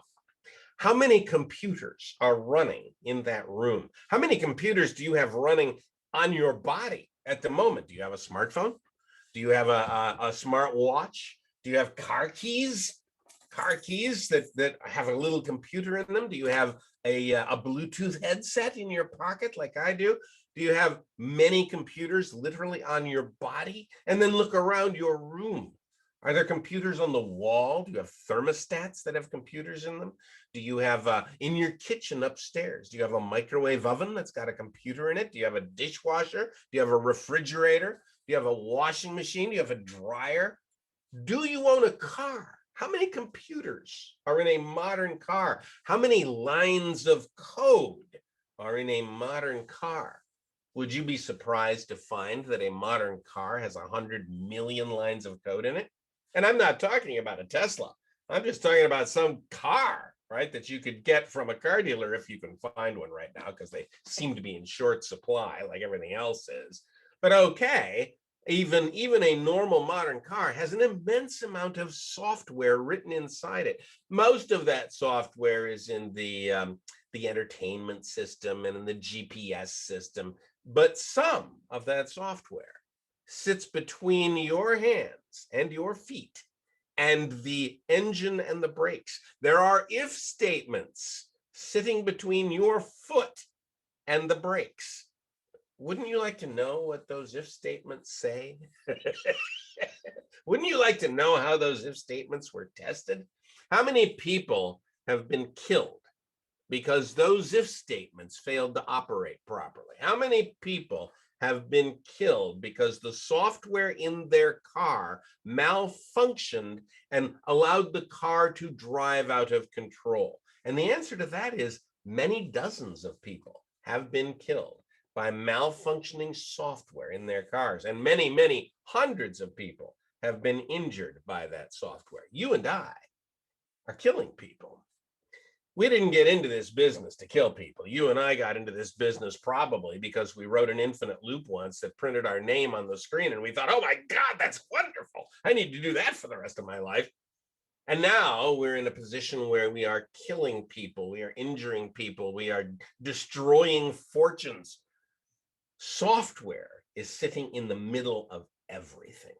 And this is something that our society does not quite recognize yet. They're starting to become aware. There have been a few fairly large developments recently. Think of the 737 MAX, for example. But even so, our society is not quite aware of the role that you and I play in their everyday lives. They are not quite aware of the critical role that we play. You and I rule the world. Other people think they rule the world, but then they hand those rules to us, and we write the rules that execute in the machines that govern everything. And because of that, it seems to me that we need to think about professionalism. And therefore, as your new CTO, I have certain expectations, and I'm going to walk through those expectations with you now. As I list them, I want you to realize that you are going to hear them with two ears, two different ears. The first ear will be the ear of the programmer, and the other ear will be the ear of the customer. The customer's ear will think that everything is fine, perfectly obvious. These expectations are normal. The programmer's ear will think that they're all insane. And you'll have to deal with that contradiction as I go through my expectations. And the first of my expectations, the first of the things that I expect is that we will not ship shit. Now, I know you're sitting there thinking, right? The customer's ear hears it, and the customer's ear says, well, of course, I never expected shit to get shipped to me. And the programmer ear is going, well, how could we possibly even survive if we did not ship shit? How many of you out there have shipped shit in your career? How many times have you released software that you knew was a little less than perfect? You're not quite right. How many times have you seen the software go out the door and thought, boy, I hope that works okay? Notice, right? The customer does not expect anything bad to happen. And the programmers are all going, gee, I hope nothing bad happens. I expect, as your new CTO, that the first rule is that we do not ship shit. We ship things that we know work. We ship things that we have tested, not QA. I don't care about QA. They can test it all they want. We have tested it. We programmers know that it works. We programmers know that it's right. We programmers have structured it so that it can be maintained, that it can be modified, that it is flexible. We programmers look at that code and think, this is good code. That's what I mean by we will not ship shit. But that is just the first of my expectations. The next of my expectations is that we will always be ready. Ready to what? Ready to ship. We will always be in a position where we can ship the system. Even in the very earliest of days, we will be in a situation where we can deploy the system. The business may not want to deploy the system because it may not have enough features. For example, maybe we got log out to work, but we haven't gotten log in to work yet. Okay, well, we're so confident in log out that if the business said, go ahead and ship it, we would ship it. But clearly the business might not want to ship it. What we want is for deployment to be a business decision, not a technical decision. From a technical point of view, we will always be ready. Can we always be ready? Well, no, there has to be some kind of rhythm to this. I presume that some of you are doing some kind of agile. You know, most people are doing some kind of agile nowadays. I don't know what kind of agile it is. Maybe it's maybe you're doing Scrum, maybe you're doing FTD, maybe you're doing, you know, some variation, who cares? But in every one of those cases, there is some rhythm. You release on a sprint or an iteration. There's some kind of regular dividing line. In Scrum, we call those things sprints. In extreme programming, we call them iterations. It doesn't matter what you call them. I like those things to be 1 week long. Now, some people like 2 weeks. I'm okay with 2 weeks. You know, if you have to do 2 weeks, fine. I like 1 week better. Too much can go wrong in 2 weeks. I like to close that loop once a week. And whatever your iteration size is, whether it's 1 week or 2 weeks, at the end of that iteration, at the end of that sprint, you are ready. Everything is done. All the testing is done. All the documentation is done. Everything is done. It's all burned in. Everything is fine. All the tests pass. It's ready to be deployed. It may not have enough features. That's a business decision. Technically speaking, we are ready at the end of every sprint. So the word always really means at the end of every sprint. That's what I expect. But I expect more than that. I expect stable productivity. Have you ever worked on a project and at first you could go really fast, but then a year later, everything had slowed down? And it had slowed down because the system became a mess. It became tangled and interwoven, and you didn't know what would happen if you touched any line of code. All hell could break loose, and so you did not know that you could safely modify the code, and everything slowed down. I don't expect that. That is unstable productivity. I expect stable productivity. I expect that we as a team will go as fast next year as we are going today, and as fast this year as we went last year. I do not expect the team to slow down. I do not expect the software to get worse and worse and worse, causing us to slow down and slow down and slow down. That is not a good thing to do. And clearly our customers and our managers expect that of us. That's the customer's ear. And the programmer, well, I mean, the programmer you may have never experienced working in a situation where you did not slow down, but believe me, I have. It is possible. Because you see, I expect inexpensive adaptability. I expect that when customers change their minds, and they will, you know they will, when customers add new features, when customers change features, when customers ask for something new, I expect that we will be able to accommodate them, that we will be adaptable, and that this will not be inordinately expensive. Inordinately expensive. Customers understand that big changes have big costs. Customers also assume that small changes have small costs.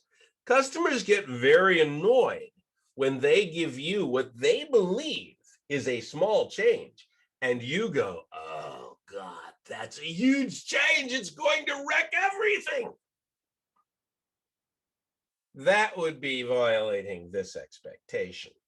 The customers have a right to estimate how much something is going to cost based on its scope.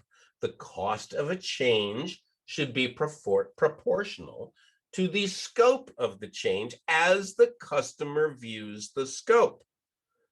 Now, what that means is that your view of the system, your view of the scope of the system, has to be similar to the customer's. You cannot come up with some really clever architecture that then thwarts the scope that the customers see. You cannot go to them and say, my God, that change you're asking for completely thwarts our architecture. Our beautiful architecture is now in shambles. Your architecture sucked from the start, if that's what's happening, because we as a team need to be able to inexpensively adapt to the changes coming from our customers. Software is a compound word. Software has two parts, soft and ware. Soft means flexible. Ware means product. Software means flexible product.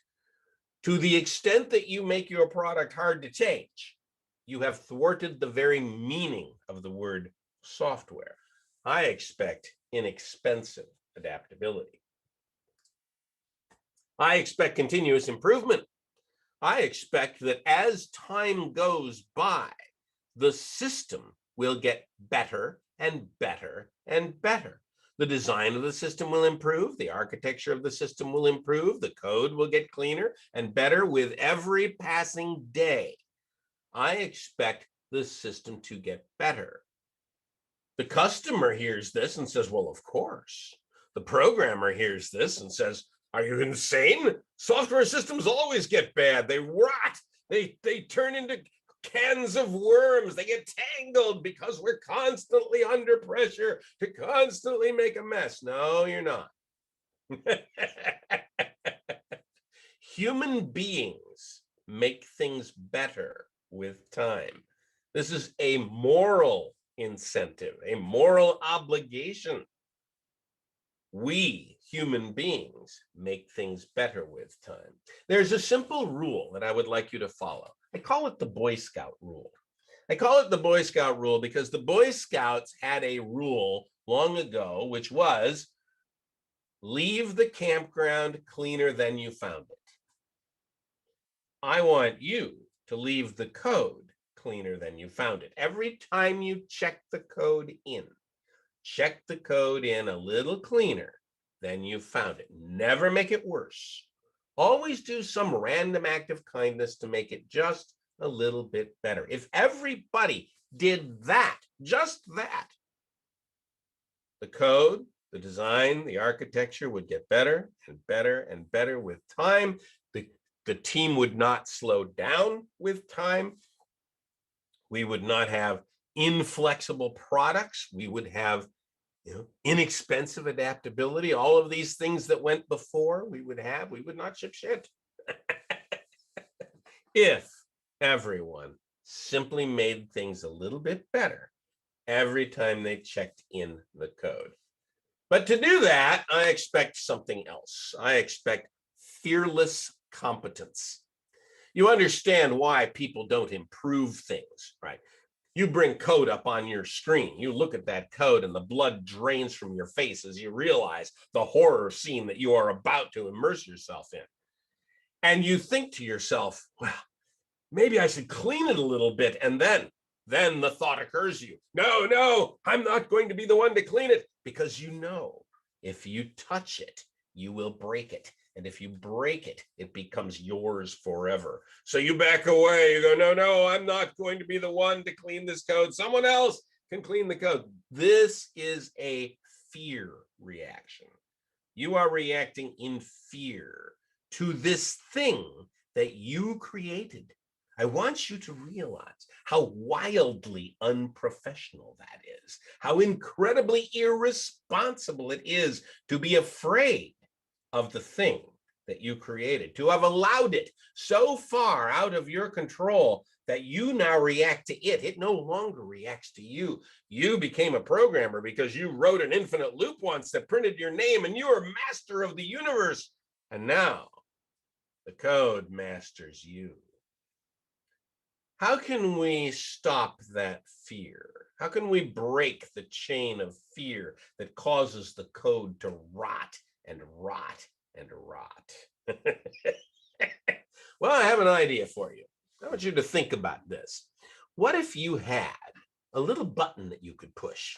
And if you push that button, some lights would blink and some computer noises would come out, and then a little green light would light up. And the little green light would mean that the entire system was right, that it worked, that everything had been tested and it was good. And it didn't take long for that little green light to light up, maybe a minute. You push the button and a minute later the light lights up and it means everything is okay. And now bring that code up on your screen and the blood drains from your face as you look at the horror scene you are about to be immersed in. And then the thought occurs to you, maybe I should clean it up a little bit. And then you do a little bit. Oh, that name there, I think I'll change that name. I could probably change the name of that function to something a little bit better. Push the button. Oh, still green. Good. Okay, yeah, that function's a little big. I think I'll split that function in two. Make two functions out of it. Name them nicely. Push the button. Still green. Good. Oh, this function that I just made, it really belongs in that class over there. Push the button. Oh, turn to red. Put it back. Put it back. Push the button. Green. Oh, I see what I did wrong. I need to put it over here instead. Push the button. Green. If you had that button, you would clean the code. If you had that button, you would continuously improve things. If you had that button, you could make sure that the code was inexpensively adaptable. If you had that button, you would not ship shit. How are you going to get that button? You see, you need that button. How are you going to get that button? I will recommend for you a discipline. You can look it up later. I'm not going to go into any great detail. The discipline is called test-driven development. It's been around for 20 years. There's quite a few of us who practice it on a regular basis. Look it up, understand it. It is a way to get that button. And because you have that button, I expect extreme quality. I don't expect bugs to get shipped. When did we ever think that that was a good idea, to ship bugs? When did we think that, oh, well, software, it always has bugs. When did we come to that ridiculous opinion? Oh, software always has bugs. We ship it with bugs all the time because software, you know, software is just always buggy. No, it's not. Software is not always buggy. Software does not need to always be buggy. The software that you deploy should not be buggy. I expect extreme quality. I expect the people whose job it is to test the software, maybe that's the QA group, I expect them to find nothing. I don't expect them to be sending a lot of bugs back to us. In fact, I expect that you and I will not dump on those people. You know, there's a tendency of software people to just kind of check in the code with bugs in it because QA is going to find all the bugs, right? I gotta check it in on time because I don't want to be late. And I know it doesn't work perfectly, but that's okay. QA is going to find the bugs and send them back to me. And that's good for them too, because now they can say that they found some bugs. That justifies their existence. And then I met my schedule and everybody's happy. I don't expect that at all.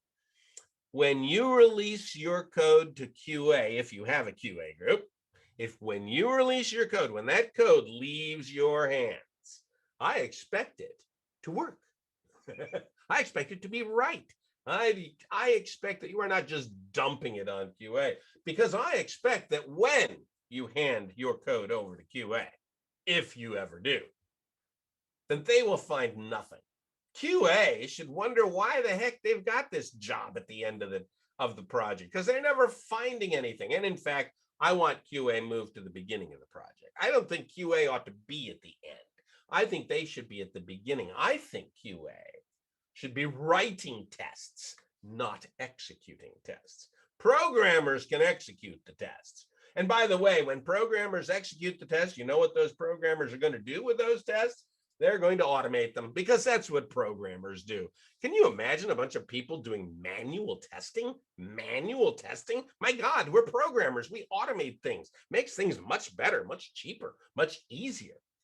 The hands that you are looking at here in this picture are the hands of a QA manager, a poor old QA manager who's holding out to me the table of contents of the manual test plan that he must execute.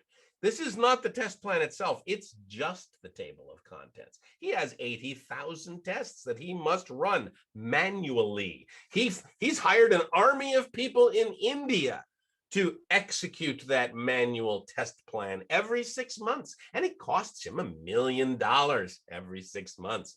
He's holding it out to me because he's just gotten back from his boss's office. The boss has just gotten back from the CFO's office. The year is 2008. The financial crisis has begun, and he is telling me that his budget has been cut by 50%. He is asking me which half of these tests he should not run. And I told him, hey, you can cut that document lengthwise, depthwise, horizontally, it doesn't matter. You're not going to know if half your system works.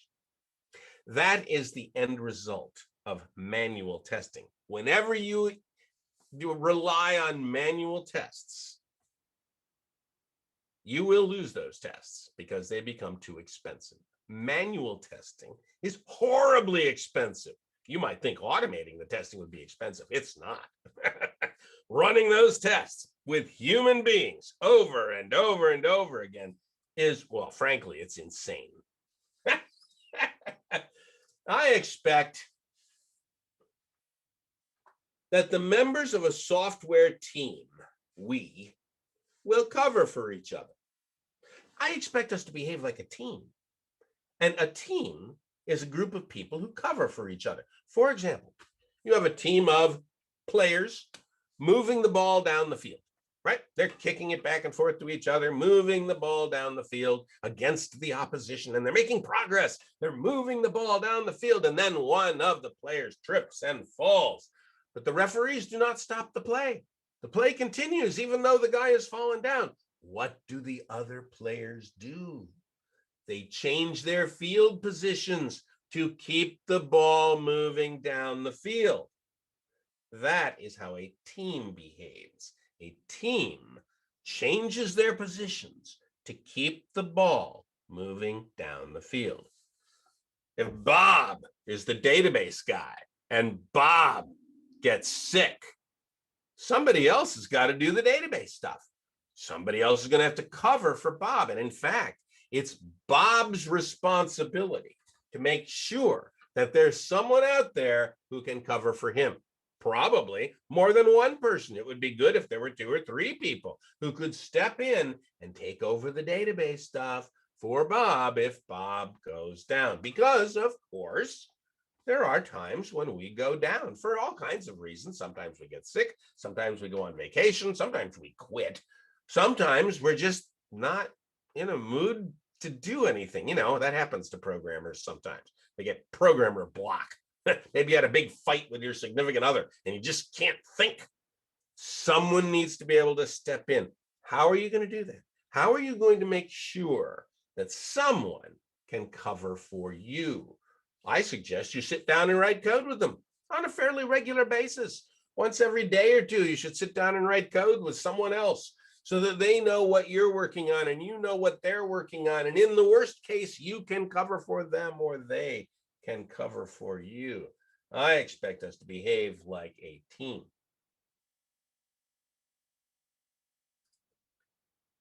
One last, and then we'll do some questions and answers. I expect honest estimates. The most honest estimate you can make is, I don't know. Those 3 words, I don't know, because that is honest. You don't know. Someone asks you, when can you get this done? I don't know. That's honest. But that's not useful. There is something you do know. You know the shape of what you don't know. Let me explain that to you. If I say to you, how long will it take you to do this task? you should say to me the following three things. In the best case, if everything goes right, I can probably do this in 3 days. If things go the way they usually go, you know, with a lot of confusion and meetings and stuff like that, it's probably going to take me more like 5 days. And if things go the way they might go, I mean, really bad, this could take me 20 days. So use that as your estimate. 3 in the best case, 5 in the normal case, 20 in the worst case. There, that's the shape of what you don't know. And your boss might go away and say, okay, then you said 3 days, right? No, that's not what I said. It's not 3 days. It might be 3, but probably not. I think there's probably a 5% chance that it could be 3 days. There's a 50% chance it could be 5 days. 50, not 80, not 90, it's 50, right? And there is a 5% chance that it might be, 20 days. Deal with it. That is an honest estimate. It's a fair estimate. It outlines the shape of your uncertainty. And that's what managers need to know. They aren't going to like it, but that's not your problem. They have to deal with it because you see, they have to do this thing called managing. And what are they managing? They are managing uncertainty. That's what managers do. They manage uncertainty. You have to supply them with the shape of that uncertainty. And every day you can come back and improve that shape. You can come back and tell them, oh, yesterday went pretty well. I think those numbers are now a lot tighter than they were before. Every day you can come back and say that. But you should never give a date. Never say, oh yeah, it'll definitely be done by Tuesday. Or if you know it can be done by Tuesday, well, then go ahead and give that date. But if you have any uncertainty at all, then you tell them the shape of your uncertainty. And it's their problem to deal with that uncertainty. I know that's hard, but it's honest. And I expect honest estimates. And with that, I think I will close this talk. Thank you for your attention. I hope you enjoyed this and learned a thing or two. If there are any questions out there, I am happy to entertain them at this time. Okay, Robert. So we have a couple of questions here. I will try to read them, and we still have around 20 minutes for you to answer. So the first one is, what do you think about the fail fast way? So there's this old saying, fail fast, fail often. That's very good advice. That's how we make progress. Think of how the Americans put a man on the moon. President Kennedy told them that they had to get a man on the moon within the decade. How'd they do that? Well, they failed fast and they failed often. They set a whole bunch of milestones. They did Project Mercury, they did Project Gemini, they did the early part of Project Apollo. There were quite a few failures along that route, along that pathway. And they were useful failures, even though they put some men's lives at risk. And in fact, 3 astronauts died in one of those failures. But in the end, we managed to put men on the moon by failing fast and failing often. Do you think that project would have worked at all if they had simply built one moon rocket, put men on it, and flown it to the moon? Probably not. Any software system, any system at all that is of any kind of complexity must be based on a simpler system that came before it. No system is written from scratch that's horrendously complicated. That does not happen. Complicated systems grow out of simpler systems, which themselves grew out of even simpler systems. Everything works that way. So yes, commit yourself to the idea of failing fast and failing often, and make the time between those failures as short as possible. This is one of the reasons that Agile tries to work in short cycles. I like 1 week. Some people like 2 weeks. I like 1 week. There's a guy out there I know who likes 1 day. He wants to do his sprints 1 day. Anything you can do to shorten that cycle is going to help you a lot. Test-driven development, I mentioned that earlier, is a cycle like that, but it is a cycle that is perhaps 1 minute long. And you write a little test that fails, and then you make it pass. Then you write a little test that fails, and you make it pass. Fail, pass, fail, pass. Fail, fail frequently, fail often. Okay, thank you for the answer. The next question is, as a developer with experience working with big projects with fastly changeable requirements, we faced a lot of problems, code quality as well. What, in your opinion, how to find a balance between lots of abstraction levels with obvious problems with the YAGNI and strict hard code with direct functionality that will definitely change? Yes, okay, this sounds like the problem of legacy code. And this is the problem that everybody has, right? We've got a big system out there. It's complicated, it's tangled, it's awful. And customers are still asking us for features, and they're still asking us to fix bugs, and we have to give estimates, and we have to somehow work inside this horrible, ugly system. How should we deal with that? The temptation that you will have will be to redesign the whole thing from scratch. Tell me you've never wanted to do that, right? Everybody wants to do that. Let's just redesign the whole thing. If they would just give us a year, we could go away in a room somewhere and redesign the whole thing from scratch, and then life would be wonderful. No. No. What would happen inside that year is you would make the exact same mess as you did before, and the system would be just as bad as it was before, if not worse. Do not do this. This is not the right strategy. Here's the strategy that you need to follow. And it is not a fun strategy, and it is not the strategy you want to follow, but believe me, you will do well if you follow this strategy. First thing to do is change attitude, right? The attitude is, and I mentioned this before, every time you check the code in, you check it in a little cleaner than you checked it out. Everybody does this without fail. You never check it in worse. You always check it in better. Everybody does one little act of kindness to the code before they check it in. If everybody just did that, then very gradually, over time, the system would start to get a little cleaner, a little nicer. You might even be able to add a test or two. The more tests you add over time will make it easier to make even more changes later, to clean things up more later. You'll have the start of that little button I was talking about. And the button won't work very well at first, but the more tests you add, the more that button is going to work, the more that green light will have meaning to you, and it'll get easier and easier and easier to maintain that code. Every once in a while, someone's going to come to you with a great big feature that you have to add. There will be two ways to add this feature. The one way is to smear the feature code throughout the existing body of the system. That's the way you would normally do it. Just spread that code everywhere inside the system, of course, making the system worse. Or you could concentrate that code into a set of isolated modules and then couple those modules into the existing system through some hooks. The first way will be faster. You will get done faster if you do the smearing way. The second way will actually take some thought and some design. It will take longer. Don't say this to anybody, just use the second way. The second way, then you could write it nicely with nice tests. You could keep it isolated, and you would not be making the system worse.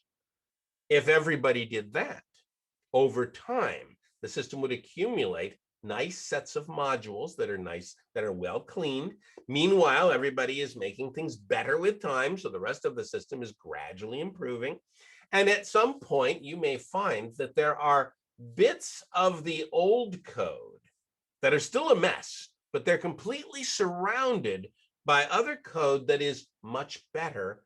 And in that case, you may find that you can do a small redesign of that nasty code in the middle that you've completely surrounded and are now strangling.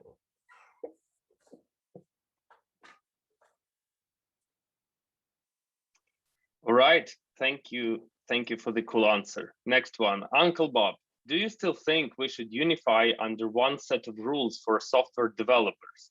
like lawyers or doctors. And so we set the standards ourselves, just like they did. And should we focus on one or more language to use? I think you suggested Clojure at some point. Is it possible, viable? Okay, so this is an interesting question. Do we need a single set of rules? We are not in a position at this point to be able to identify a single set of rules. What I think we could do is for individual groups to define the rules, to define their own disciplines and ethics and standards. We could have agencies or clubs or guilds that software developers join. And those would have their own sets of standards and ethics and disciplines. And then those guilds and agencies and groups and clubs could compete. And over time, I think that would coalesce into a single set or maybe 2 or 3 major sets of rules. It could be, for example, that certain kinds of programmers need one kind of rule and another set of programmers needs another kind of rule. But that's certainly possible. What we don't want is this current situation where there aren't any rules. So that's number one. And that is sort of happening right now. We see that in the industry where there are organizations who are trying to gather together groups of programmers that follow a certain set of disciplines and ethics and so on. Now, language. We are at the moment in a phase of our industry which other industries have gone through. And it's this Tower of Babel phase, right? It was just everybody is speaking a different language. We've got all kinds of languages out there. We've got C and C# and Java and Ruby and Python and Clojure and Dart and Swift and Kotlin and however many there are. There's just a million of them out there. None of them are particularly new in any sense. They don't bring any new ideas in. They are reshufflings of old ideas. And this is going to continue, right? Because we're going to continue to shuffle the deck of ideas and come up with new languages. At some point, however, we are going to realize, as all other industries did, that this is not useful, that we're not coming up with new ideas, that we're just reshuffling old ideas. And when that realization occurs to us, then we will start to pare down the number of languages we actually do use. And would it be Clojure? I don't know. I don't know if it's going to be Clojure. Clojure is an older language now. I like it. I use it a lot. I think it's a great language. Is it going to be JavaScript? No, I don't think it's going to be JavaScript because that just kind of arose out of an accident. At some point, there will be a language or 2 or 3 that we all settle down onto. If I had to guess, today, I think it would be some kind of Lisp. Just me. I think it would be some kind of Lisp because Lisp has this lovely characteristic of being absurdly simple and wildly expressive at the same time. Okay, that was the last question. Thank you very much, Robert. There are really a lot of them, but we're out of time. So as a big fan of yours, I would like from myself, thank you very much for a great speech and for participation in our conference. For the rest of the guys, thank you for joining. I hope you enjoyed the speech and wish all the best to Robert. Thank you very much. Thank you. Bye, everybody.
My name is Darina. I'm an EngX community manager. We've met earlier this day. Our big conference day is already closing, is almost closing. We've just heard the amazing talk of Robert Martins. It was great. I believe that you enjoyed it as much as I did. Make some noise, whatever you are, guys. I cannot hear you, but I believe that you are excited and you are happy that we've made it. We've almost made it through this conference, through this day. Okay, so are you ready to move to the results announcement of our major tournament of this day, of this conference, which is Molly Mage tournament. So at this point, I can see 193 people playing on the platform. Let me remind you what are our presents. So the first place runner will get an Xbox. The second place runner will get Nintendo Switch. And the third place runner will be the lucky person to have a Nintendo Classic Mini. So let's move to our gaming field and watch how this game is going at this point. Let's give this platform just a couple of seconds to warm up, to switch to our main gamepad. Okay, now I'm going to pause the game. All the results will be saved after I click pause the game.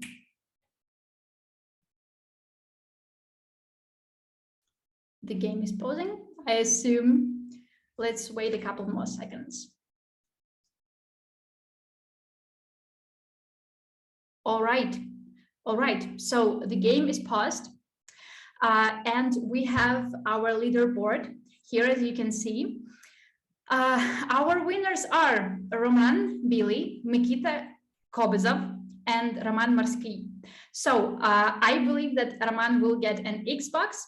Mikita is going to obtain Nintendo Switch, and Classic Nintendo Mini is going to Roman Marsky. So are you guys happy about the results? Of course, I cannot hear you, but you actually can comment on the Community Z platform and I don't know, share some of your experience, maybe whether you liked to play at the Dodge Arena platform, whether it was easy to program your boat, to create an artificial intelligence to beat all of your opponents. So anyway, I congratulate our winners, Roman, Mikita, and Roman Marsky. I congratulate you. Well done. It was a great job. It was so nice that you put all of your effort into this game, and I believe that you are happy with winning all those amazing prizes. Well, yeah. Thank you very much for participating.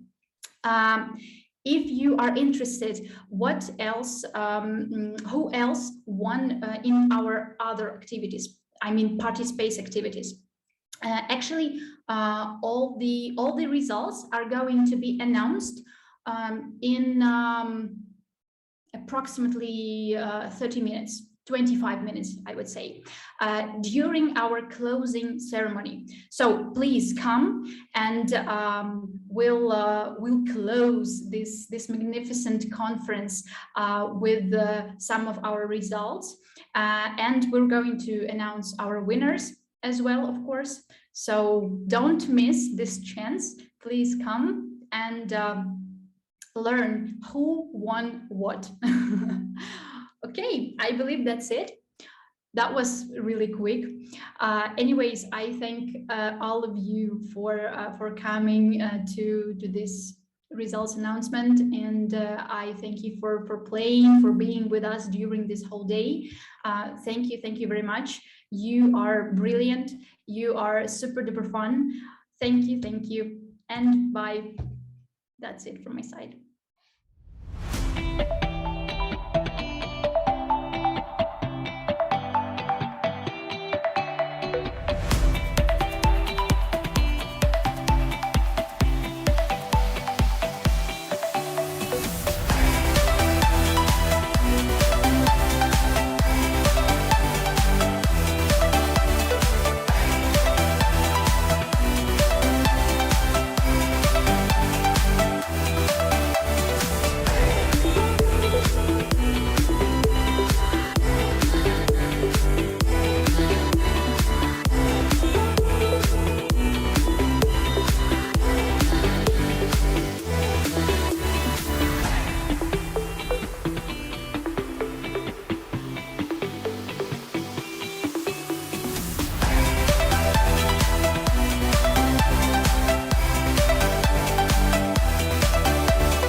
everyone. It's the final of our amazing EngX Z-Day. And we want to summarize what was this Z-Day and what was it about. So welcome, Alexei. All right, thank you guys. Welcome everyone who joining this session. Now it's the last one, and just like taking account how much really cool sessions you already participated, guys. Really thank you for coming for the last one. We just want to use to say final words for this beautiful day in December. And Lina is really cool haircut. I really like it. Thank you. Thank you for making this real. So Alexei Didik, I'm a head of engineering excellence program. I didn't really make a lot to make this happen, but to the truth, I made a lot to make this day happen. And I'm really, guys, glad that you enjoyed and joined this conversation, enjoyed the speakers, and you know who I'm talking about. You really enjoyed this guy. And I just like want to say a couple of words before we continue this. But just like congratulations, some really nice stuff you're going to give away today, etc. Just like what is finally engineering excellence. And when I saw what is finally engineering excellence, is it just like know how to use Kubernetes cluster or infrastructure as a code? Is it Terraform or not? Is it AWS or GCP and all other stuffs? Making code review, not making code review? Is it engineering excellence?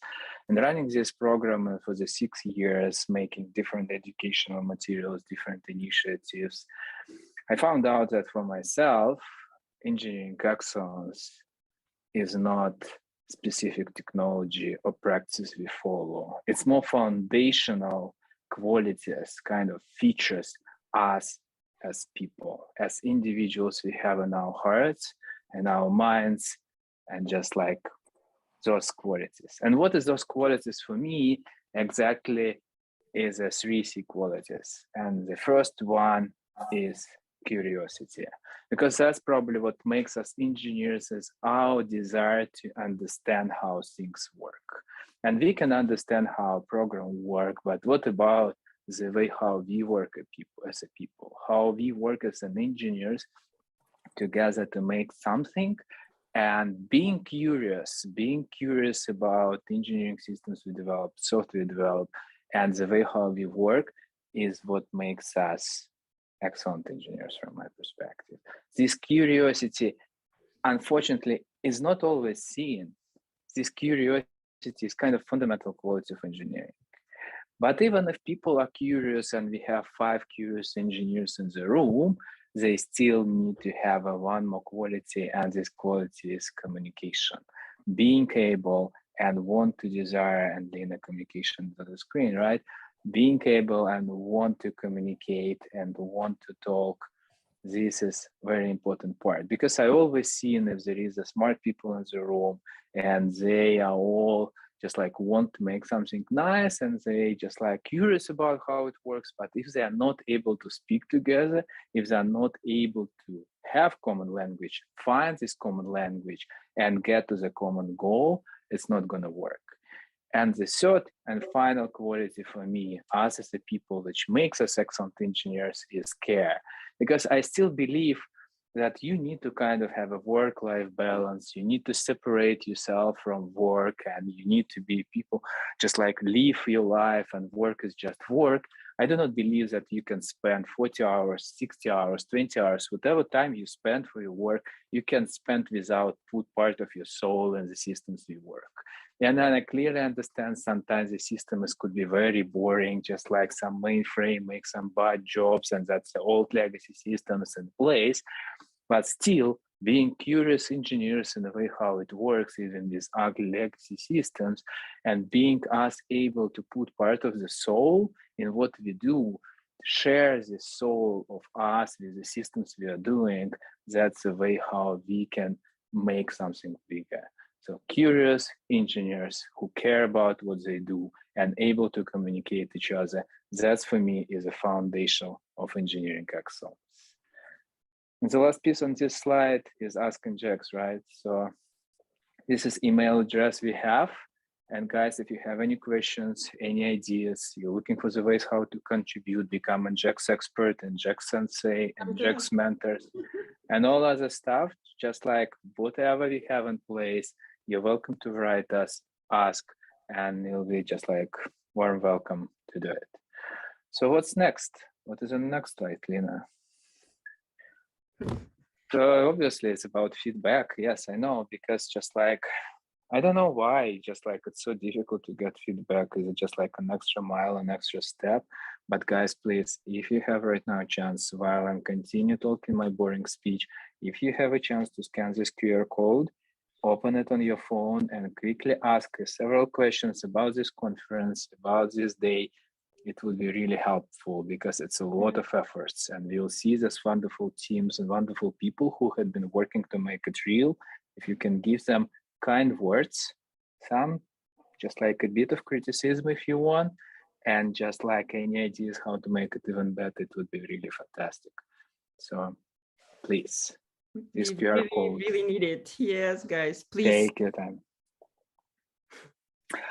So really thank you for those people who put efforts to talk today, because talking is difficult. Preparing for the conversation, make your speech, put down your thoughts in a way that clearly structured and interesting for people. It's a really big effort. So that's why our rockstar speakers really thank you for all what you did. And really thank you for Uncle Bob. Yes. And really thank you. Any chance we still can come back? Yes. And to Shane, just like for joining us, 5 external speakers on this conference, people who was interesting to contribute, people who interesting to talk and talk with our audience, which is also huge. I really appreciate. But Uncle Bob is good, but still, guys, everyone who joined from EPAM to share their knowledge, really thank you. Shane was first Santa. He was at Santa's head, and because that was like 10 p.m. at New Zealand. He is placed in New Zealand right now. Oh, it's really cool. Yeah. But just like in the Santa, I mean, so here is the end of November and everyone is already put their Christmas trees. I'm just like walking and people have Christmas trees. I'm just like, oh my God, this is still end of November. So that's Santa hat. I also need to wear it already. So our brilliant moderators, contributors, really appreciate time. You join these sessions, you spend your time making sure that it all works smoothly and it runs smoothly. Really great, guys. Thank you so much for coming and helping us to make it real too. Thank you. And obviously, statistics. We are not talking saying thank you for the core team now, so we are talking about statistics. So what happened today? First of all, we want to say thank you to our participants. Absolutely. That's why numbers here also. So 38 countries, I assume it's incredible. Even is there any 38 countries in the world, Lina? Yes. I'm joking. I know that it's more than 150 countries in the world, but covering 38 of them, all this just like really cool places around the world, and coming from New Zealand to talk for us here, just like it's really cool. And thank you for everyone who joined from very different places around the world and just speaking different languages, but still being interesting in the way how we can work as engineers and how to make it excellent. Really appreciate guys joining for whatever country you are and just like whatever time zone you are. It's really cool. So core team, beautiful core team, absolutely beautiful core team. Thank you guys. It was a lot of preparation, dry runs, negotiations with different speakers, and just like work and running it smoothly. So it works technically, it works just like logically, it works virtually, whatever way it works, a lot of new stuff. And I saw, just like we spoke today recently, that it's a lot of achievements. This conference is really great for amount of participants, amount of internal speakers. And I assume the biggest quality of you as a team is bravery to try to do something out of the box, something bigger than we usually do. And this single day, this format of online conference with people who joined, speakers who joined, and the way how it ran is really big achievement. So you're the best. Thank you. We are. You are the best. Yeah. So the party space winners. Yes. Just like it's time to say just like names of people who are gonna get just like our wonderful hoodies. Yeah, high quality, really nice hoodie. Yes, you have a nicer colors than I do. You see, I have this white, like this lady on the picture, and you have this orange, this coral one. I would really like to have this coral And I have one more. So treasure hunt, names on the screen. Guys, thank you for coming. It was difficult getting all this 10 different quizzes, just like to go through and answer them all. Really cool, guys. So you're gonna get it by mail, these hoodies, and that's gonna be very hard. Very soon. It's gonna happen by the new year. So the presentation karaoke, congratulations, Andrei. I assume the gift is also the hoodie. Yes, the hoodie. Would it be this nice blue color? It doesn't matter which color. Maybe Andrei wants the blue color. I don't know. Just like why not? And this color is for the quiz. Daniela, also congratulations. Just like that's also going to come soon by the new year. It's going to be in place.